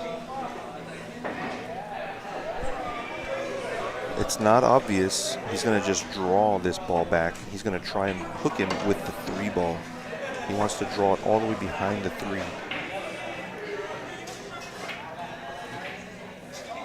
He didn't get there, and he sold out. This is surprising that he didn't hook him. Super tough still. I'm pretty sure he can cut it up table into the corner, but even doing so, like, there's no leave him guarantee you anything. can get to that 3 ball. Yep. You got to come in between the 4-7.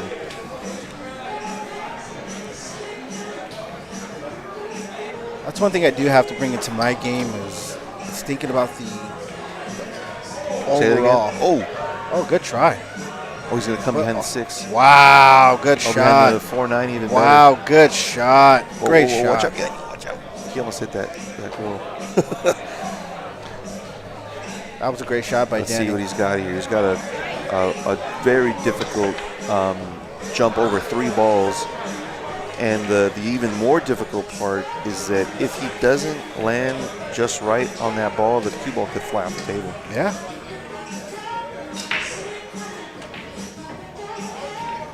Very good chance he goes off the table here. Wow, my good God. shot.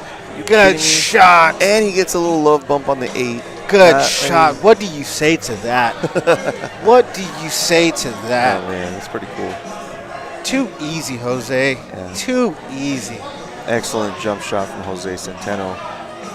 If you're just joining us, it's the final of our weekly's 9-ball tournament. $100 added, double points.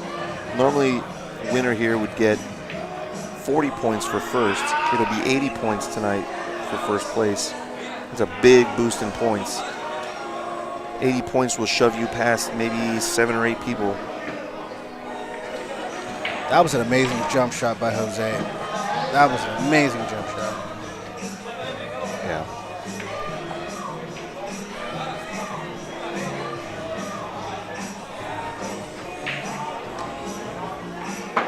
Oh, he's able to put that ball down and hold it for the 4. That was very difficult, the way that he had to put inside English to hold the cue ball there. He's going to play the 5 up table, the top right corner.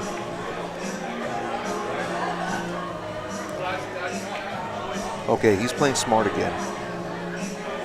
He may have sold out, but, I mean, he may have left a shot, but it's not easy, and Jose's going to have to work for it if he even has a shot. Yeah, he didn't have one. Wow! Oh, he scratched. He's gonna scratch. Yeah. He was not trying to make that 4. He was trying to play the 4 across and leave the cue ball down like in that area over there. Let's see if Danny can run out right here. I think the 7 ball goes by the 8. Can you tell from where Yeah, you I sit? can. Yep, it does. It does. Let's see if Danny can run out. 5 balls left on the table. It's just center table here.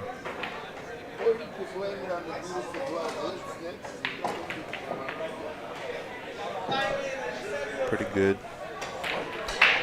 Simple pullback stop shot for that 7. He's going to be on the hill if he gets out here. Wow.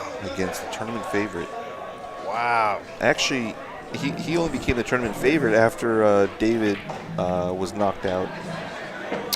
David was knocked out by Orlando. Oh, wow. 2-0.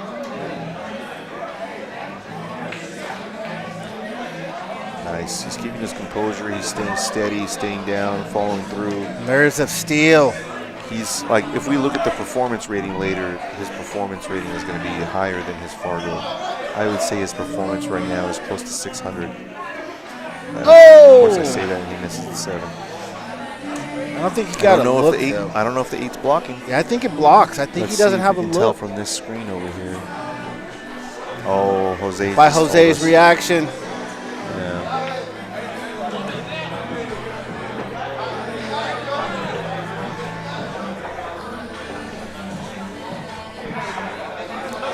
I do believe Jose's going to do a 3-round. I think that 8 ball is going to move a little bit. He might play the billiard, like make the 8 on this shot. I don't think he's going to, but he could. Oh, he's playing a cute shot here.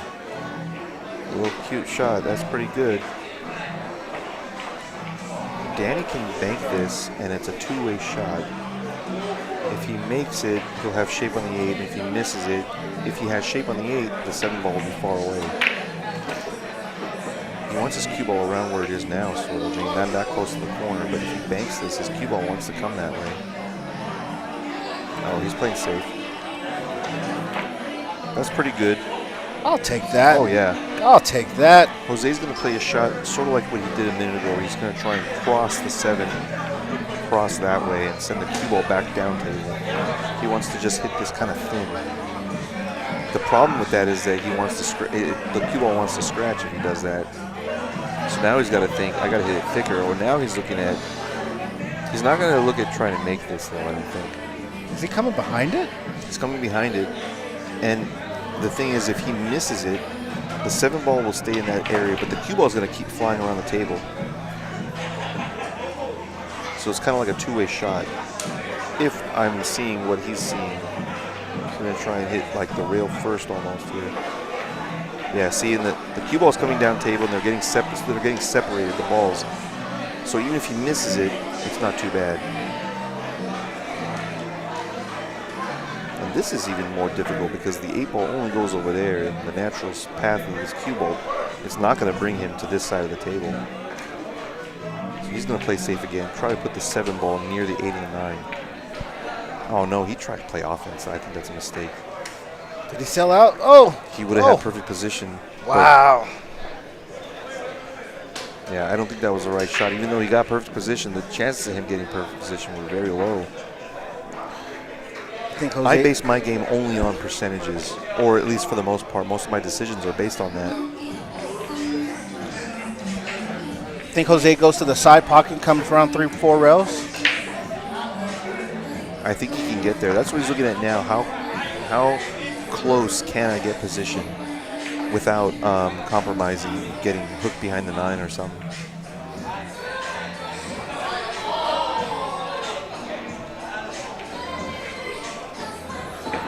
Jose's just waiting for somebody on the next table over to make an 8 ball. Made the 8. Nice shot. Made the 8.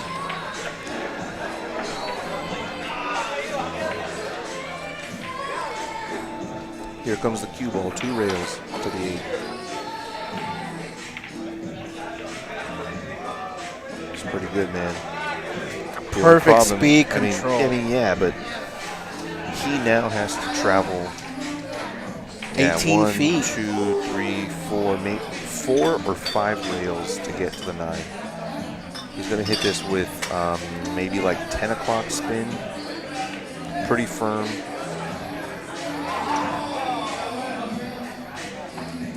I think the critical part is he needs the cue ball to hit the rail before the side pocket over there. Yes. I think. I don't know if he can get position if he goes beyond it. He needs a lot of spin here. You see he came past it. Caused him to miss it though. It's going to cost him a game, and Danny's going to end up on the hill.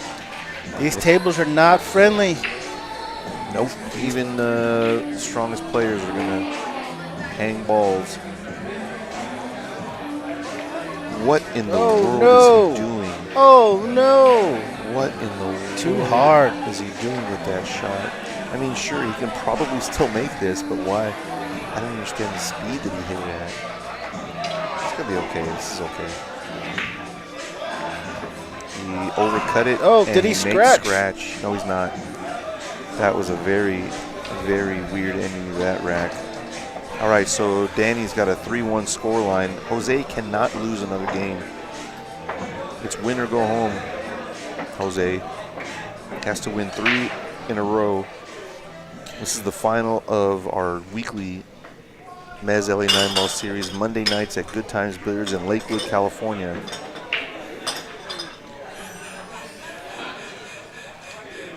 We're almost at the midway point of the season. We got the summer break invitationals happening in about a month.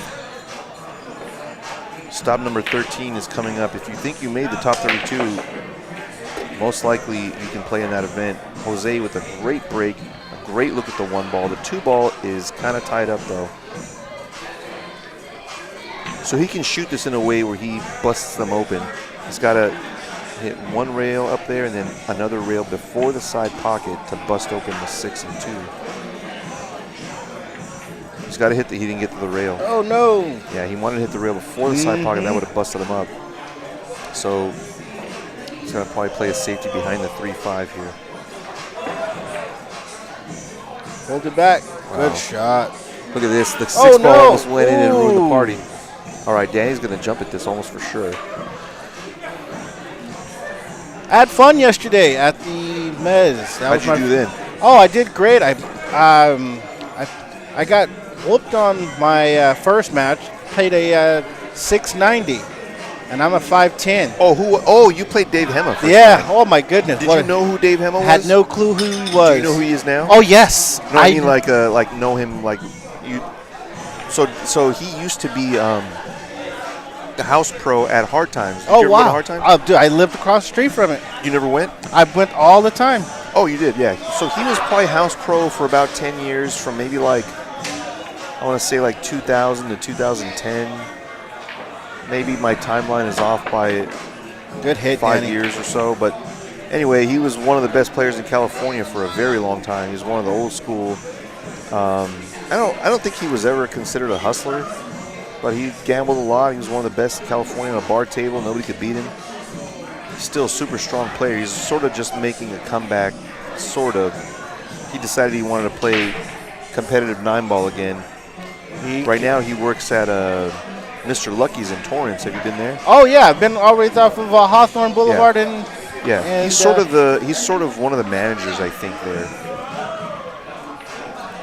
They're by the hospital. I know exactly where that's at. Yeah. Good time. I mean, Hard Times. What a place, man. Yeah. What a place. Yeah. I remember they used to have the Swanee there. Yeah. I did the posters for the Swanee. Oh, look at this good shot. Try. He's gonna sell Good it out try. to Jose.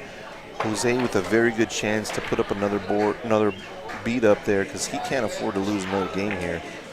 He couldn't have asked for a better layout than this. This is going to be pretty fun to run.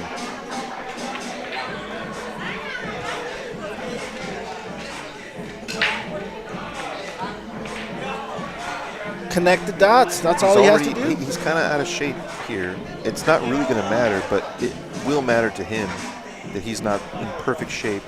He's on the wrong side of the ball. He's got to go forward now. He makes it look so easy. Yeah, those kinds of shots, yeah, he can do it. But the more shots you put yourself in where you have to get out of it and correct yourself, the more chances you have of not running out. Like here, he got on the wrong side of the other ball. Now he's on the wrong side of the 5 because he's far away because he couldn't get position. Like all those things, they just keep stacking up. Do you pull it back or you go forward? He's going to go forward here because he's got a slight angle. And it's better to go forward on this type of shot because it's super hard to draw it straight back. He got up on the ball. He jumped up on the shot. He never jumps up on the shot. All of those little things added up, and now we're here. Like, it just kept stacking up on him, and he doesn't usually let it get stacked up like this. And that one mistake that I was telling you before, on that 4-ball he was on the wrong side, it might cost him the whole match.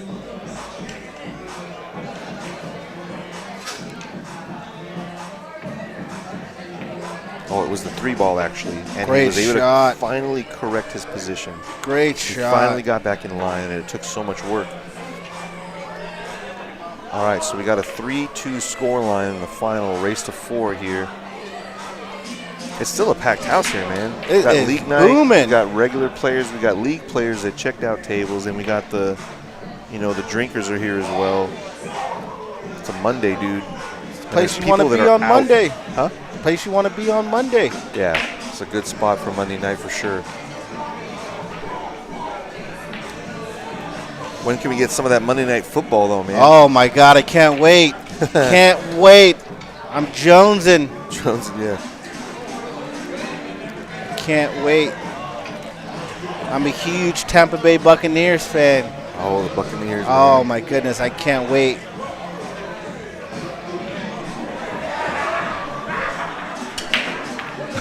I think somebody's telling Jose what I'm saying about him on the stream or something.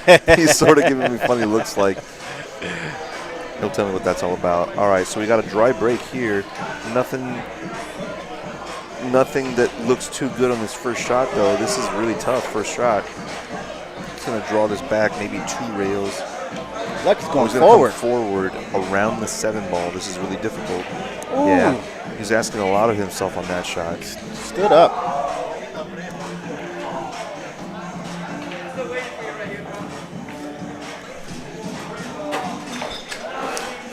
Does Danny put outside left on it to come around 2 rails? The problem with this shot is that it's so hard. You can't put any English on this. You got to hit it. He put English in. That's what's cost him the shot. When you're on a table like this, you can't add English because it's going to screw up your angles. Like you have to then compensate for it, and like that's what I was saying before. Like because it requires so much focus to make those types of really hard shots, the minute you introduce English, forget about it. It's even 10 times harder now. As simple as that little cut look, it could cost him too. See about this jump shot from Jose. It's like a half jump. Yeah. Oh, wow. Good power stroke. I don't know if he got the position. Maybe he has a shot at the 9 here. And I only say that because he has nothing else, unless he's got a safety that I don't see. I think the he's 2-ball shooting goes. here. It looks like he's bearing down to actually play offensive here. I think the 2 goes. You think it goes? Yeah. Oh, Yep. it does go. Yep. Wow. On the camera here and here, it didn't look like it went. Excellent shot from Jose, and that might get him to the hill.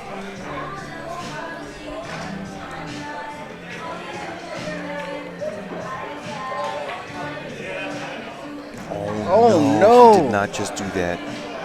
He did not just do that. See if Danny can capitalize on his mistakes.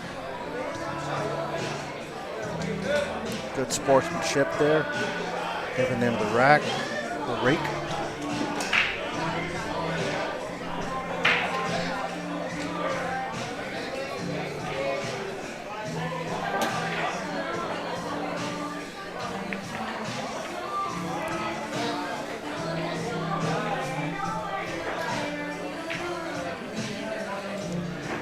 One rail off the long rail, come back over to the middle.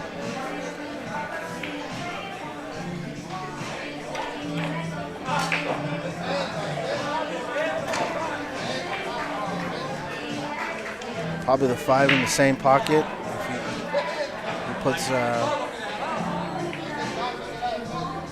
think he's got to punch it over. Oh no! These pockets are unforgiving. Anyway. These pockets Jose's are gonna unforgiving. Yeah, Jose's gonna kick behind this 4-ball, and I don't know if he has the angle to really do that though. He wants to get really behind the 4-ball, as far behind it, and then punch it back up table and separate the balls. But I don't know if he can get behind it enough. I'm not too sure if he can get under it. What's he doing here? Is he gonna try and jump it? Oh, he's just getting his extension maybe. He's looking for his extension, I believe. Yeah, see, he's got to he has to kind of curve and then kick the 4 away. Mm-hmm. And leave the cue ball as close to that turtle rack as he can. Or as close to the bottom rail as he can. Does he put left on it to come behind it? Oh no, he had to put bottom left on it so he can swerve around and come behind. Still nothing easy here. I mean, I don't even know if he has a shot at the corner. I'm pretty sure he can make it in the corner. If he does that, he should be able to get out, but that's not an easy shot.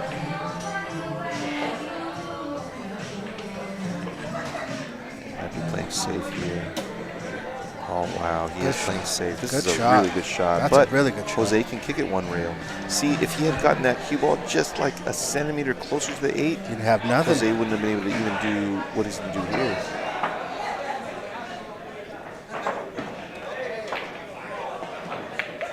Jose needs to get lucky here, and he sort of didn't. The 7's in that weird little area, though.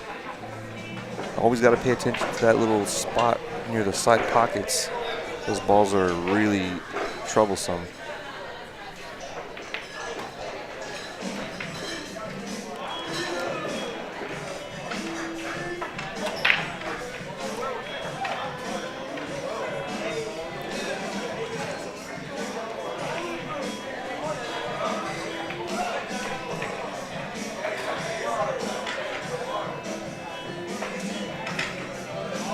Oh no, and he's gonna, no he's not, he's gonna get a lucky save. Did he hook him?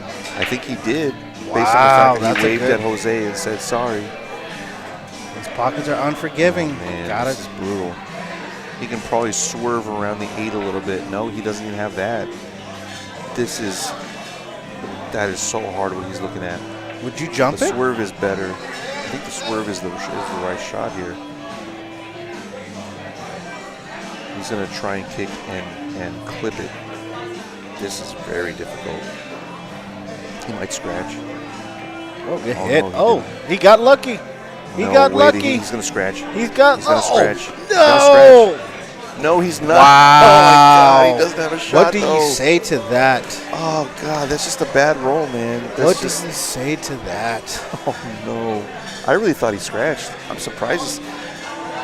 I mean, here's how Danny DiLiberto would always see it. It was like, don't be upset that you don't have a shot. Be upset that you didn't scratch, because it should be the other guy running out right now. At least you got some sort of look. Maybe he does have a shot. I here. think he might be hooked behind the nipple a little bit. Can't tell how much of the ball he has, but if he tries to.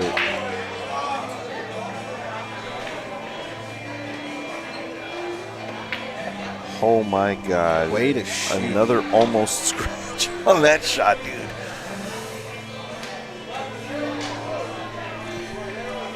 Would you come across 3 rails, Chris? I think he can stun this and just sort of hold it there, like a little bit of a slow draw. Unless he punches it, which it's a lot harder to do. He did punch 3 it. rails. Man, that's a good shot. It's a good stroke. Good call, good shot.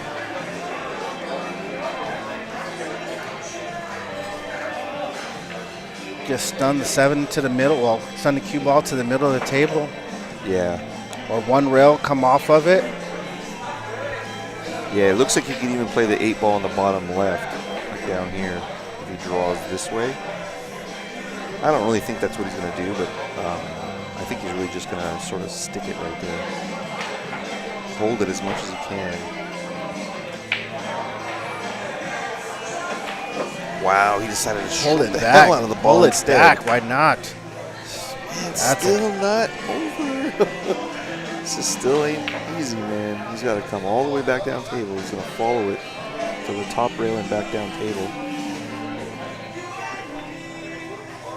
He's afraid of landing on the wrong side of the 9 ball here. You have to put outside on it. Yeah, a tiny bit. Well, mostly just like follow, but he just doesn't want to follow and come over here. You know what I mean? Yes. And if you put a little bit of outside, you could scratch. So it's kind of like this weird in between. It's hard to get to. It's hard to, you have to feel it. It's hard to explain. He should be okay though.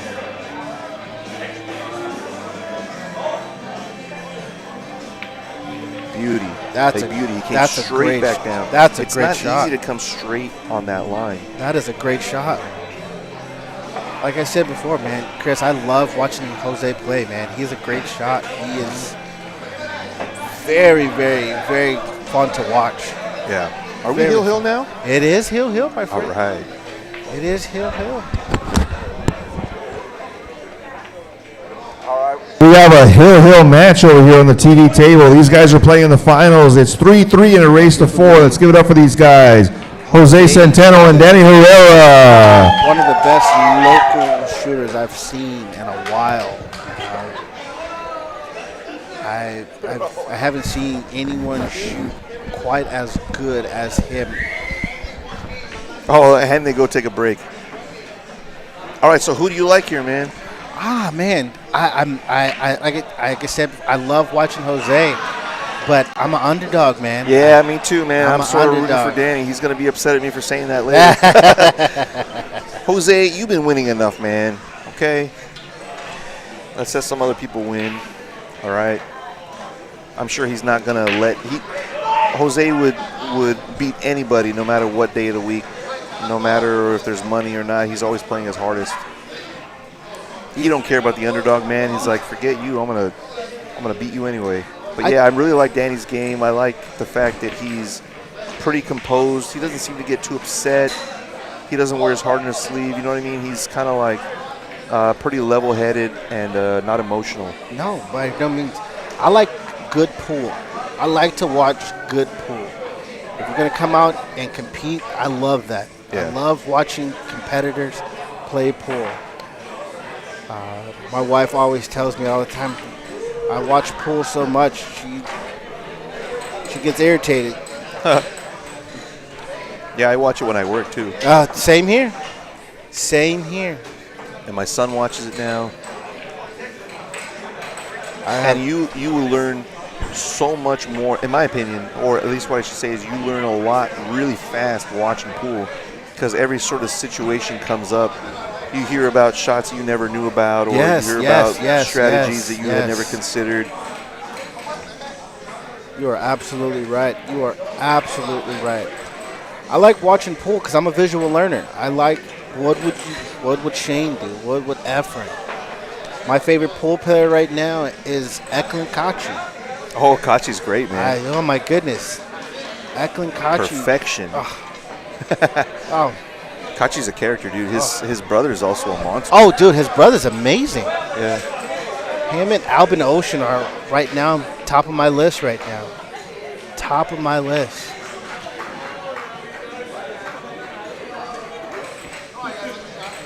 Do you think we have a chance in the Mosconi this year? In Europe? Oh man, really tough to say. I don't know. Federer just needs to get his job done, is what I'm saying. Federer hasn't really come with it. Shane hasn't come with it. They're supposed to be the bedrocks, and they got to come with more wins. Look at this really, really good break. He puts the wing ball down.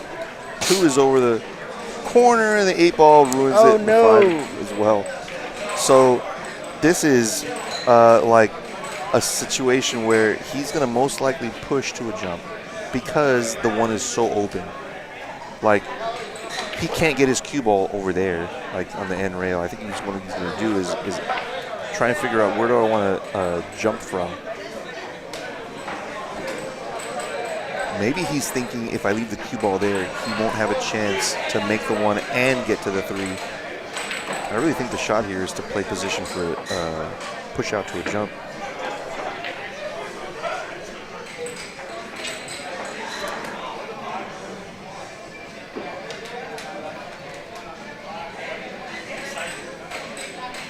Not really sure what he's doing here. I'm guessing he's just looking to see what he can do if he puts the cue ball there. That seems kind of silly to me. He could push the 3 and still leave a jump over the 3, but put the 3 in a better position. 3 is in a really weird spot right now. I think that's what he's going to do. He's going to still push to a jump behind the 3. Oh, this is... Yep, I think you're absolutely right. I think he's not going to jump over the 3. He wants him to maybe curve around the 7 or jump over the 7. Yeah, I can't tell. It looks like he's going to have to jump over the 7. It's like a half jump, yeah. And now that the 3 is more open, now the jump is worth it. You know what I mean? Because now if he makes the 1, he can make the 3, whereas before he probably couldn't. I think if he makes this jump, that cue ball is going to go all over the place now. He'll probably have the 3 ball in the same pocket as the 1 or the 3-7 combo. Oh, yeah, he hit it way too thin. Uh-oh, he's going to get a nice lucky run. Wow. Jose with the unlucky roll for Danny. That's one thing about pool, especially playing 9-ball and rotation balls, rotation games. Some days you just get lucky. Yeah. And there's nothing you could do about it. There's a pretty common misconception about luck in rotation, though. Which game is luckier, 9-ball or 10-ball, you think? Oh, my goodness. I think 9-ball for sure. Well, that's what most people think. But 10-ball is luckier in that you get a lot of lucky leaves. And, like, for instance, if you miss in 10-ball, there's a good chance that you're going to not leave a shot because there's so many balls on the table. True. That happens a lot, and that's a lucky leave that happens. Usually when people talk about luck in 9-ball, they're talking about offensive luck. Right. There's also defensive luck, which happens way more often in 10-ball and allows people to have ball in hand when normally they wouldn't if they weren't so lucky. So I think the luck factor is like a misconception with 9-ball. You don't really see that many balls lucked in, and you don't get lucky safes as often as in 10-ball. So that's my soapbox on 9-ball, 10-ball luck. Let's see if he can bank this 7-ball in. No, he plays safe. This is surprising. The 7-ball is a big ball. Yeah, yep. I thought it was going for There's a very good chance of him making it. I thought he would go offense because me too. You don't know how many chances you're going to have to play offense against Jose. This is all or nothing right here.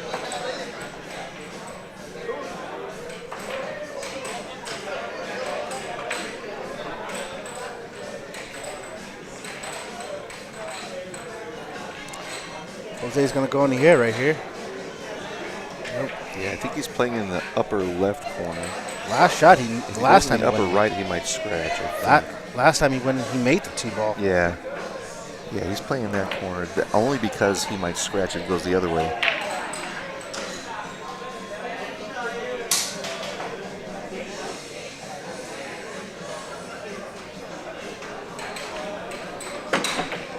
What do you say to that? That's a great hit. Yeah, it's a great hit. Sort of sold it, but there's a lot of work to do here. There's not Easy run out. Good jump by Jose. Let's see if Danny can finish it off. This shot, if he can put this ball down, I mean, if he puts it down, he might run into the 5 and the 8 coming around. He has to avoid the 5-8. If he doesn't avoid the 5-8, he might be all right, though, because maybe it'll stop the cue ball for the 4 ball. He runs into the 9 ball because he put inside. Kind of made the situation almost worse here. See how he gets back on that 5 ball. He should really be thinking about a safety here. He could thin the 4 and come behind this cluster of balls. I think that's what he might be doing. Sort of like banking the 4 over there. I don't know why he did this. Very low percentage of getting to the 5 ball, whereas the safety is very high percentage, even if you don't get a hook. I think Jose's going to go offense here. He can make the 4 and come with pretty heavy inside English, bump the 5 out of that area.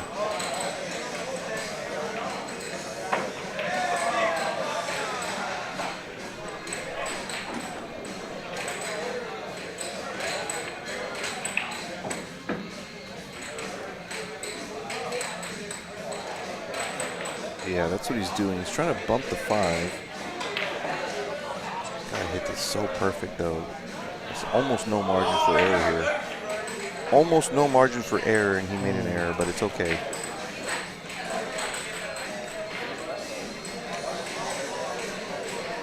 Would you get back on the,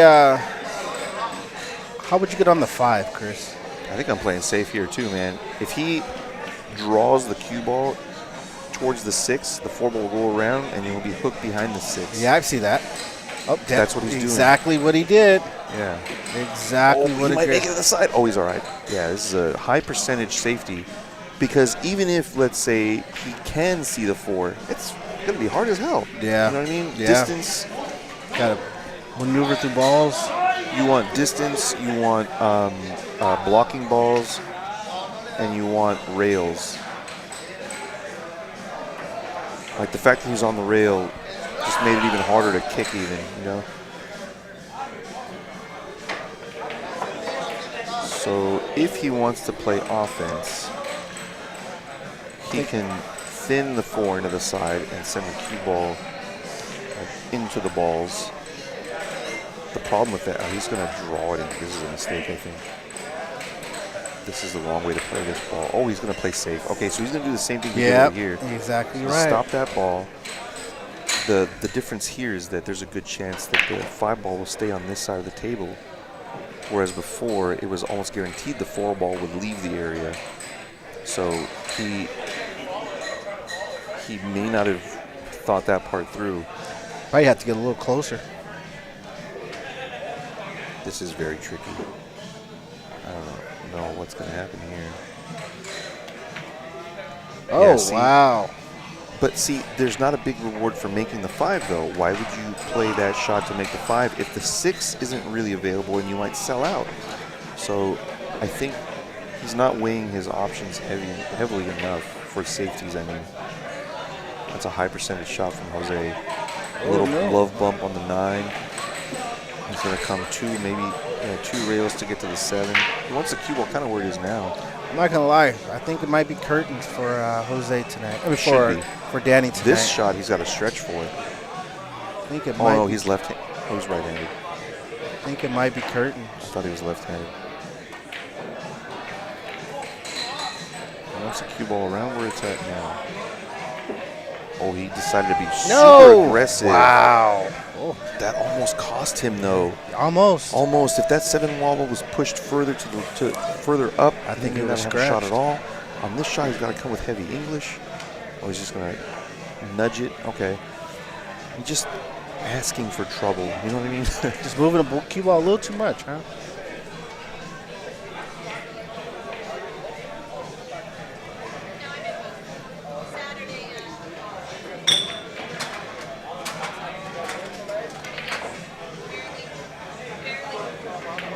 Oh, ouch. God.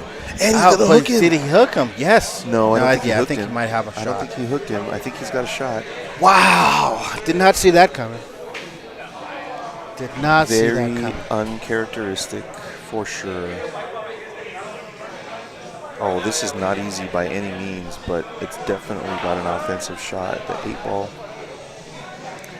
I don't think he could see it to this far corner right here, but I really can't tell. Oh my goodness! Oh my goodness! Oh wow, that is hard to watch. All right, Jose G. Centeno is our champion tonight. Let's give it up for Jose. Give it up for Danny Herrera. Shot to the corner. I did not think he had an opportunity. Our Mezz LA 9-ball series is every Monday night at 7 o'clock. If you guys are interested in playing, come and see me. I'll give you more information. It's only $20 to get in. First place, $150. Hard to watch.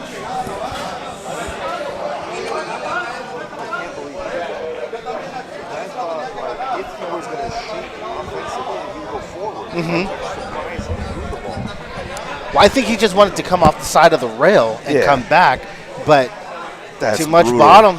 That's a brutal way to lose a tournament rather than your opponent winning. Exactly. You know what I mean? Exactly. It's gonna it weighs on you mentally for like a couple of weeks. All right, I'm gonna get out of here, guys. I'm gonna be paying these guys, but big congrats to Jose G. Always winning. He's in first place for a reason. He wins another tournament on his resume. All right, thanks a lot, man. You guys have a good one. You guys be safe. Have a great night. All right, man. Thank you.